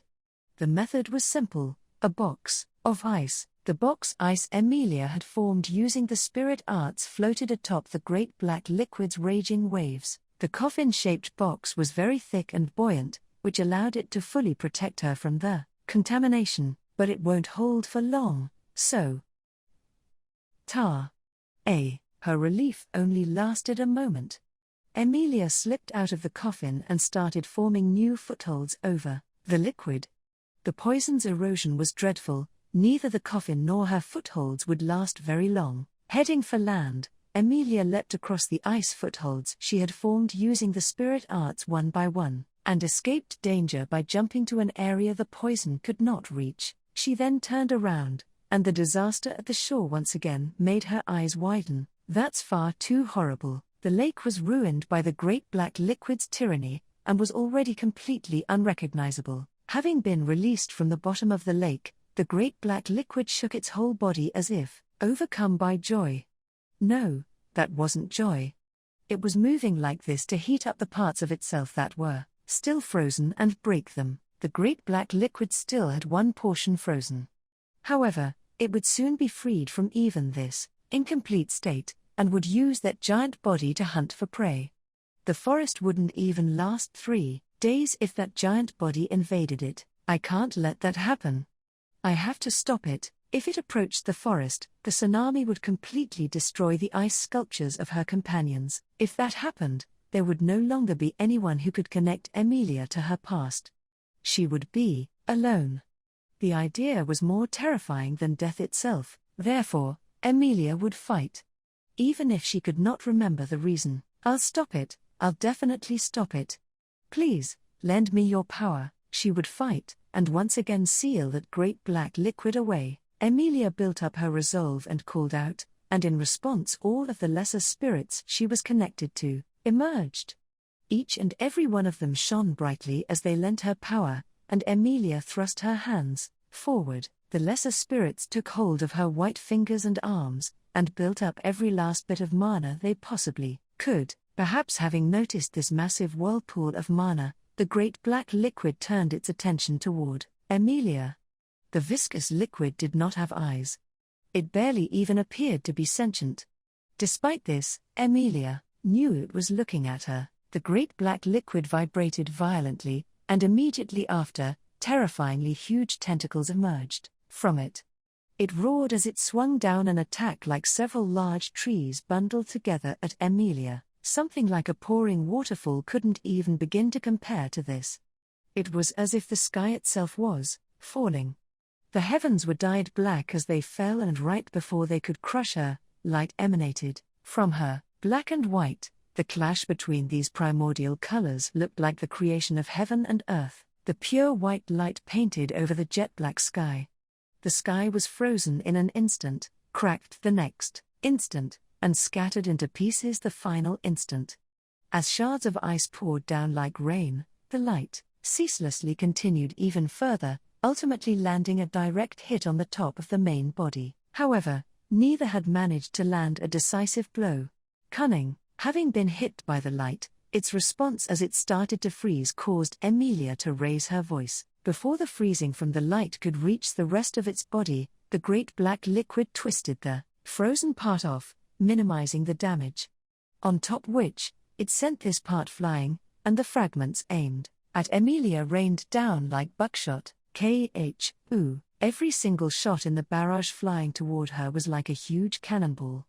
The black lumps of ice bored into the ground, causing it to explode and scatter snow and ice, and even surrounded by this Emilia advanced, just as Puck taught her. The only way to exterminate the black liquid was to freeze it to the core and smash it apart. Of course, the larger the opponent, the harder it would be to freeze them, and this particular opponent was the worst, but even so, I shaved off 1% with that attack just now. So I just have to repeat that 100 times. There were no shortcuts. If her only option was to chip away at it bit by bit, she would choose to do so, with no hesitation. As Emilia rushed toward it, the great black liquid fired a large amount of slime bullets to mow her down. As Emilia leapt over frozen trees, the ground beneath her burst open, scattering huge amounts of snow and soil. Having needed a colossal amount of mana for that last attack, her lesser spirits were now exhausted. It would be a while before she could use such a powerful attack again. Emilia would have to buy them that time. Bring it on. If she thought too much, it would only make her despair. As if to clear that darkness, Emilia yelled as she faced it. The great black liquid was a mighty existence. None of the opponents she had fought thus far could compare to it. The black liquid would win the battle if it simply touched her, whereas Emilia's attacks were sporadic and lacking in power. A tiny little girl like Emilia barely even counted as an opponent. It was unclear whether the great black liquid even had a mind with which to think, but supposing it did, it would probably think this, and all the advantages the black liquid had would become openings for Emilia to exploit. She evaded the slime bullets and leapt over the corruption washing over the ground. She skated over the snow, surfed up the slime on her ice board, and repeatedly attacked the giant that was toying with her, dealing damage bit by bit. She kept fighting hard with no breaks, pushing herself to the limit to overcome her disadvantage. If there was someone watching from afar, or if the great black liquid had intelligence, perhaps they would have been left speechless, unable to believe what they were seeing as they watched her give it her all. What was unfolding here was not a battle between a lone girl and a colossal enemy. Naturally, Emilia had a few things to say about that. First, if one were to say she was fighting alone, she would deny it by pointing out the lesser spirits that were with her. If one were to say she was at a disadvantage, she would retort that her opponent was being careless. If one were to ask if she seriously thought she could win, she would probably reply that she was fighting hard so she wouldn't lose. Right now, there was no doubt that the brave battle she was putting on was mostly driven by willpower. As long as her willpower held out, she could fight on no matter what. It was her foundation. Abandoning her contaminated ice board, she formed a large foothold on the lake and leapt over to it. Emilia dug in her heels to stop her movement, and then flashed a light as she turned around. This light froze the slime diagonally. The blade of light seemed to cut right through the great black liquid, dyeing the cut white. However, the great black liquid's counterattack was also extreme. It launched a huge slime bullet some 10-odd meters large at Emilia, who had stopped moving. She formed a barrier of ice, but she couldn't stop it. The slime bullet struck her ice foothold, and launched the block of ice high into the sky. Clinging to the block of ice that had been sent flying, Emilia endured the violent wind that assailed her. As she spun, below her was the great black liquid. The sky offered her no refuge as the viscous liquid extended its giant body, seeming to open wide so as to gulp down Emilia and the ice in go. Above the waiting great black liquid, Emilia groaned as she used magic any number of times. Repeatedly, hitting the rising block of ice, she finally stopped its rotation instead. The block of ice was launched downward much faster than gravity could pull it and struck the great black liquid, accelerating its fall where the innumerable icicles Emilia had fired into it from above. The countless icicles added speed and rotation, allowing the block of ice to break through the great black liquid's defenses. The gaping great black liquid was easily split in four by the block of ice. The viscous liquid scattered with a black splash, and Emilia pushed her spirit arts to the limit. The radially expanding light froze 3 of the 4 pieces. The atmosphere creaked as the black contaminants were dyed white. the sight of which brought Emilia satisfaction. With this, how many of the 100 attacks she was supposed to deal had she dealt? She decided to think about the exact number later as she immediately withdrew in preparation for her next attack. She jumped off the block of ice that had pierced the great black liquid and was now sinking to the bottom. She followed the several footholds she had created midair to escape the great black liquid's grasp. At that moment, a sharp pain suddenly stabbed her heart, causing her breath to catch as she lost focus. It was similar to the pain she felt whenever her confrontations with the black liquid stimulated her lost memories. However, the sensation just now was on an entirely different level from anything before. It was far too strong. She missed a foothold, and was left defenseless against the viscous liquid's counterattack. For an instant, her world turned upside down when her foot stepped on air. The frozen black liquid was in her field of view. When she saw the contaminant wriggling directly beneath her falling silver hair, she let out a strained breath. In an instant, Emilia used her survival instincts to the fullest, searching for any possibility of escape. In order to execute it, however, her hands wouldn't move. She was unable to find a solution. She would be swallowed, dissolved, and consumed. That was the unavoidable future just a few seconds ahead of her. This realization left Emilia dumbfounded. More than anger, more than sadness, what filled her was pure shock. Was death something that happened so easily? The last moments of the witch beast Gil Tylor as it was swallowed and dissolved passed by her mind. Just like that witch beast, Emilia too would probably have her hair, skin, and flesh dissolved, and be absorbed to the bone. That was really scary, but, for some reason, some part of her felt apathy. Death was frightening. The end was terrifying. Despite this, she felt slightly relieved that it was over. With this, she would no longer be tormented by the unease and guilt she had no answer to. Thinking of it that way, the idea of dying like this, "Are you sure?" As she accepted the end, she heard someone's voice. This question caused Emilia to gasp and reopen her closed eyes. Her field of view was filled by the black-stained death approaching right in front of her. Can this really be the end? Even though you haven't apologized to anyone for even a single thing, apologize. For what? Just who should she be apologizing to, and for what reason? Those words seemed like nothing but a false accusation, but they soaked deep into her heart. No way. You're far from finished, she finally realized. It was the voice she heard every day, every morning, her own voice. Immediately after, a light emanated from her in the blink of an eye, and the surging frost shattered the great black liquid from its core. The great black liquid that had filled the lakeside and caused damage rivaling a calamity was now shattering into tiny pieces. The dancing shards of ice turned into white light, and produced a wondrous atmosphere that didn't quite fit the disastrous scene.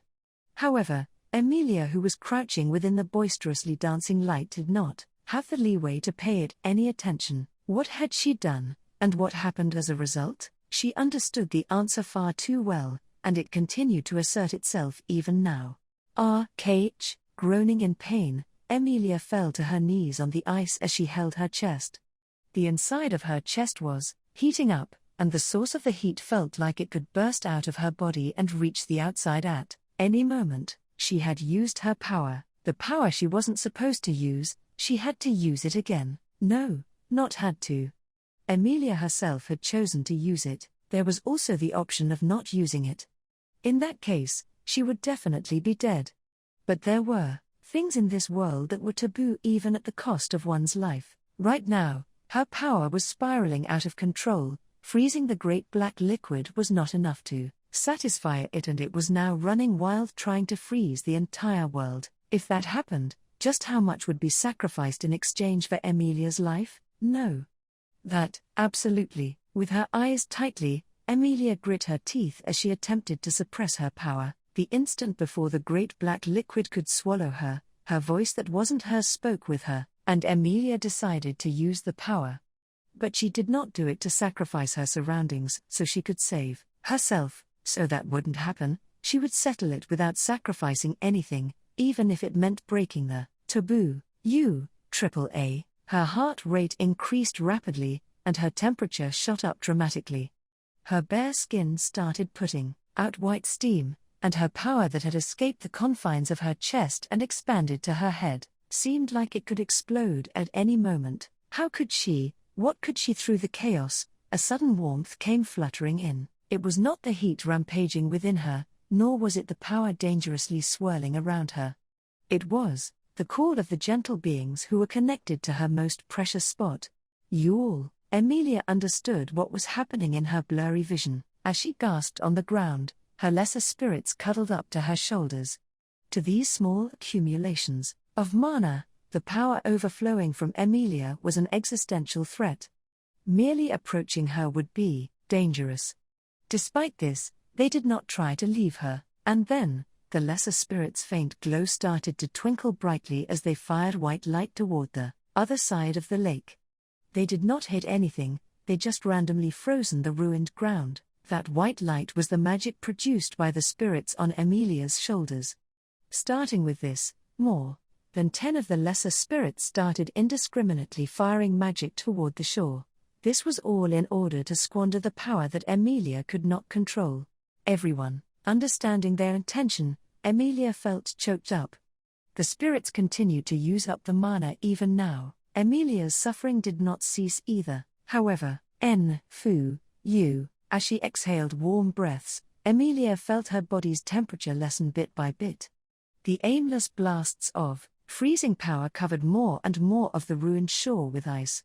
Emilia's power continued to decrease as more ice covered the scenery. Finally, drawing deep, gasping breaths, Emilia pressed her forehead covered in cold sweat against the snow. Her high body temperature cooled down right away, and her thoughts that were rendered delirious by the heat were now back to normal. The sensation of something foreign raging in her body was not completely gone. However, there was no longer any danger of it exploding and running wild. Withstood it. Without relying on Puck, for the first time, that was a state in which she could not do anything without relying on him, but she had managed to overcome it without him this time. This was all thanks to the lesser spirits who worked hard to protect her with no concern for their own safety. Thank you, everyone. Thanks to all of you, Emilia said this in a tearful voice, still sitting on the snow, and the lesser spirits did not say anything in response. The light simply wavered gently in silence, and Emilia felt something well up in her chest. She had faced death, used her power in order to avoid it, had her own life and those of others threatened by this power, and was saved from it thanks to the lesser spirit's help. She felt guilty for relying on the taboo. She was of course reflecting on it. But just for now, her sense of accomplishment at having survived won out. Furthermore, there was even more good news. She was able to deal with the source of the threat to the forest, the great black liquid. This time, she was able to protect the forest, the garden, and everyone. This time, feeling something out of place about her emotions, Emilia knit her brows slightly. However, once open she could no longer put the lid back on her memories. Now that she was no longer desperately trying to control her power, Emilia discovered the source of the aching pain that arose within her when she met the great black liquid, a green forest, her companions before they were frozen, a silver-haired woman, a black robe, and then, the moment she reached for the lid and snuck a peek at part of her missing memories, she was repelled by a pain that felt like she had touched hot metal. But at the very end, she got the feeling that someone told her to forget, unspeakable fear, indescribable loathing, hate that did not need a reason. Emotions Emilia was not even aware of exploded within her. Emilia was taken aback by this outburst and raised her voice.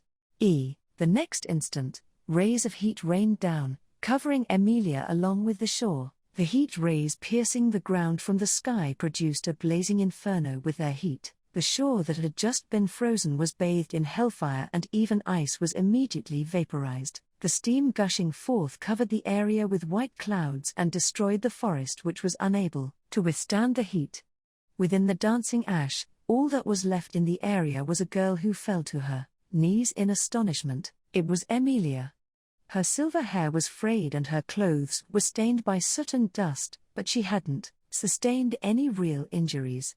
Considering the scale of the inferno surrounding her, this was a miracle. If it wasn't a miracle, it had to be a result obtained through great sacrifice. Within the smoke so hot it was difficult to even breathe, Emilia stared in shock, unable to move. She did not understand what had happened. But unfortunately, she immediately realized she had lost something. The contract between spirit and spirit arts user was a connection between souls. If one of the connected parties were to be lost, Emilia would immediately feel it. That was why she understood that her lesser spirits had faced the pouring rays of heat to protect her, and consequently had their mana ripped away, after which their odds burned. She knew right away that she had lost an irreplaceable connection. Emilia's heart was filled with the feeling of loss and despondency. These emotions took her to the limit of what her brain could process, the overflowing magical power, the ache of opening the lid to her memories, and now the feeling of loss and despondency upon losing her bond. Every single one of these was far too much for her slender body to bear. Extreme delight. Ah, that's a nice expression. I wanted to see that look on your face. A voice suddenly struck Emilia's eardrums in the midst of her depression. She slowly turned in the voice's direction, and found a red light past the smoke. A round, red light. It was the light that led her to the lake. It was the spirit that called her here. The spirit that had disappeared somewhere when the great black liquid showed up had now reappeared. That voice.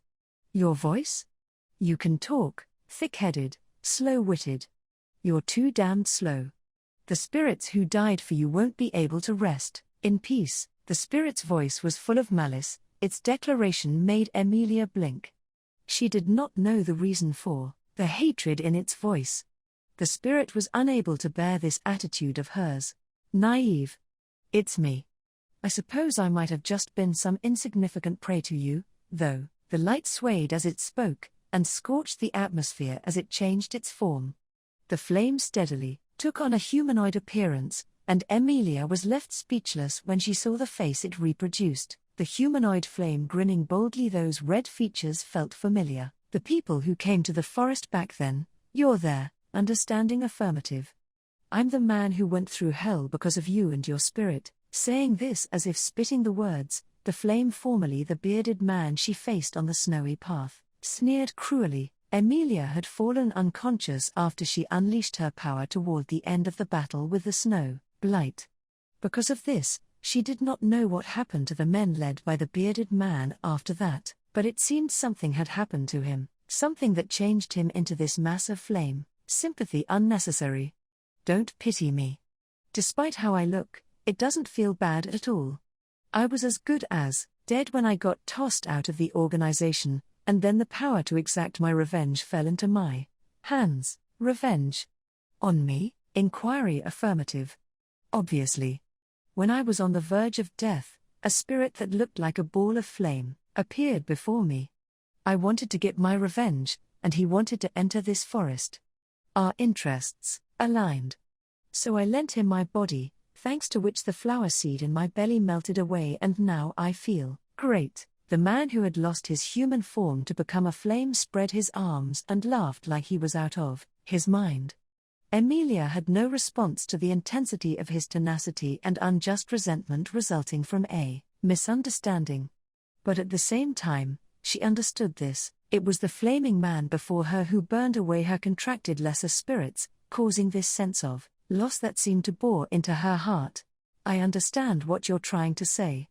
I understand completely. Putting strength into her shaky knees, Emilia stood up and faced the flame. Drying the tears in her amethyst eyes and wiping the soot off her cheeks, she glared at the flame blazing. With malice, I understand that you want revenge on me for what happened that day. I did something terrible back then. So I understand why you would retaliate. But, why did you kill my lesser spirits?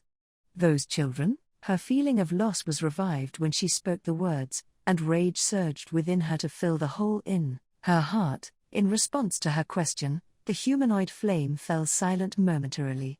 But his features soon warped, in an unsightly manner as he laughed, bearing his horribly vulgar emotions. Simple, clear.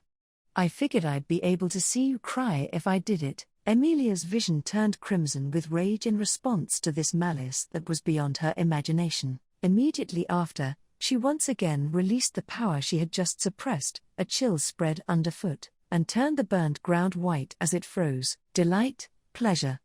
Wonderful, get angrier and angrier.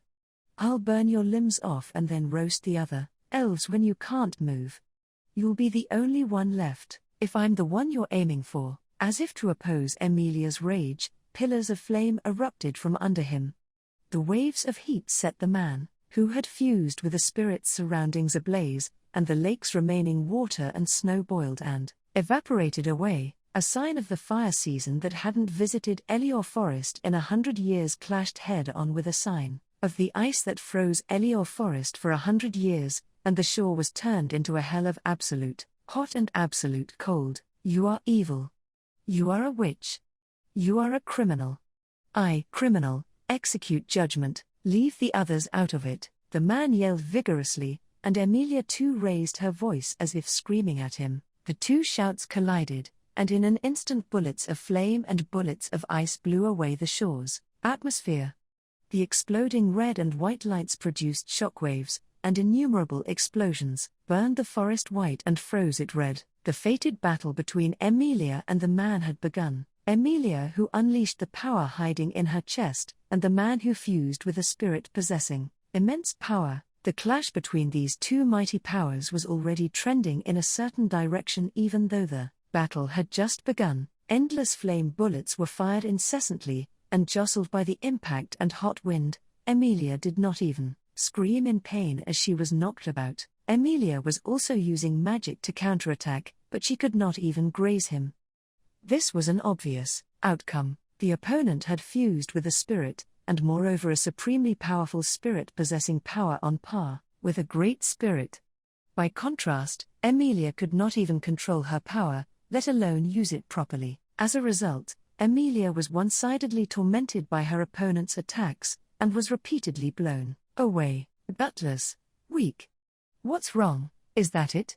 You'll die if you don't do a little better, you know? The man enjoyed the feeling of harassing her as he continued to release flame in this one-sided assault, but every single one of his attacks was extraordinarily powerful, and all Emilia could do was devote herself to dodging them. His ability was with no exaggeration on Puck's level, who as far as Emilia knew, was the strongest, but, even so, her lesser spirits gave their lives so she could keep hers. There was no way she could waste it by burning to death here. Striking the ground to raise her body, Emilia escaped the explosive flames by flipping backwards. Continuing to flip, she twisted midway, overturning her body and breaking into a run. Unsightly, disgraceful. Running is useless. Even if you say it's useless, I can't let this be the end. Without the lesser spirit's assistance, Emilia could not handle magic skillfully enough to produce footholds or ice boards. All Emilia could do was run on her own two legs, and desperately hold on with her own two arms. Thou, insane. If all you can do is run around, just burn away quietly. The man was enraged by Emilia's actions that seemed to be pointless struggling. The bright red attacks continued even now, and Emilia, who was running across the shore, desperately evaded the flames. Even though she was running through extremely hot steam, Emilia had barely sustained any burns. This was thanks to the robe Puck gave her. The robe was probably woven with some special power that was reducing the damage. Even if this wasn't the case, it was what she believed. It was fine if it was just an assumption. The power of an assumption was nothing to look down on. Thanks to this robe, she was able to keep her legs going. And thus, she was able to create an opening to attack. Scheme seen through. Crafty woman. The moment she succeeded in her goal, the man's relentless attack loosened for the first time. Turning around, Emilia saw it. The man clicked his tongue as he looked upward, at the great black liquid that had thawed out and was now about to fall on him. The black liquid Emilia had frozen with her magic had now been freed by the man's flames. It was for this reason that Emilia had been running around the shore. She intended to revive the black liquid with his consecutive attacks. It was a matter of luck who it would choose to attack when it was released. But now it's your turn to get chased around. The black liquid's persistence was guaranteed.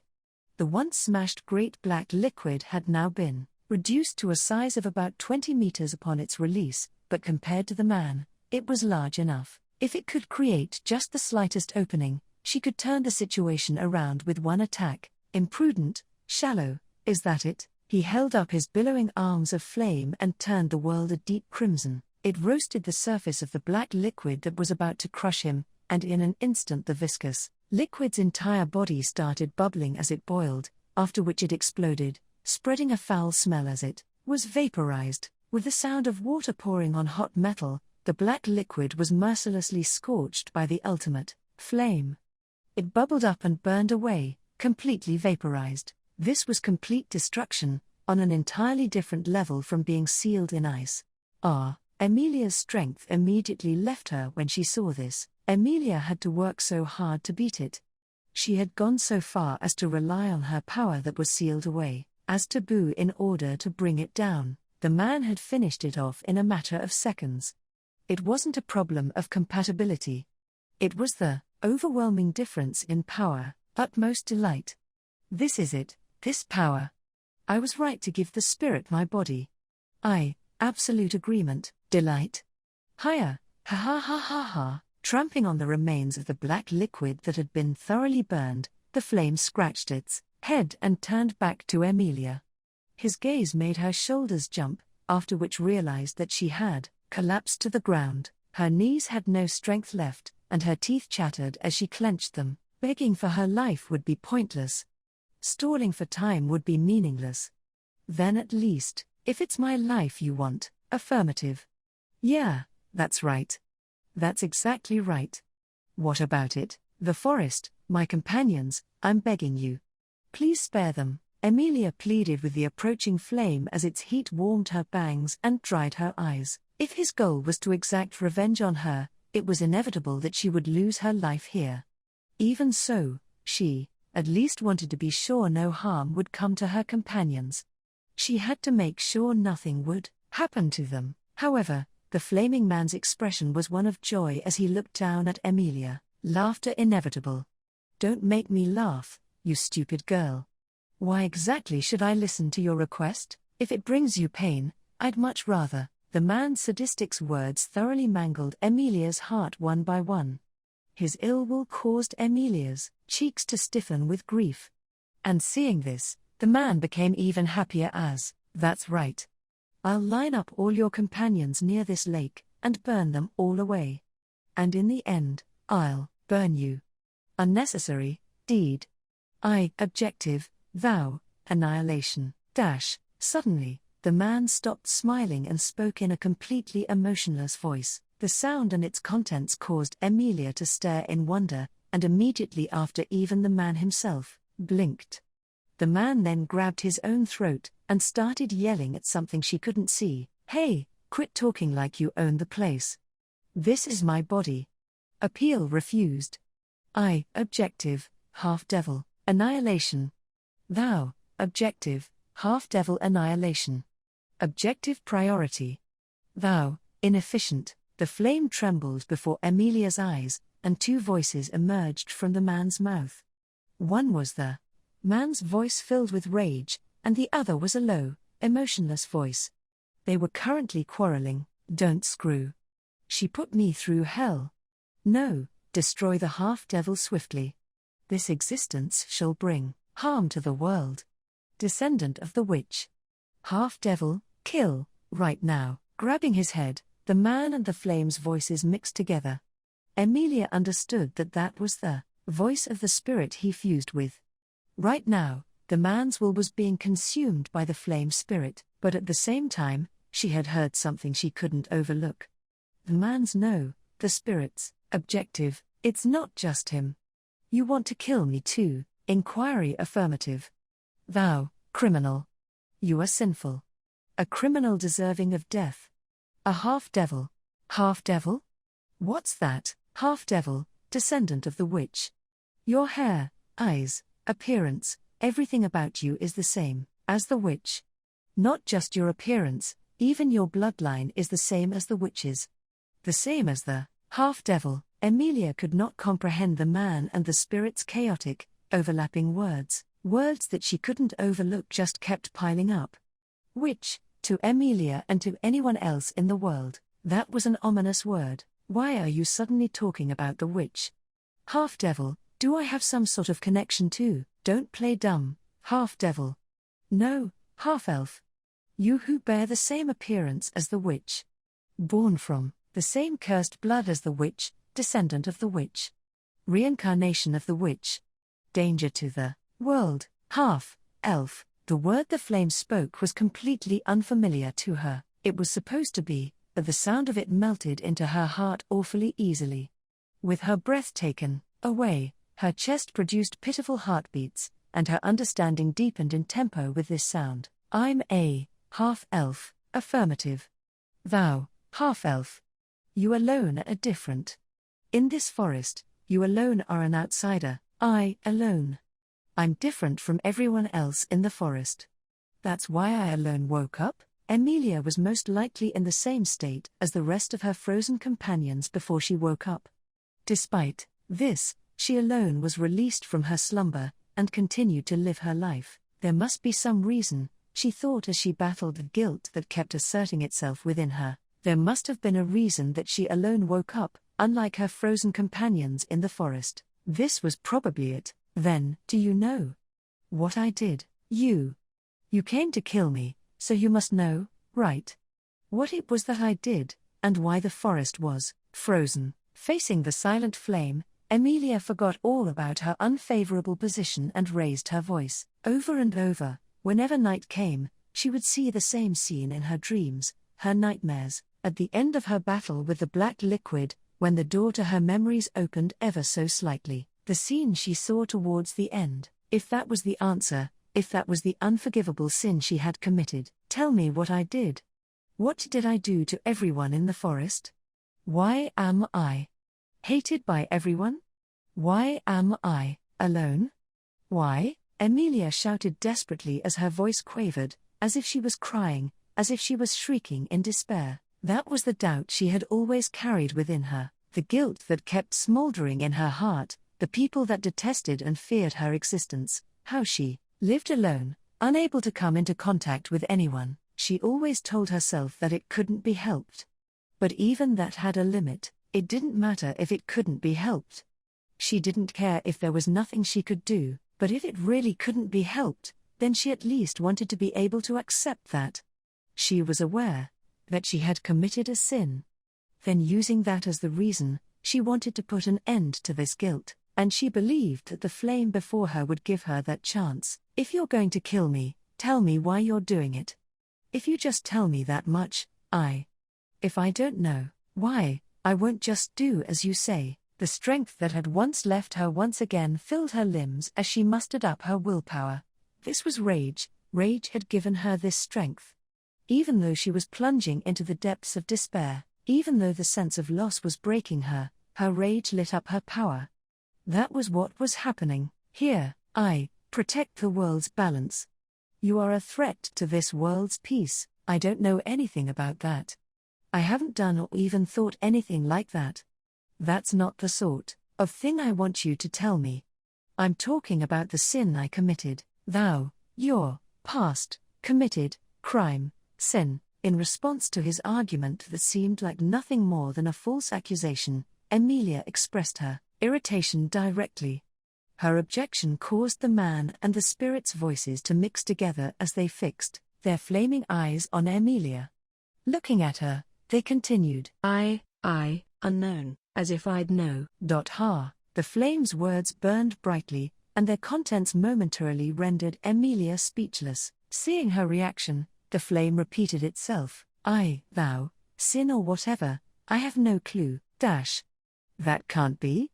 Then why? In response to his unbelievable statement, Emilia gasped frantically as her voice caught. The flame had answered her. It wasn't concerned about Emilia's past or the sin she had committed. Then why are you, for what reason? You are criminal. I am criminal judgment. That is, mission, but you're saying you don't know anything about my sin, aren't you? Emilia's past, the source of her guilt. Though it did not know about them, the flame had declared her guilty. Emilia's voice grew tight at the absurdity of the situation, and to her the flame said, "Thou, existence, that is your sin. Your very existence in this world is a sin. That is unforgivable. A great sin. She let out a ragged breath, and before she knew it, she had once again sunk down to the ground. Even the strength that her chaotic emotions brought forth had now disappeared, and she could no longer move properly. That was how badly those words just now had wounded her heart. Thou, half-devil. You are the descendant of the witch. Thou, world balance, bring about destruction, that is sin. Tormented by the violent words striking her, Emilia could no longer even raise her face. Half-devil, witch, danger to the world, she had nothing to do with any of that. She had no clue. Even so, she was declared a sinner. She had spent countless sleepless nights assailed by her guilt. And when she would wake from her nightmares, the question of what she did in the past would wring her heart. Hated by everyone, ostracized by everyone, distanced by everyone, these always brought her heartache. Something had happened, there was some reason, the reason lay within her sealed memories. That was what she believed. Her awareness of her sin in itself became a form of support for Emilia, a form of support that allowed her to accept the situation she was placed in, and that she had to live all alone. Despite this, the crimson flame casting accusations upon her burned away all of that, declaring this: you cannot be allowed to exist, your life itself is a sin. Why is it always like this? As Emilia powerlessly hung her head, a hoarse, tearful voice left her lips. The reason you all hate me. Why is it always something I can't do anything about? If the sin she committed was the cause, she wanted to be judged for it. If atonement was possible, she would do anything, but if she was hated because she was not an elf, but a half-elf, there was nothing she could do about that. But if she was hated because her silver hair and amethyst eyes resembled those of the witch, there was nothing she could do about that. But if she was hated because she was a half-devil, a witch, a threat to the world's balance, there was nothing she could do about that. If you loathe me, if you hate me, make me the reason you do so. Denial. Sentiment unrelated. You are a half-devil, you are a witch, that is your sin. This is about me. So why are you talking about someone else? I'm Emilia, just Emilia. Not a half-devil, not the witch.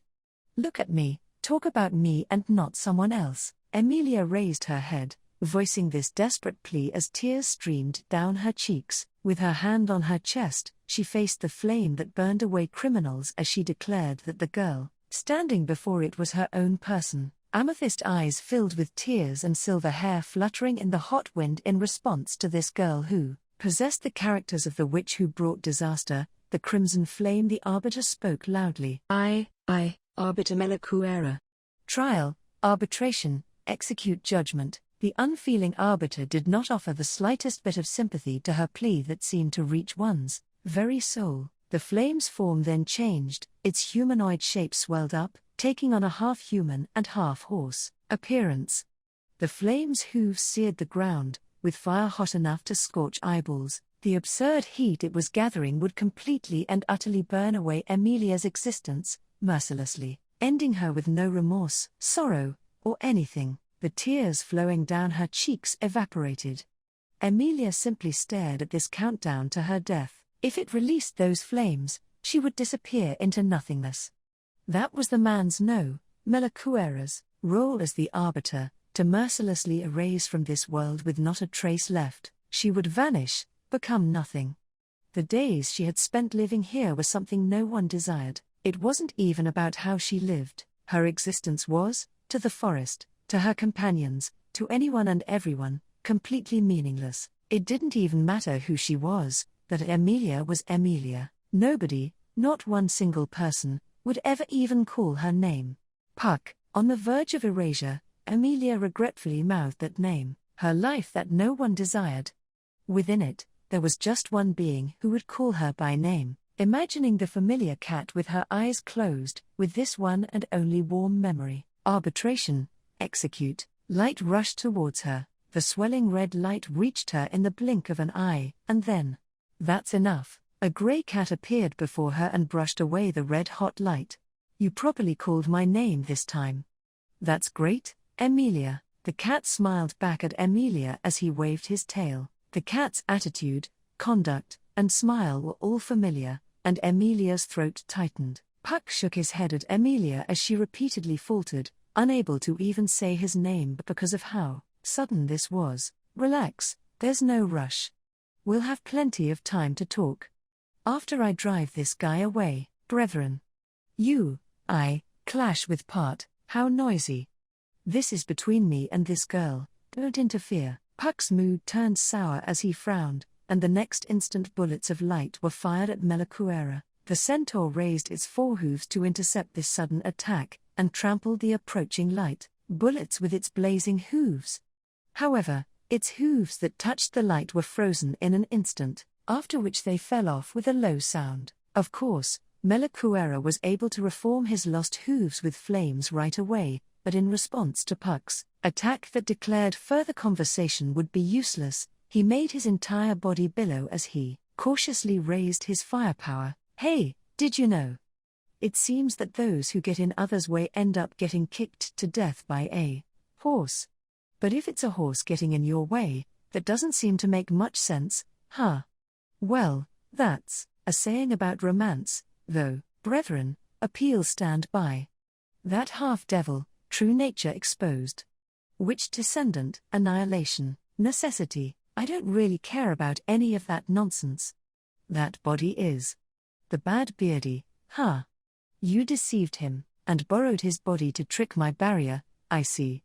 You're as sneaky as ever. The two spirits exchanged words, but the rift between them could not be filled, and Puck, in particular, made his hostility clear.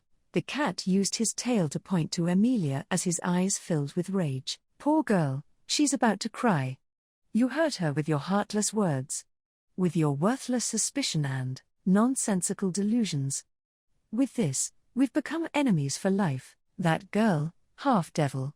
She's the reincarnation of the witch. That girl is a menace who shall bring ruin to the world's balance. The world, like that's the only thing you know. It's tedious. You think that anyone and everyone would be out to do something to the world if they just had a little power? Let me tell you, there's no one so obsessed with the world as you. And also, the world doesn't need you or your power, nearly as much as you think. Contempt, firm refusal. My mission, objective, denied, as if I'll let you get away with. Looks like we're finally on the same page. I can't forgive you either. As Puck's anger got colder and colder, Melakuera's blazing rage responded to it.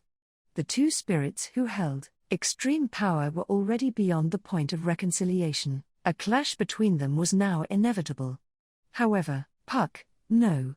You can't win, you'll die. Shaking her head, Emilia pleaded with Puck from behind as he prepared for battle. She was happy that he came for her.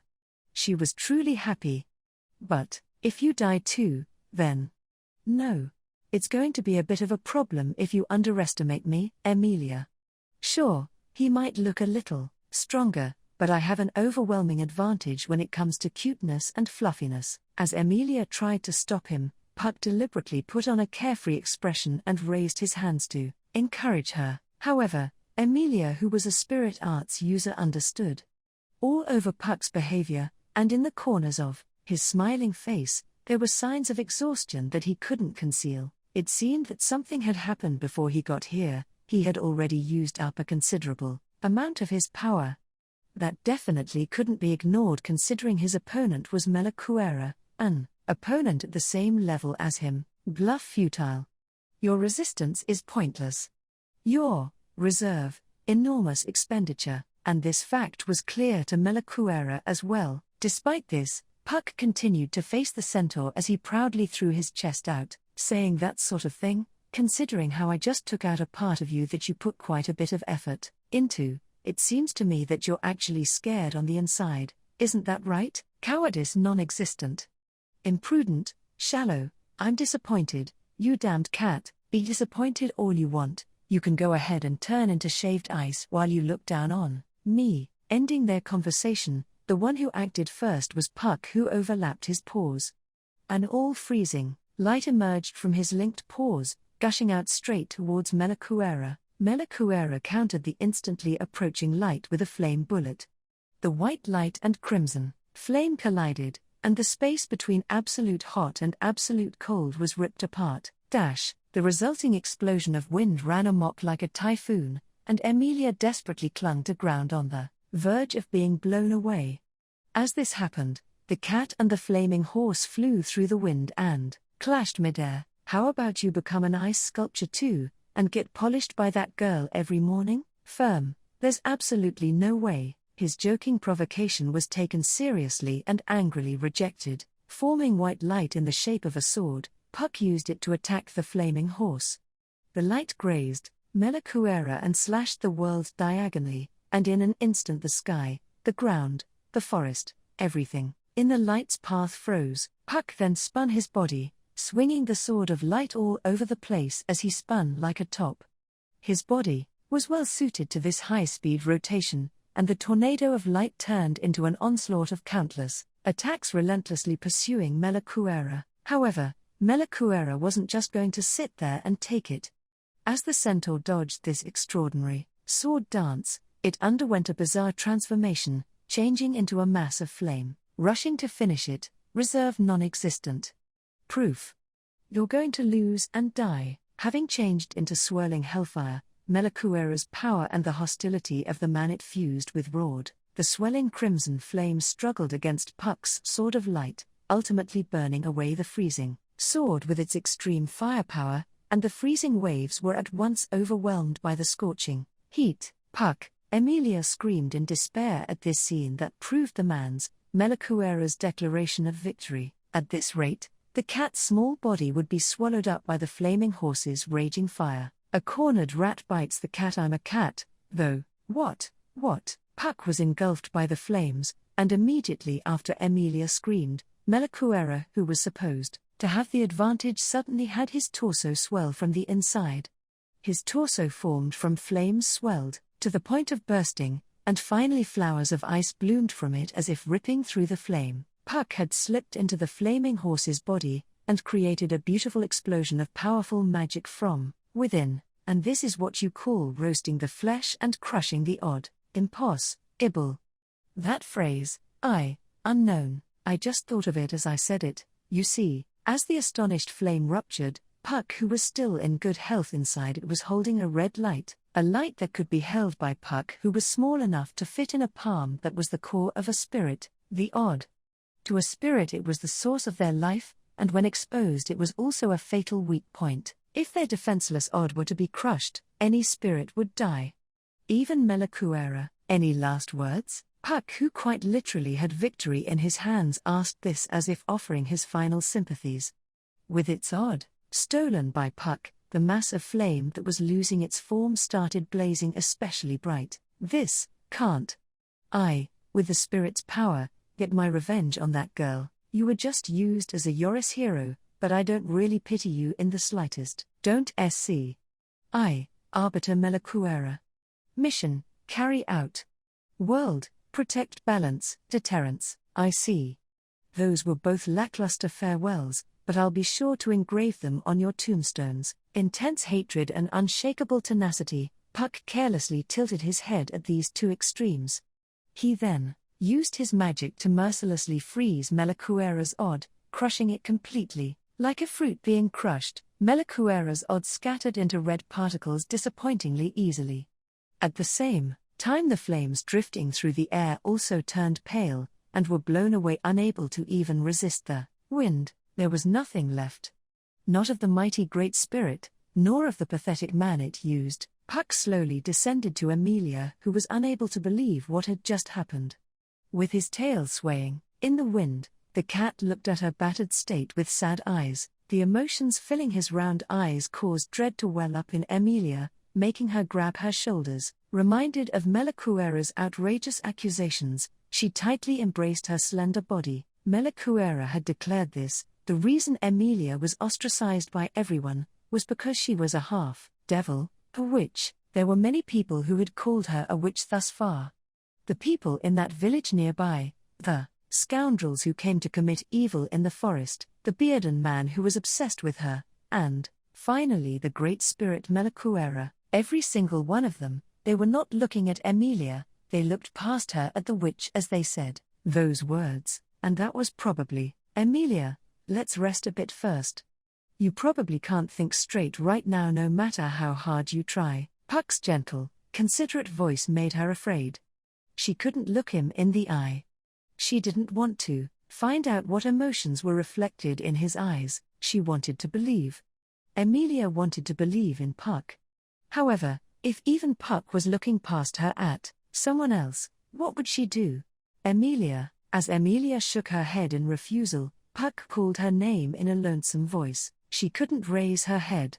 The threat of Melakuera had passed, the great black liquid was gone too. The forest was supposed to be free of danger now, but she now felt far more isolated than ever before. "Puck, do you know?" With her head still lowered, without showing her face, Emilia asked this of the spirit who was always by her side, Emilia's bloodline that she herself was unaware of.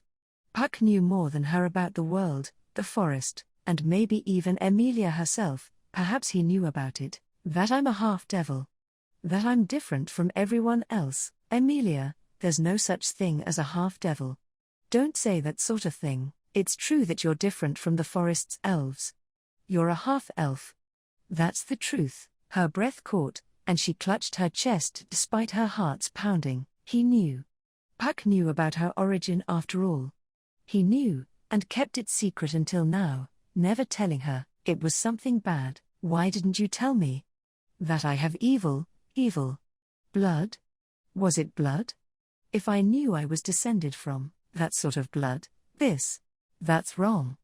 That shouldn't be something that hurts you, no." As Emilia dug her nails into her shoulders, Puck's voice turned desperate for the first time as he yelled, "This." Puck's grim voice was so close she could touch him, causing her to step back instinctively. Raising her head, she looked at him. He looked terribly hurt by her reaction. Seeing this, Emilia realized that she had committed a sin that she shouldn't have. Heat rays closed in from every direction, shooting the floating cat down. Even when burned by heat rays beyond imagination, a spirit's body would turn black or anything of the sort, unless the attack penetrated the defenses of the mana composing their body and harmed their odd. The spirit would appear to be in perfect condition. However, if their odd were to sustain fatal damage, the spirit's existence would crumble away like sand, just like Melakuera, whose odd was crushed by Puck just moments before, and just like Puck, who was currently dissipating into particles of light in Emilia's palms. Brethren, foolish. Result, natural, real body, equivalent part, 1 body, not, total 7, 2 forfeit, arbitration, no obstacle, arbiter Melakuera. Descending from above her were 5 voices and 5 flames. The flames surrounded Emilia, and circled around her as they changed shape. The crimson lights produced 4 limbs, a torso, and a head sporting a mane. 5 flaming horses had manifested into the world. All 5 of these flaming horses were beings equal to the great spirit that had just been defeated. No, not equal beings. One could believe they were the exact same being. This was nothing special, the principle was simple. The great spirit Melakuera had divided his existence into 7 parts, and was controlling each of them, individually. Possessing 7 bodies, each of which was on par with Puck, he used this overwhelming power to monitor threats to the world, secretly acting as a force to deter any potential causes of calamity. His unrivaled conviction was backed up by this power. He truly lived up to the title of Great Spirit, but this fact currently held no meaning at all to Emilia. Puck. She paid no attention at all to the 5 great spirits surrounding her or the fact that her death was rapidly approaching. Right now, she was completely focused on the spirit that was fading away in her palm. Completely powerless, Puck's fallen body did not stir an inch. The contours of his body were steadily blurring, and it seemed like he could disappear in the blink of an eye. So Emilia couldn't allow herself to blink, but it was clear that this would have absolutely no effect on Puck's disappearance. She could not delay it in the slightest. Puck gave no response to her call. He did not even react. Normally, he would spring right up at any moment and say just kidding. However, even Emilia understood that that wasn't going to happen now. Puck was beyond saving.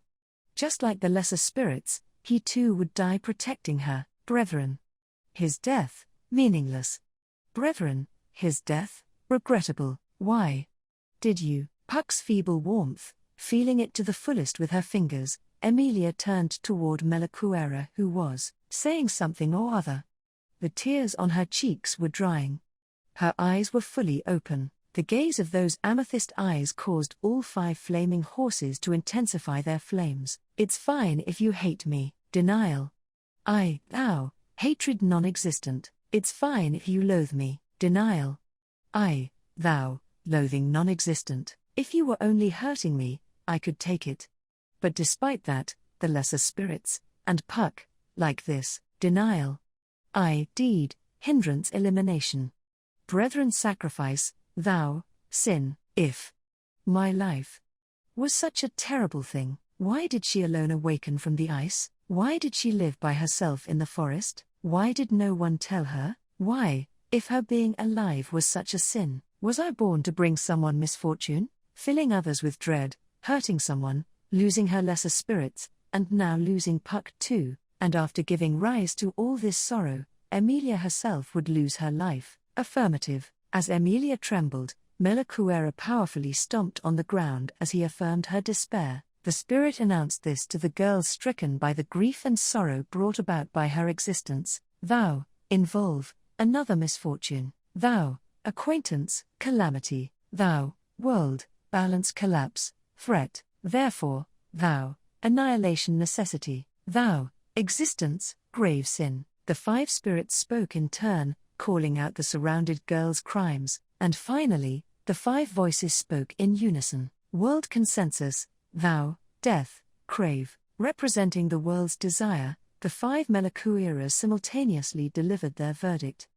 The voices, from all 5 directions, desired her death. This crushed Emilia's heart. She lowered her eyes, and though her tears had dried, just one drop flowed downward, and landed on Puck's forehead as lay in her palm, on the verge of disappearing. I'm sorry, Puck. An apology, not for getting him wrapped up in this, nor for disobeying his instructions, nor for anything that happened in the days until now. This apology was for just one thing, for being born, for being alive, and for bringing him misfortune. That was what she was apologizing for. In those words were disappointment in herself, and an empty hopelessness. Don't screw around, Emilia gasped when she felt the vanishing spirit in her palm move. In her field of view that was blurred by that single tear, she could see the spirit tremble as it got up. The cat spirit's body was fading away, but its black eyes were filled with intense emotion. Don't screw around, Melakuera. With his voice trembling with rage, Puck glared at the Melakueras surrounding them. How many times are you going to make her cry? How many times are you going to hurt her? How much will you make her suffer? How much light will you steal from her, brethren? Thou, annihilation, unavoidable. The reason this girl was born is not something you get to decide. Puck, her cheeks stiffened, and the tears that should have stopped started flowing again. Emilia desperately tried to keep her trembling out of her palm. She thought that even the slightest interference could make Puck vanish. This girl was. Emilia was born with blessings and hope. On her palm, the spirit yelled even on the verge of disappearing. His mana came loose with each roar, steadily shaving away his body. However, Puck persisted in spite of this, and thrust his tail at Melakuera, who maintained his burning cold-heartedness. This girl will become happy. Happily, happily, happily.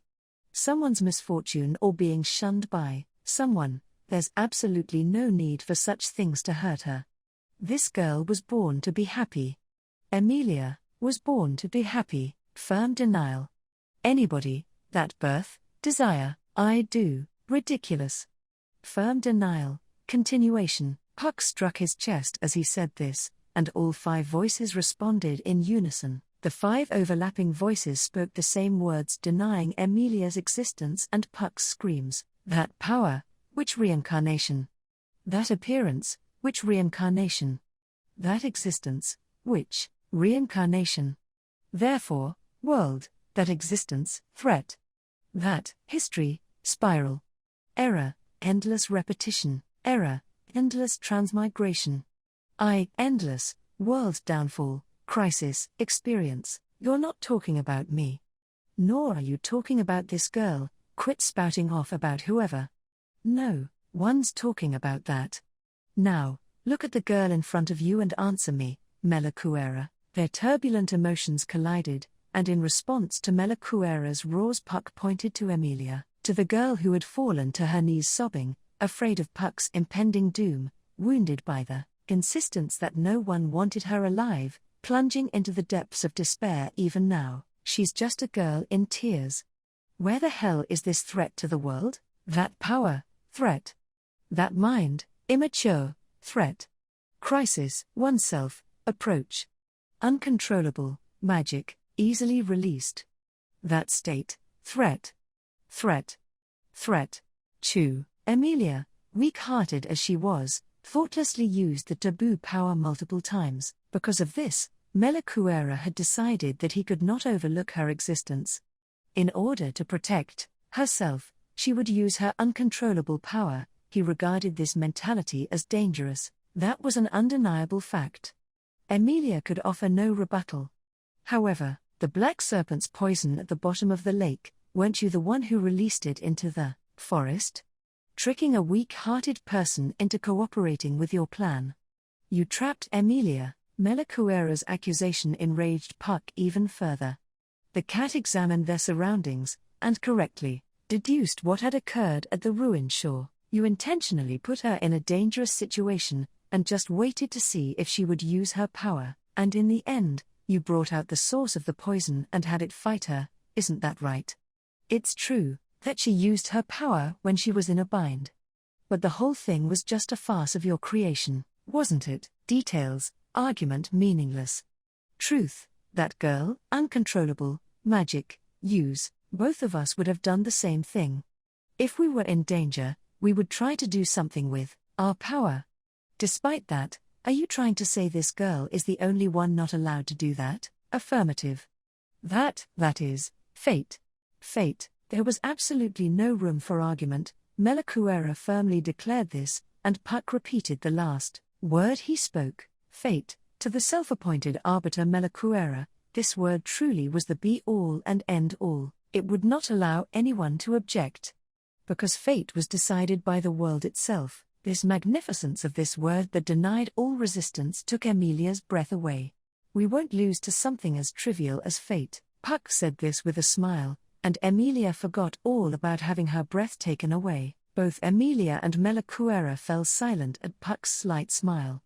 Under their gazes, Puck calmly turned around, and faced Emilia directly. The cat on her palm was already disintegrating, and yet he groomed his face like nothing was wrong. Emilia, let's form a contract. Nonsense. His sudden proposal rendered Emilia speechless, and Melakuera loudly expressed his rage in her place. But Puck waved his tail at the raging flame spirit. Be quiet, Melakuera. This is the sacred dialogue between spirit and contractor. Someone as obsessed with the rules as you shouldn't be able to interfere. Perhaps his statement was right on the mark. Melakuera chose to remain silent in response. There was no longer anyone getting between Puck and Emilia. There wasn't anyone, but Puck. Why? The situation isn't very romantic, sorry about that. But look, I could disappear at any moment, so I'd definitely say there's a certain mood to the situation. No, that's not it. She shook her head. Puck's current attitude was completely different from what it was when he was facing Melakuera. His voice was gentle and his gaze was warm, and it made her chest hurt. She understood he was on the verge of vanishing and didn't have much time, but she still hesitated. If that's not it, what are you worried about? I mean, you. Until now, you never once mentioned a contract. So, it was Puck himself who discovered Emilia's aptitude as a spirit arts user, and he was also the one who taught her how to form a contract with lesser spirits, and helped her do it. She was thankful for this. However, at the same time it also made her anxious. He was a whimsical stay spirit who wasn't contracted with anyone, but even though he was always following Emilia around, he had never once offered to form a contract with her. I thought someday, you'd go away somewhere. That's what I thought, so. I guess I didn't give off the right impression. She was afraid that broaching the topic of a contract would mean acknowledging that they might eventually part. She thought that perhaps Puck was silently expressing his intent by avoiding the topic of a contract. Because of this, Emilia never once suggested to Puck that they should form a contract. She couldn't. Seriously, you're so distrustful, like an unfriendly kitten. As she revealed her thoughts, Puck scratched his cheek with a somewhat troubled smile. He then floated up to Emilia's face with a lazy expression. Separating from her palm, he met her eyes from directly in front her, so close that they could feel each other's breaths. All right then, I'll properly convey it in a way you can understand. Yeah, you're important to me, so I want to protect you forever. The spirit with round black eyes said this and then touched his forehead against that of the girl who possessed big, amethyst eyes. You were born to be happy. So I want to help you achieve that, not vanishing, not embarrassed, and not deceiving. This was pure compassion. Those words pierced Emilia's heart, erasing the ache from her memories and her guilt. All she felt now was the warmth of the spirit touching her. You won't go anywhere, I won't. I'll always be with you. You won't hate me. I don't think you'll find anyone who loves you more than I do. And as the spirit smiled bashfully, the girl faintly smiled as well. Then, please, let me believe in you. Sure thing. In response to the girl's smile, the spirit casually struck his chest. Called by you, I am here. If it's for you, I can become anything. And with that, the contract was sealed. In the very beginning, it all started when a spark emerged from a small campfire. Back then, it did not yet possess either intelligence or anything that could be called self-awareness.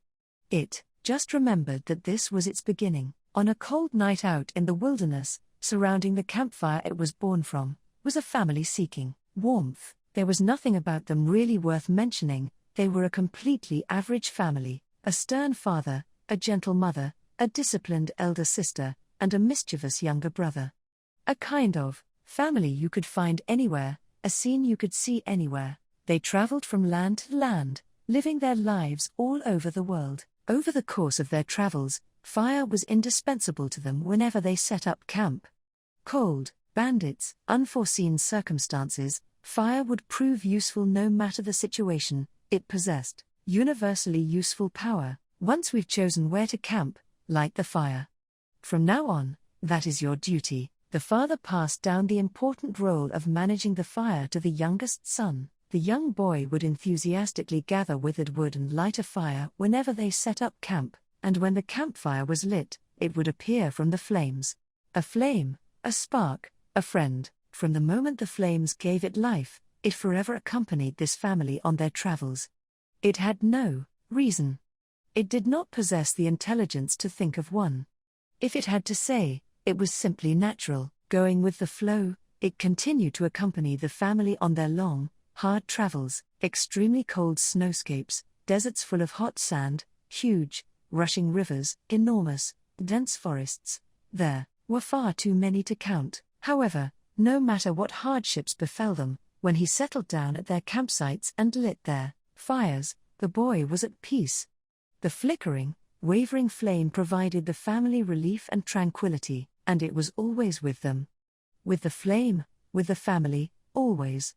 A flame, a spark, a friend, and then a long, long time passed, years, even decades. This time that didn't feel particularly long to it was plenty long to humans who had finite lifespans. He who was a boy when he first gathered around the flame had become a young man, and then the young man became a father, after which the father became a grandfather, and now, he lay at the end of his life. A flame, a spark, a friend. His once youthful and lively voice had now become hoarse, and his hair had lost its color. The old man lying on a crude bed repeated these words any number of times as if delirious. He had already lost sight of reality. That was what his family thought as they each in their own way bid farewell to their grandfather, their father, their husband, There was only being in the room who understood that his words were not nonsense. It which had accompanied the boy for so long, which had watched over the young man, which had spent its time with the father, and which was now bidding the grandfather farewell from the quietly burning fireplace in the corner of the room. A flame, a spark, a friend. Those words were a prayer from the boy as he lit a spark on the withering wood and blew on it to make it burn. Even as a young man, a father, a grandfather, he would always say this prayer whenever he lit a fire. This prayer, whispered so quietly that no one could hear, it was a secret known only to the old man, who had once been a boy, and it which had accompanied him, so that it wouldn't lose to the freezing wind, so that it would drive away the savage bandits, so that it would protect them from suffering and misfortune, so that the family could live in happiness. The old man who had once been a boy was always with the flame, always with it. So even as he was losing his life, he prayed for his family's safety. A flame, a spark, a friend, to the very end. The old man that had been a boy continued to whisper this prayer. His family buried his corpse that had lost its soul under the freezing ground. It wanted to burn his remains to ashes, it did not know the reason. At this moment, for the first time, it gained self-awareness. A flame, a spark, a friend, that was what he had called it. It recalled the prayer of the man who was now buried under the freezing ground, never to move again. Friend, until the very end of his life, he continued to pray to it for his family's safety and well-being. The man who had spent his entire life with the flame, the man who was its one and only friend, had entrusted everything to the flame. It had to protect them. It had to fulfill its friend's final prayer. I, soul, friend. That name, Melakuera. Therefore, my name, Melakuera. It took the name engraved onto his tombstone as its own. He had accompanied it his entire life, until he finally burned out. Therefore, his name would live on with it until it burned out. I, Melakuera. It was still but a lesser spirit, far from the status of spirit. However, its purpose had already been decided. It would fulfill its friend's prayer. It would fulfill Melakuera's hope, he who had entrusted it with maintaining peace and tranquility. It would protect the world from all dangers. It would save others from all suffering. Its friend's life was proof that fire was a power that could protect everything. He did not understand why he suddenly remembered his past at this moment. That was his origin, which Melakuera himself had started to forget. Regardless of the reason, regardless of the details, who Melakuera was right now would not change. But having uncovered this memory tucked away at the bottom of his mind, Melakuera understood. He had sworn a vow before the grave of his one and only friend who had prayed to him until the very end. The man had accompanied him until his life burned out. So in exchange, his name would live on with the Great Spirit Melakuera until he burned out. This was his vow. Therefore, it was inevitable that he would now remember that day, the deterrent that protected the world, one of the four great spirits, the arbiter Melakuera. His end was near. This is a complete reversal from before. To be honest, I'm a little disappointed. Even though you're missing parts of yourself, I never imagined that I'd be this much stronger than you. As Melakuera reminisced about his origin, a voice much more fierce than its tone would suggest pierced him. When the flaming horse lowered itself, it met a towering beast's eyes right before it. Calmly standing there was a feline beast more than 20 meters long, with grey fur and a mane like a lion. The tips of all four limbs were as sharp as talons, and its formerly round, black eyes now glowed gold. Even its countenance that would have been considered cute by human standards had now changed into that of a carnivore craving flesh and blood. There wasn't even a trace of its former appearance. The form of a fellow spirit that had released his true power. Four Greats, outsider. Beast of the End. I can't say I'm very fond of that old-fashioned name. Furthermore, the great beast grimaced at Melakuera's murmur, and then swung its paw sideways. In an instant, one of the flaming horses charging from the right took a direct hit, and its flaming body was easily ripped away. In other words, its odd had been exposed. For one of the four greats, you're not putting up much of a fight. Ensnaring it with its claws, his fellow spirit ripped the odd apart with no hesitation. That was all it took. For the part of himself that had been ripped open to lose its core and for the flames to then disappear. With a noise, every single one of his parts fell before the beast of the end, and what was left was, "You're the only one left." Affirmative, I, Melakuera. Last, individual. Perhaps you're just saying that when in truth you've got reserves hiding elsewhere? You're pretty cunning, so I can't really believe you just like that. Investigation, caution, high liberty, go ahead and doubt me all you want, huh? Well, I'll believe you. No matter what tricks you get up to, you wouldn't lie. His fellow spirit that had transformed its appearance only resembled its small self in terms of gestures, as it closed one eye, saying nothing in response to his fellow spirit's carefree attitude. The final Melakuera raised his head. He was looking up at the slender girl clinging to the grey fur on the giant beast's back. The girl tightly holding on to his fellow spirit did not avert her eyes from him. There were no tears in her eyes, there was only calm determination as her cheeks stiffened, silver hair, amethyst eyes, and devilish beauty that captured the hearts of those who looked upon her. Regardless of what she herself thought, they would probably continue to cast a shadow on her fate. Melakuera did not regret telling her that her existence itself was a sin. However, he did regret that he could not stop this sin from continuing to torment her. Brethren. Thou, cruel. That girl, alienation, hatred, fear, inevitable. That might be the case. Certainly, just as you say, this world does have too many troublesome rules and restrictions that would make it just a little hard for her to proudly be out and about. Agreement. Doubt recurrence.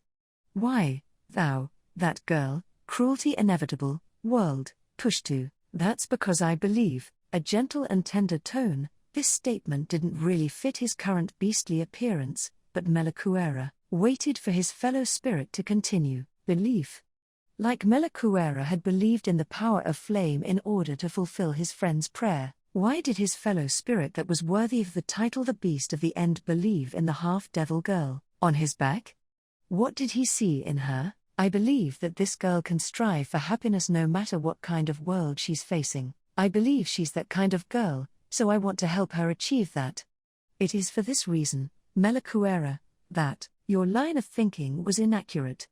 Although I've been telling you this from the start, he had no basis. He believed just because he wanted to believe. As he spoke these extremely spirit-like words, Melakuera's fellow spirit brought his head down to Melakuera, who had fallen silent and wrinkled his face as he smiled. This girl will not become the witch. Your worries are nothing more than pointless anxiety. With this clear declaration, it seemed his fellow spirit had no intention of saying anything further.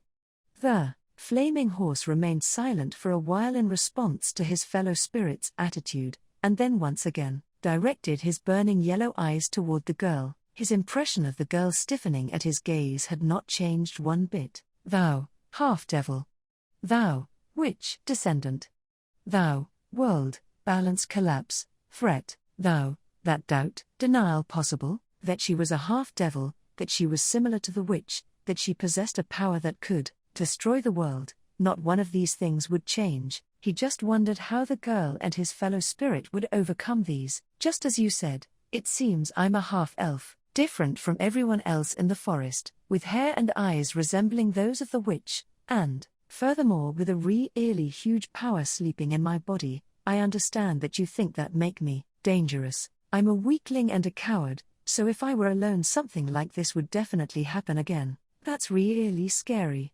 However, Puck will be with me. The girl strung her words together with difficulty, expressing her opinion in such a way that it would be easily understood. She possessed silver hair and amethyst eyes, the same characteristics as the witch, but she continued, with this, I won't become a witch like you're worried about. I'm Emilia. A half-elf born and living in this forest, she who possessed silver hair and amethyst eyes, the same characteristics as the witch, declared that she was not the same as the witch, consequently, understood completely. Accepting her gaze and resolve, Melakuera gave his answer, after which his burning hooves bored into the ground. Waves of heat spread with the tremors, and his fellow spirit and the girl both widened their eyes when they saw him once again create a sea of flames. With a sidelong glance at their reactions, Melicuera's flames became even more powerful and expanded. His body became a roaring blaze, and the crimson horse of flame reached a size rivaling that of the beast of the end. The great spirit of fire and the great spirit of ice confronted each other head-on. Thou, appeal, contents understood. Thou, survival, resolve understood. However, I, arbiter, Melicuera, his fellow spirit's appeal and the girl's resolve had both reached him. However, Melicuera's several centuries weren't so shallow as to be swayed by this. Melicuera too had his resolve as the protector of the world. I, execute arbitration. I, carry out judgment. Thou, I, everything, show, brethren, nay. Thou, Puck, half-devil, nay. Thou, Emilia, he called their respective names for the first time, and his fellow spirit and the girl Puck and Emilia prepared themselves. Lowering his body, Puck gripped the ground with his 4 limbs and Emilia tightly held onto him. Emilia, what is it? Once this battle is over, can I call you Leah? You dummy. With this exchange, countless bluish-white lights started dancing around the fierce beast. His overflowing mana turned into waves of absolute zero and clashed with the waves of heat formed by Melicuera's mana, fire and ice, crimson and white. Melicuera and Puck, the battle of 2 extremes would finally reach its conclusion. I, arbiter Melicuera, my name is Puck. Remember that name in the afterlife. The 2 great spirits exchanged introductions, and in the end his attention turned towards Emilia, who did the same. I'm Emilia, just Emilia. I was born with that name, and will live with it until I die. I'll be sure to remember you too, she declared resolutely, and in an instant the flaming horse and massive beast unleashed their power. In the end, the lake in the northern region of Elior Forest was utterly annihilated with not a trace left. The evening sun descended on Elior Forest's sky, and the snow-white forest was dyed orange. The forest was always covered by thick clouds and snowfall persisted throughout the year. The very fact that they were able to look up at the sky's evening glow could be said to be a catastrophe on par with a cataclysm, but that sort of emotionless analysis wasn't necessary right now. Just a few words, this would be nice. What a beautiful sky. Falling to her knees on the snow, gazing at the sky and forest illuminated by the evening glow, the scene of the entire surface being dyed orange, Emilia seemed enraptured as she murmured this. It is quite the view, isn't it? Guess Melicuera did something decent in the end. Saying this with a smile was Puck, who was by Emilia's side gazing at the same scenery. The spirit curled up his body that was more than 20 meters in size, and his fierce features somehow seemed to retain his usual charm. Even though his appearance had changed, his behavior was still the same as that of that cavalier little cat. Finding it just a little bit funny, Emilia ended up smiling. Ah, you're finally smiling, Emilia. Yep, even that idiot managed to do something good in the end. Puck, you're going way too far, Emilia cautioned Puck, who said this when he saw her smile. Needless to say, Emilia herself did not hold a very favorable impression of the flame spirit, but, Melicuera, wasn't he an old friend of yours? Just an old acquaintance? I don't really have very many friends, you see. Because cats are solitary creatures. Nyan, Puck, you dummy. Her strength suddenly left her when Puck mimicked a cat's meow with that huge body of his. With a powerless posture, Emilia directed her gaze forward toward the peak of a hill from which one could see the entire forest. There, dyed vermilion by the evening sun's light, was a grave that was little more than a pile of rocks. The name of the flame spirit was engraved on it, but there was nothing buried there. It was a grave in name only, making such a thing might not have been any consolation to the great spirit. But for some reason, Emilia felt that she had to do it. I wanted to make him a more proper grave, but it's a fine parting gift. You can think of this evening sky as a thank you. As Emilia stared at the grave, Puck responded while grooming his tail. His words caused Emilia to look up at the evening sun once more and let out a sigh of admiration. The beautiful evening sky, a miraculous scenery that Melicuera had unintentionally created. Puck seemed dissatisfied that it was because of Melicuera, but the details didn't matter when it came to the deep emotions it produced. Come to think of it, this was Emilia's first time seeing such a clear sky. This sunset too is something you couldn't have seen if you died. The world still has a whole lot more that can make you happy. Yeah. I suppose so. Emilia? Emilia shook her head. That's not it. In response to Puck's puzzled voice, she found it difficult to properly express these feelings in words. Emilia just needed some time to choose her words, and Puck affectionately looked over her without rushing her. Right now, she was somewhat embarrassed to be gazed upon by those golden eyes full of consideration. Her relationship with Puck had changed dramatically since they were now contracted to one another. Until now, his whimsical, frivolous, flippant, aloof attitude had made her anxious countless times, unable to grasp his true feelings, not knowing if maybe he'd go away someday. That was HMHMHMHMHMM. When she cast a fleeting glance his way, she found him humming in a good mood. Not even knowing how, she felt like he was enjoying her confusion. Having formed a contract with him, they were now deeply connected, and through this connection she felt these emotions flow into her. Within this colossal wave of emotions flowing into her, she felt a deep affection that made it hard to pull oneself away, and it made her so emotional she almost felt dizzy. To think that he felt this way about her all along, she was so upset she wanted to kick herself for not realizing sooner. Her ears and cheeks felt like they were burning. Her face was definitely red. She thought she could hide it from Puck by pretending it was from the evening light, but, Emilia, your face is turning red. Are you okay? Maybe it's a fever from the exhaustion? That's not the case. You're probably just seeing things. Because you became so big, she completely failed to hide it, and spoke rapidly as she tried to evade his question.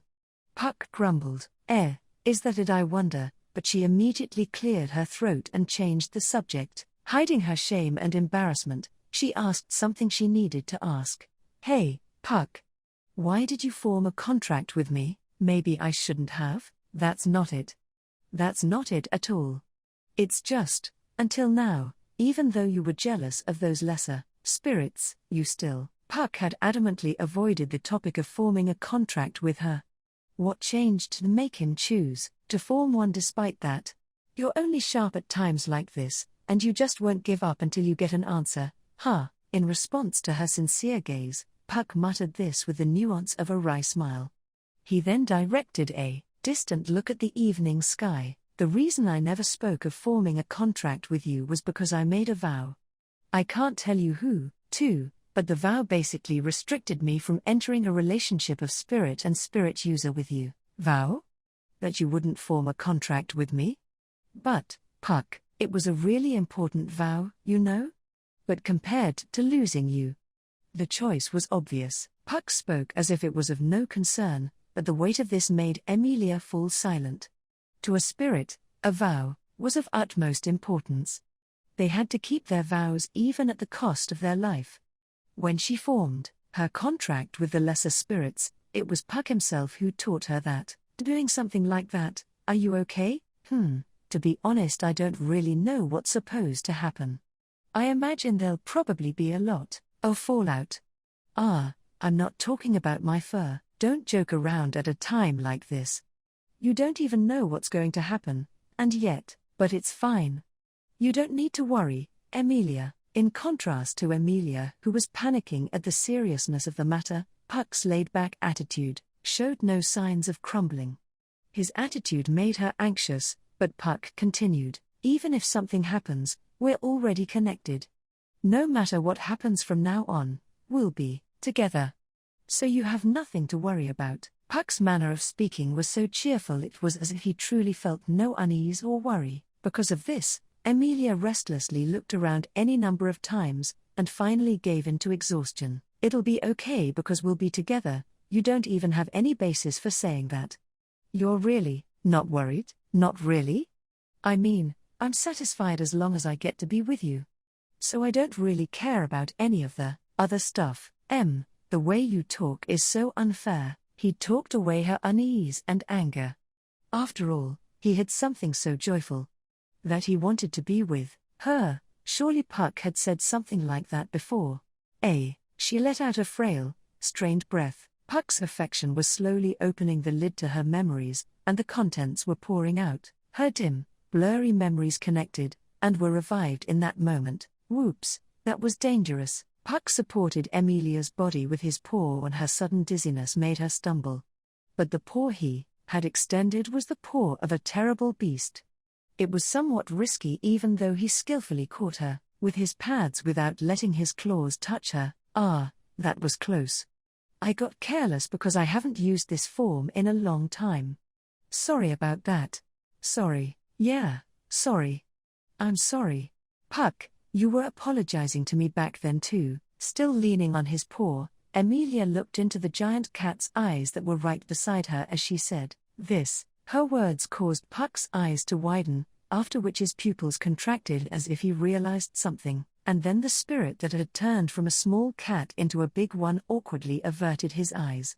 You didn't really have to remember that. That's wrong. That's not how it was. Every night, she would see that dream. Every morning, she would wake from that dream. The answer to that dream made Emilia bite her lip.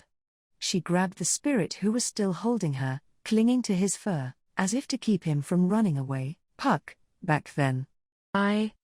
Emilia, back then, you'd just woken up, so you were in a serious panic. So no matter what you said, it wouldn't be weird, and I wouldn't have minded no matter what you said to me. Also, as Emilia's voice turned tearful, Puck gently, calmly spoke to her as if handling something terribly delicate. He then paused for a moment, and continued, I was happy that you needed me. I can say this now, but although you were in that state back then, I was in quite the state myself. After all, in my hundreds of years of life, that was my first big moment. Makes me nervous. Nervous? You feel that too, Puck? What do you think I am? Maybe I look like some superhuman with a body and heart of steel, but the truth is that at heart I'm just a little cat as sensitive as my paws, you know. Puck bounced Emilia with his paw as he said this. But now Emilia understood that even such pranks were just to hide his embarrassment. Searching for you, I finally found you, and you woke up. You probably experienced many things for the first time back then, but that was my first time too. Your first time, for what? The first time I felt happy, the first time I was glad to be alive. Puck said this with a smile, causing Emilia's eyes to widen. And then the spirit reflected in those wide, amethyst eyes donned an unusually serious expression. Thank you, Emilia, for making me happy. By waking up and by spending all this time with me in the forest, you made me so happy. Puck, those feelings were really hard to express in words. So I wanted to show them every day through my actions, but it seems I was too vague. When Puck hung his head as if regretful, Emilia shook her head vigorously. He would always come to see her every morning, exchange some trivial chit-chat, and always act like he was having fun, because of which she couldn't understand what he was really feeling, but it was no big deal after all. Every single day, it wasn't as if he was acting like he was having fun. He truly was enjoying himself. Me too, there's something I could never tell you, Puck. Puck had truly honestly told her what he really felt, so Emilia felt like she had to reveal her true feelings as well. Her embarrassing true feelings. She always wondered if he would laugh at her if she told him, so she could never say it. I love you, Puck. You're like a father. P.F.W. Why are you laughing? I gathered all of my courage and endured the embarrassment to say that. He really did laugh at her when she came out and said it. Her face turned red as she separated from his paw. When she did so, Puck apologized while still laughing uncontrollably. That's not it, Emilia. I'm not laughing at you or anything. Then, why are you laughing?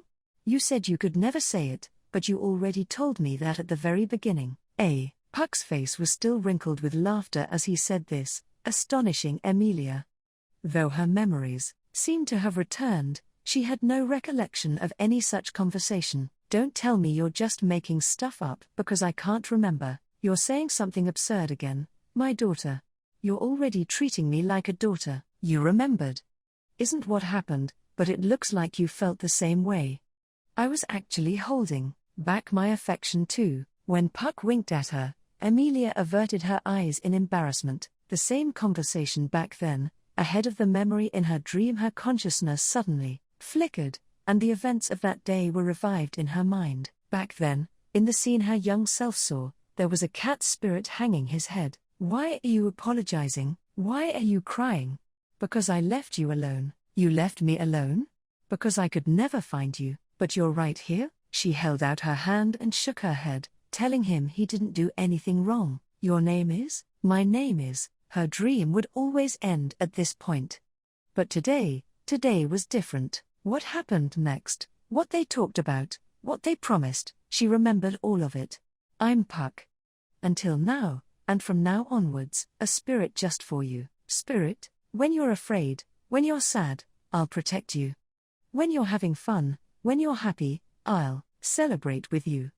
That is, if you will allow it. He would always be with her, he would always be kind to her, and he would allow her to rely on him. Even Emilia, who knew nothing, knew what kind of person that was. She didn't remember, she didn't know, but she always wanted to meet him. "Father, eh? That's a father, right?" Pondering for a moment, the cat spirit nodded as if confirming it. "I'll stay by your side and protect you. Your family, I suppose that's right. Then, from this day onward, I'll be your father.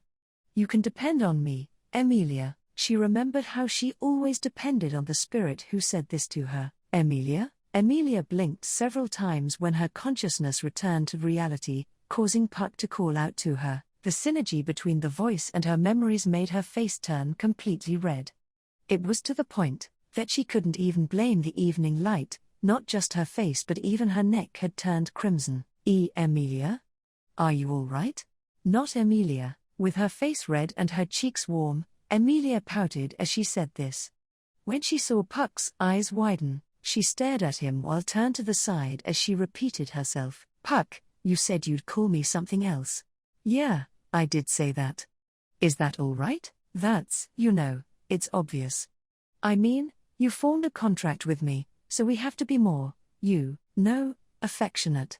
Also, I just remembered our first meeting, and you. So, calm down, you don't need to be so flustered." "Leah." His voice was kind and his gaze was gentle, just like the memory she just remembered, so Emilia donned a gentle smile. "Yeah.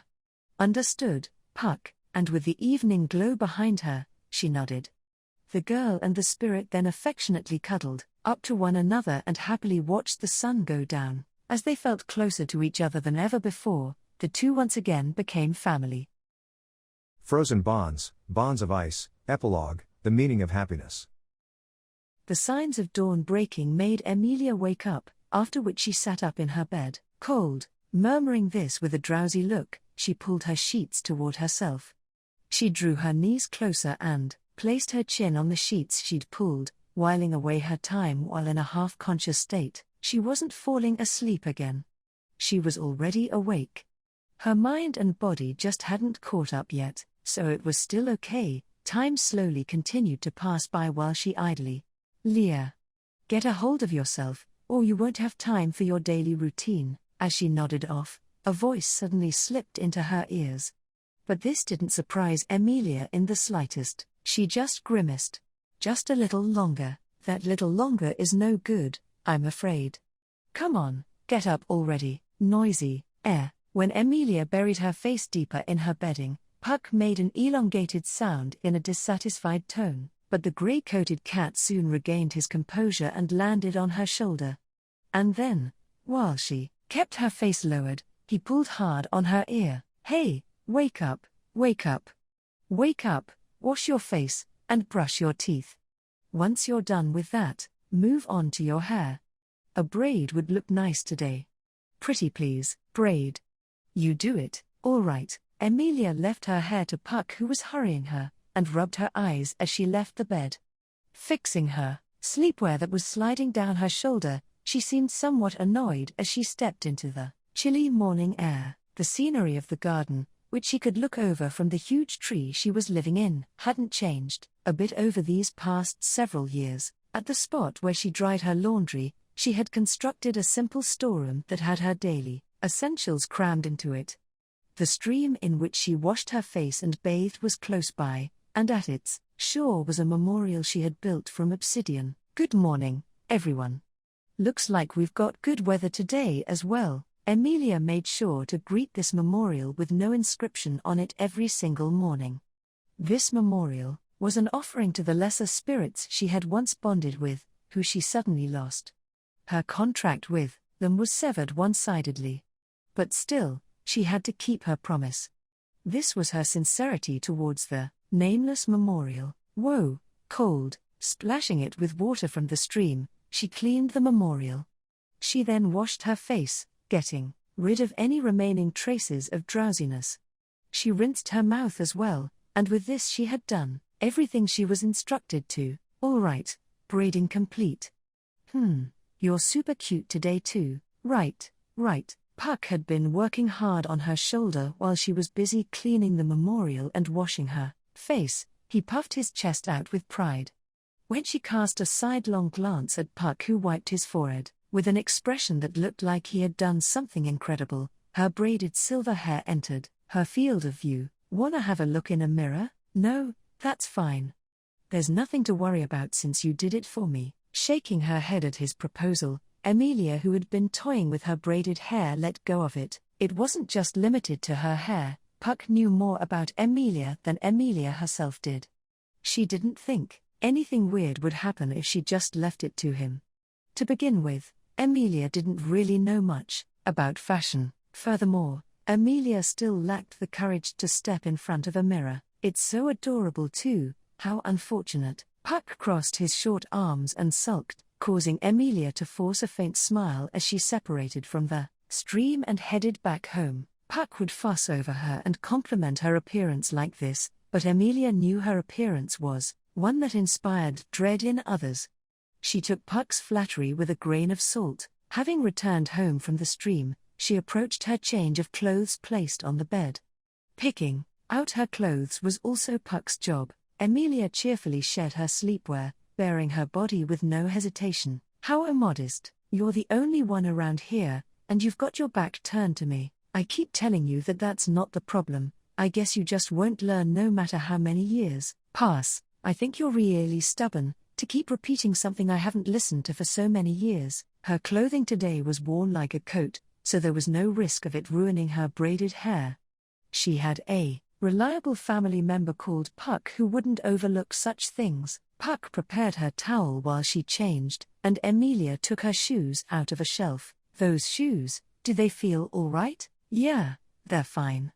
I'm already completely used to making them, like a craftswoman or something. I find it somewhat sad that you've ended up making your own shoes instead of finding some place to buy them, but since it seems you want to be praised, I'll go ahead and praise you all you want." "That's really great, Leah. Oofufu, you just can't be straightforward." Emilia had made her shoes by hand using tanned leather and plant tendrils. She tapped the tips against the ground to fit them against her feet, and then took the towel Puck offered her as she once again set out into the garden. Her daily routine of running around to clean up her sleeping companions who had become ice sculptures had not changed. But she started a little later than she did before. This was because of how bad she was at waking up properly. Not really, the reason was much simpler. It was because there was no longer anything she had to do after she finished cleaning them. "But even so, you've gotten pretty lazy now that you've finished that map of yours. Hey, I really resent that. Right now, I'm just taking a break after a job well done." "Sure is a long break, though." Puck rode on her shoulder with an exasperated expression. Just as he said, Emilia's daily grind to finish her map of Elior Forest was now complete, and she was now out of a job. The final rewrite of the map was the 21st edition, and it was presently put up on her room's wall. Unfortunately, her original goal of using the map so she could talk to more people had not been fulfilled. "But what's important is that I did it. This sense of accomplishment is a treasure in itself. Isn't that right, Puck?" "Yeah, let's just go ahead and leave it at that, Leah." Emilia too felt relieved when he agreed with her. It was a strangely roundabout way to say it, but Emilia ignored that. The trick to getting along with Puck was to avoid fussing over the little stuff. Right. Isn't the anniversary of Melakuera's death coming up soon? She was making her rounds around the garden, clearing the frost off her 49 companions. Midway, Emilia muttered this as if she suddenly remembered it. The moment she did, Puck grimaced in dissatisfaction. There was no need for you to remember that. It's today. But it had better if you just forgot about it. You're being mean again. There may have been a big quarrel at the end, but he was a friend, wasn't he? I'll have to clean his grave properly. I have some doubts as to whether you could really call that a quarrel, and to begin with, I was never friends with Melakuera. He was just an acquaintance. We met. Well, I don't really remember. Climbing up Emilia's silver hair, Puck started grooming his face on top of her head. Emilia sighed at this, behavior resembling that of a family cat. His secretiveness hadn't changed, but she got the feeling that he used his forgetfulness as an excuse a lot more frequently than he did before. Maybe that was related to him breaking his vow to form a contract with Emilia. Leah? You'll end up walking into a tree if you space out like that. Are you okay? Yeah, I'm fine. I was just thinking for a bit. Right, back then, you became really big. I thought, for sure, that you couldn't return to normal. I was seriously perplexed when you sincerely started building a huge cat house. You didn't even have any plans, and you were pretty clumsy, so you never did get very far. Though, I know I'm clumsy, so you really should have told me sooner. I was really happy that you wanted to do something for me, so it ended up slipping my mind.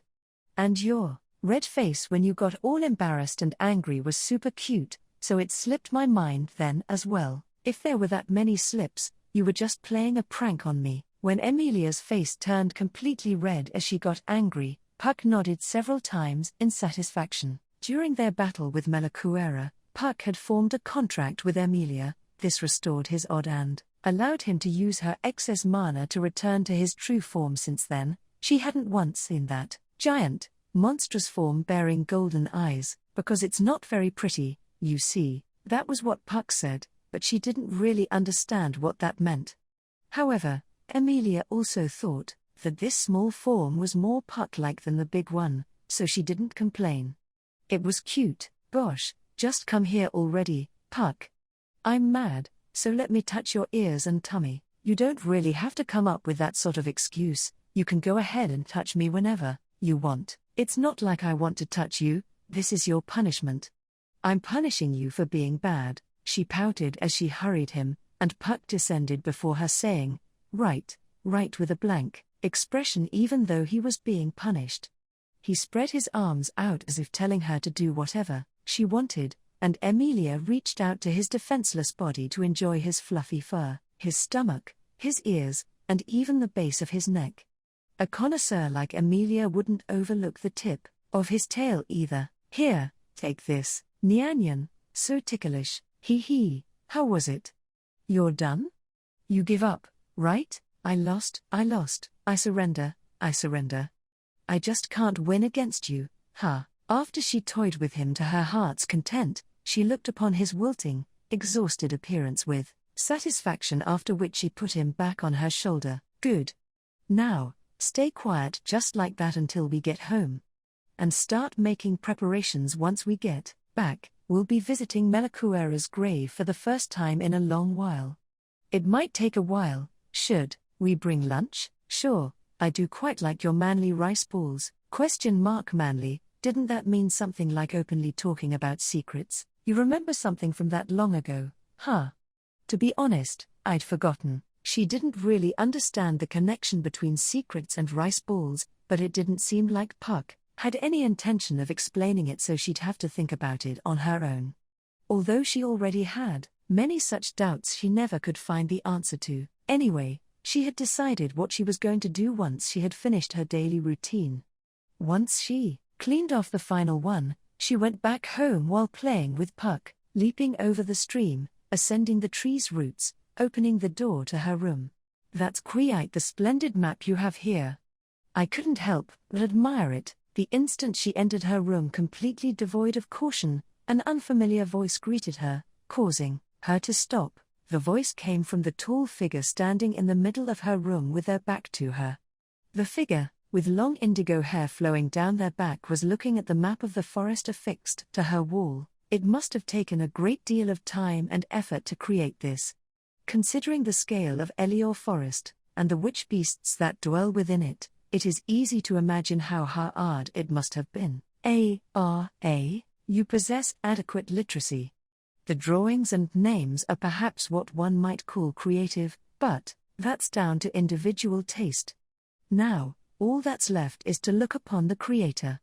Yes, I see. Paying no mind to Emilia's bewilderment, this person nodded as if confirming something, and finally, turned around to face Emilia eye to eye. The sight of their face made Emilia gulp. Their face was not normal. No, that wasn't quite right. The features themselves were nothing unusual, it was just that their face, well, it was unusual. Makeup? Correct, this is makeup. However, your features haven't been altered in the slightest. It would seem. The man who had painted his face white and his lips purple nodded in response to her question. Taking a good look at him, it wasn't just his makeup, the clothes adorning his body were truly striking as well. That eyesore of a color scheme went well with the makeup on his face, a rather disconcerting combination, and betraying Emilia's impression of him, the man added this: "It is truly an honor to be able to meet you. She who dwells in Epilogue Forest, the Great Witch of Frost!" That name was the alias used to refer to her by those who knew she lived in this forest. It had become commonplace in rumors before she knew it. To be honest, she didn't like it very much. Even now, the title of witch was something she struggled with. Therefore, I thought I'd be quiet and hear you out, but I see your lack of manners extends well beyond sneaking into my daughter's room. Oh dear. What have we here? It seems you have a strange pet accompanying you. Emilia felt uncomfortable, and Puck spoke in her place with a voice and expression full of hostility. The spirit floated in the air with his arms crossed, keeping the man in check as his eyes widened. In response to Puck's intimidation, the man narrowed his heterochromatic eyes. What exactly does your watchdog? No, watchcat do to visitors lacking in manners? It's obvious, isn't it? This is what I'm going to do. Puck joined his paws as he spoke, and in an instant a massive whirlpool of mana surrounded the spirit. He turned it into a shockwave, and the man before him was easily, if Ta's all you've got, I'm more than capable of doing the same. While looking at the whirlpool of mana, the man casually snapped his fingers. In an instant, he had produced a whirlpool of mana spinning in the opposite direction of the one Puck had formed, and the two collided, and then, with a violent explosion of light, Emilia's home of many years was blown to smithereens. I have no intention of antagonizing you. I do wish you would believe this. Could you not say that before you spent half a day fighting? Right, exactly, it's just as Leah says. You'll really have to reflect on this, you too, Puck. I kept asking you to stop, but you just wouldn't. Covered in soot, Emilia was indignant as she yelled at Puck and the man, neither of whom showed any signs of remorse. They had strayed quite some distance from her home, and were now in the vicinity of the zigzagging woods in the eastern region of Epilogue Forest. But the area had already changed so drastically that it would be hard to call it that anymore. Perhaps she even ought to hurry up and change the name on her map to the Bristly Wasteland. But even so, this is the first time in a long while that anyone has managed to push me to my limit, in a battle of magic. Against my better judgment, I forgot all about stopping and went so far as to use my trump card. That goes for both of us. The last one to make go as far as to use my star beast form was one of the four greats, Melakuera. It would be no idle boast to say you possess power on par with the four greats. To make matters worse, the two in question completely ignored Emilia's anger and were starting to get along. Even though they should have used up all of their willpower and stamina, they showed no signs of this whatsoever. But in response to Puck's praise, the man laughed meaningfully. Ho ho, your clash with one of the four greats, perhaps you're referring to the day the heavens and the earth turned red from 7 years ago. Two beings possessing extraordinary mana clashed in this forest, producing a colossal calamity that dyed the forest and the sky red, or so the rumor goes. 7 years. It's already been that long, huh? Time sure goes by quickly. The events of that day ended up becoming that kind of rumor. Emilia and Puck exchanged glances. The rumor the man spoke of was familiar to them. It was definitely about the day they clashed with Melakuera. On that day, Melakuera's power scorched the land and cleared the skies, spreading an evening glow. It truly was the day the heavens and the earth turned red. The arbiter Melakuera has been absent ever since. It is said that his now empty position among the Four Greats is filled by the being known as the Beast of the End. Perhaps this new member rings a bell. Oh, how scary. I can't say I know of any spirit that goes by such a terrifying name. Puck, didn't you just show him your star beast transformation? With his shoddy attempt to play dumb completely failing to fool anyone, Emilia sighed and the man's smile deepened as he looked at her. Judging by his attitude, it seemed fairly obvious that he already knew this for a fact from the start. Then perhaps his objective had something to do with Puck, who was now one of the Four Greats. If that's the case, I'll be joining the fight too. I can see that you're a really skilled mage, but even you would be at a disadvantage 2-on-1, isn't that right? I certainly cannot deny that. So allow me to speak of something else. Speak of something else. As Emilia grew warier, the man flipped his frayed coat and bowed deeply where he stood. His gesture was so refined that even Emilia, who knew little of etiquette, could tell how polished it was. The suddenness of this caused Emilia's eyes to widen. The man continued with his head lowered before her. I humbly apologize for my sudden visit, and moreover, for being so rude as to test you. I am Roswell, Margrave Roswell L. Mathers. I am the current head of the Mathers family which has governed the land containing this forest for generations. Still in a state of shock, Emilia pondered the man Roswell's words, and soon became even more shocked. Governing the forest, those words reminded her of something Puck had told her a long time ago. Are you perhaps here to collect money from us? Huh? I mean, that's what Puck said before. That outside the forest, even the roads and the land are people's possessions, and even things like passing through them or living on them mean you would have to pay money. This is your forest, isn't it? Never mind that she didn't know. She had done something outrageous. Emilia lost all hope and felt like she could collapse on the spot. She only wished to quietly, peacefully wait in this forest until her companions woke up, but to think that she was being a bother just by staying here. Could this be the reason for my guilt? That would be terrible. Let's hope you're wrong about that. Puck didn't seem to agree with her fears, but Emilia too hoped that she was wrong about this. But even if that wasn't the case, the fact remained that she had been living on someone else's land for free. She took a peek at Roswell and found that he was watching their exchange with an amused expression. Ah, please don't worry about me. Should it seem that this conversation could run long, let's see, I would be ever so grateful to receive to a cup of tea. Ah, right, of course. A cup of tea.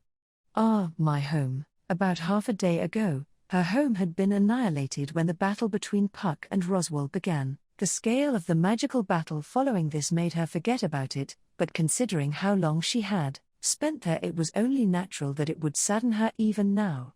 Furthermore, she had even left her map in that room. You worked so hard to make it too, and now it's completely gone.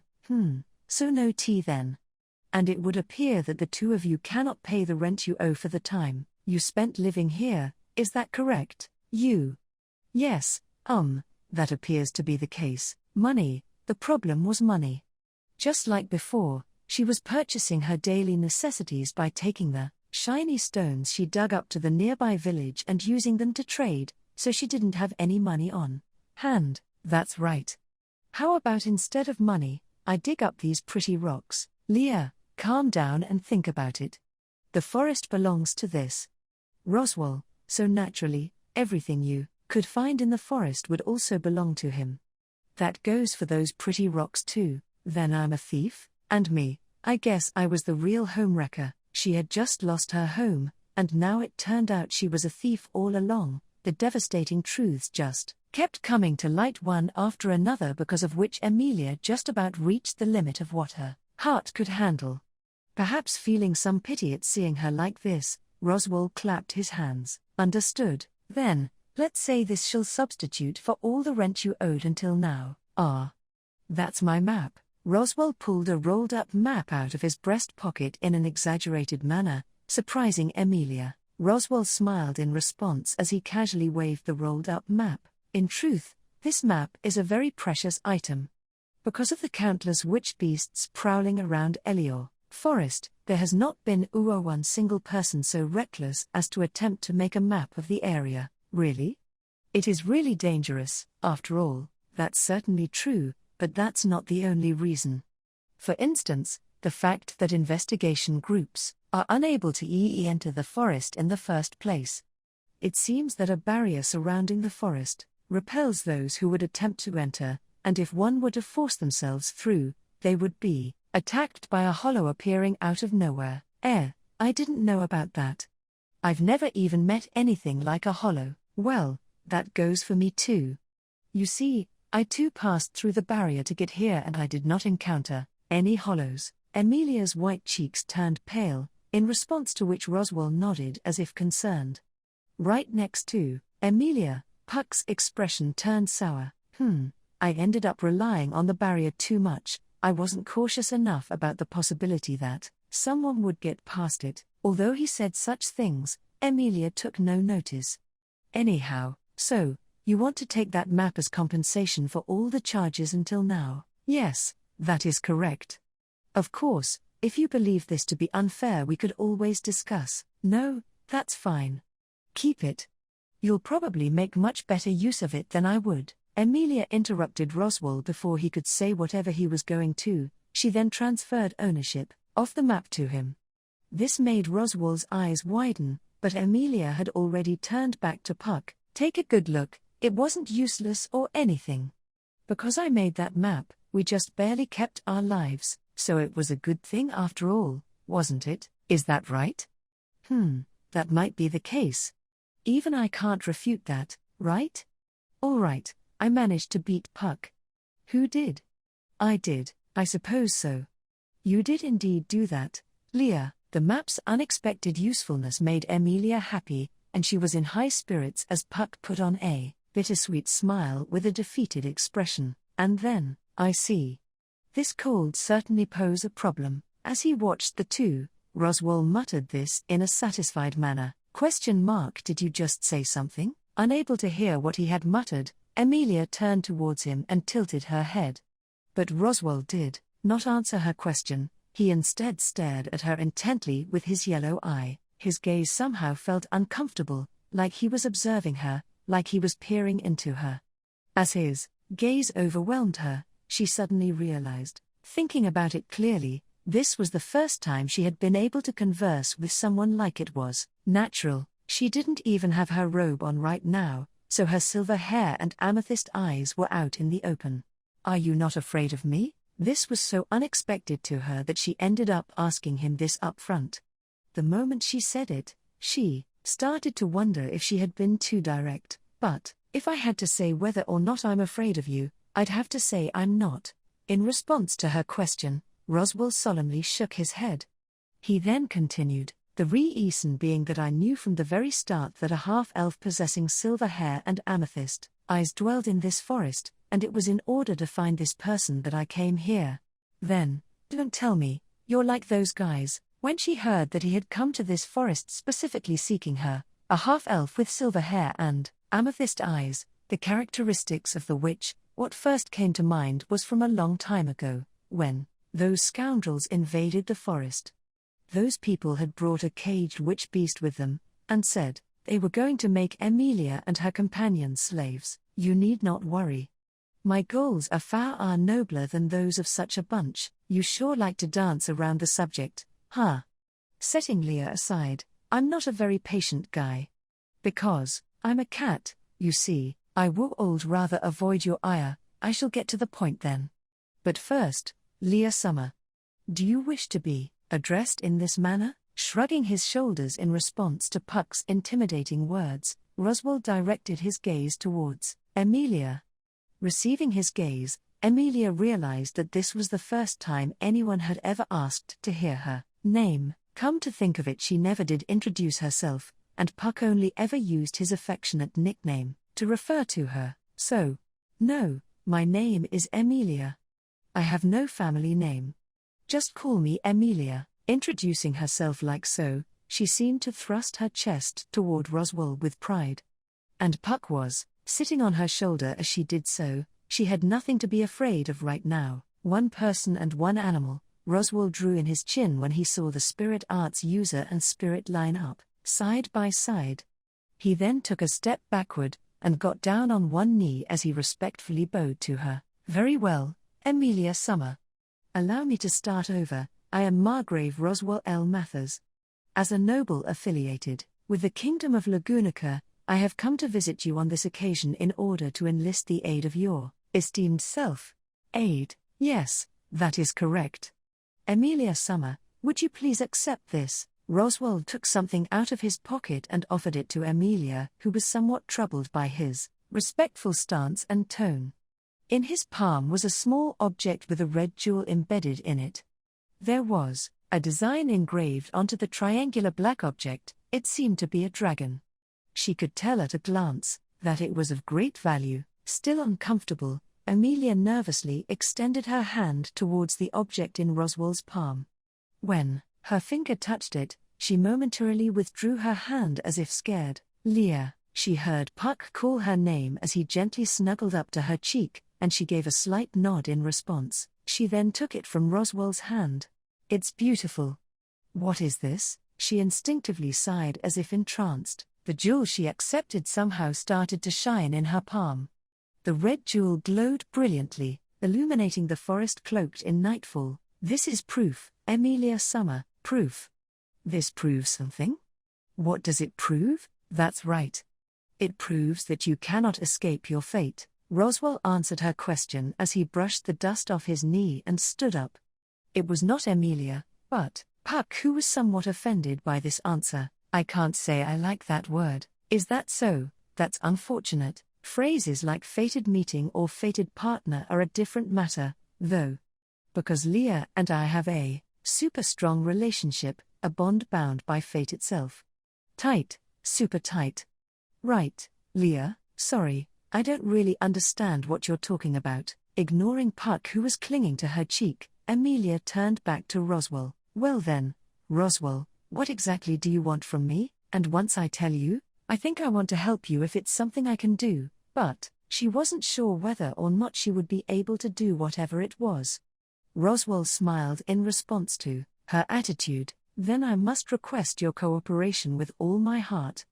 This is something only you can do, something only I can do, a task only you can fulfill.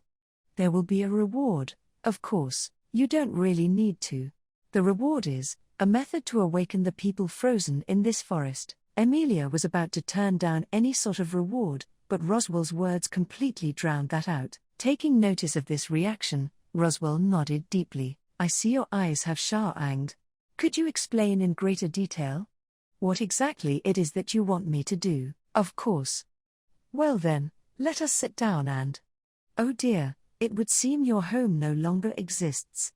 Then, there's no helping it. There is a dragon carriage waiting for us. Might I ask you to accompany me? Roswell shamelessly said this as he extended his arm to indicate the outside of the forest. Even Emilia, who knew her judgment wasn't very good, understood the reason he waited for the matter. Home.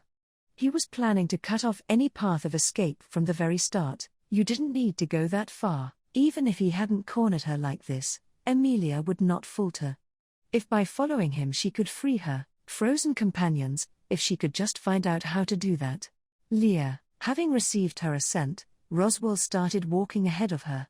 As she followed after him, Puck, who was on her shoulder, whispered in a voice only she could hear. Emilia was prepared to hear something like how she should be careful about doing something so dangerous, or how it would be best if she stopped. However, no matter where you go or what you decide to do, I'll stay by your side, because it's also a father's duty to accept his daughter's wishes, you see. Touching her cheek as if caressing it, Puck winked at her as she looked at him in surprise.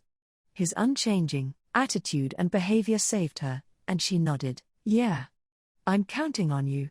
So stay with me, until you no longer want to enter the bath with me. I'll always be with you.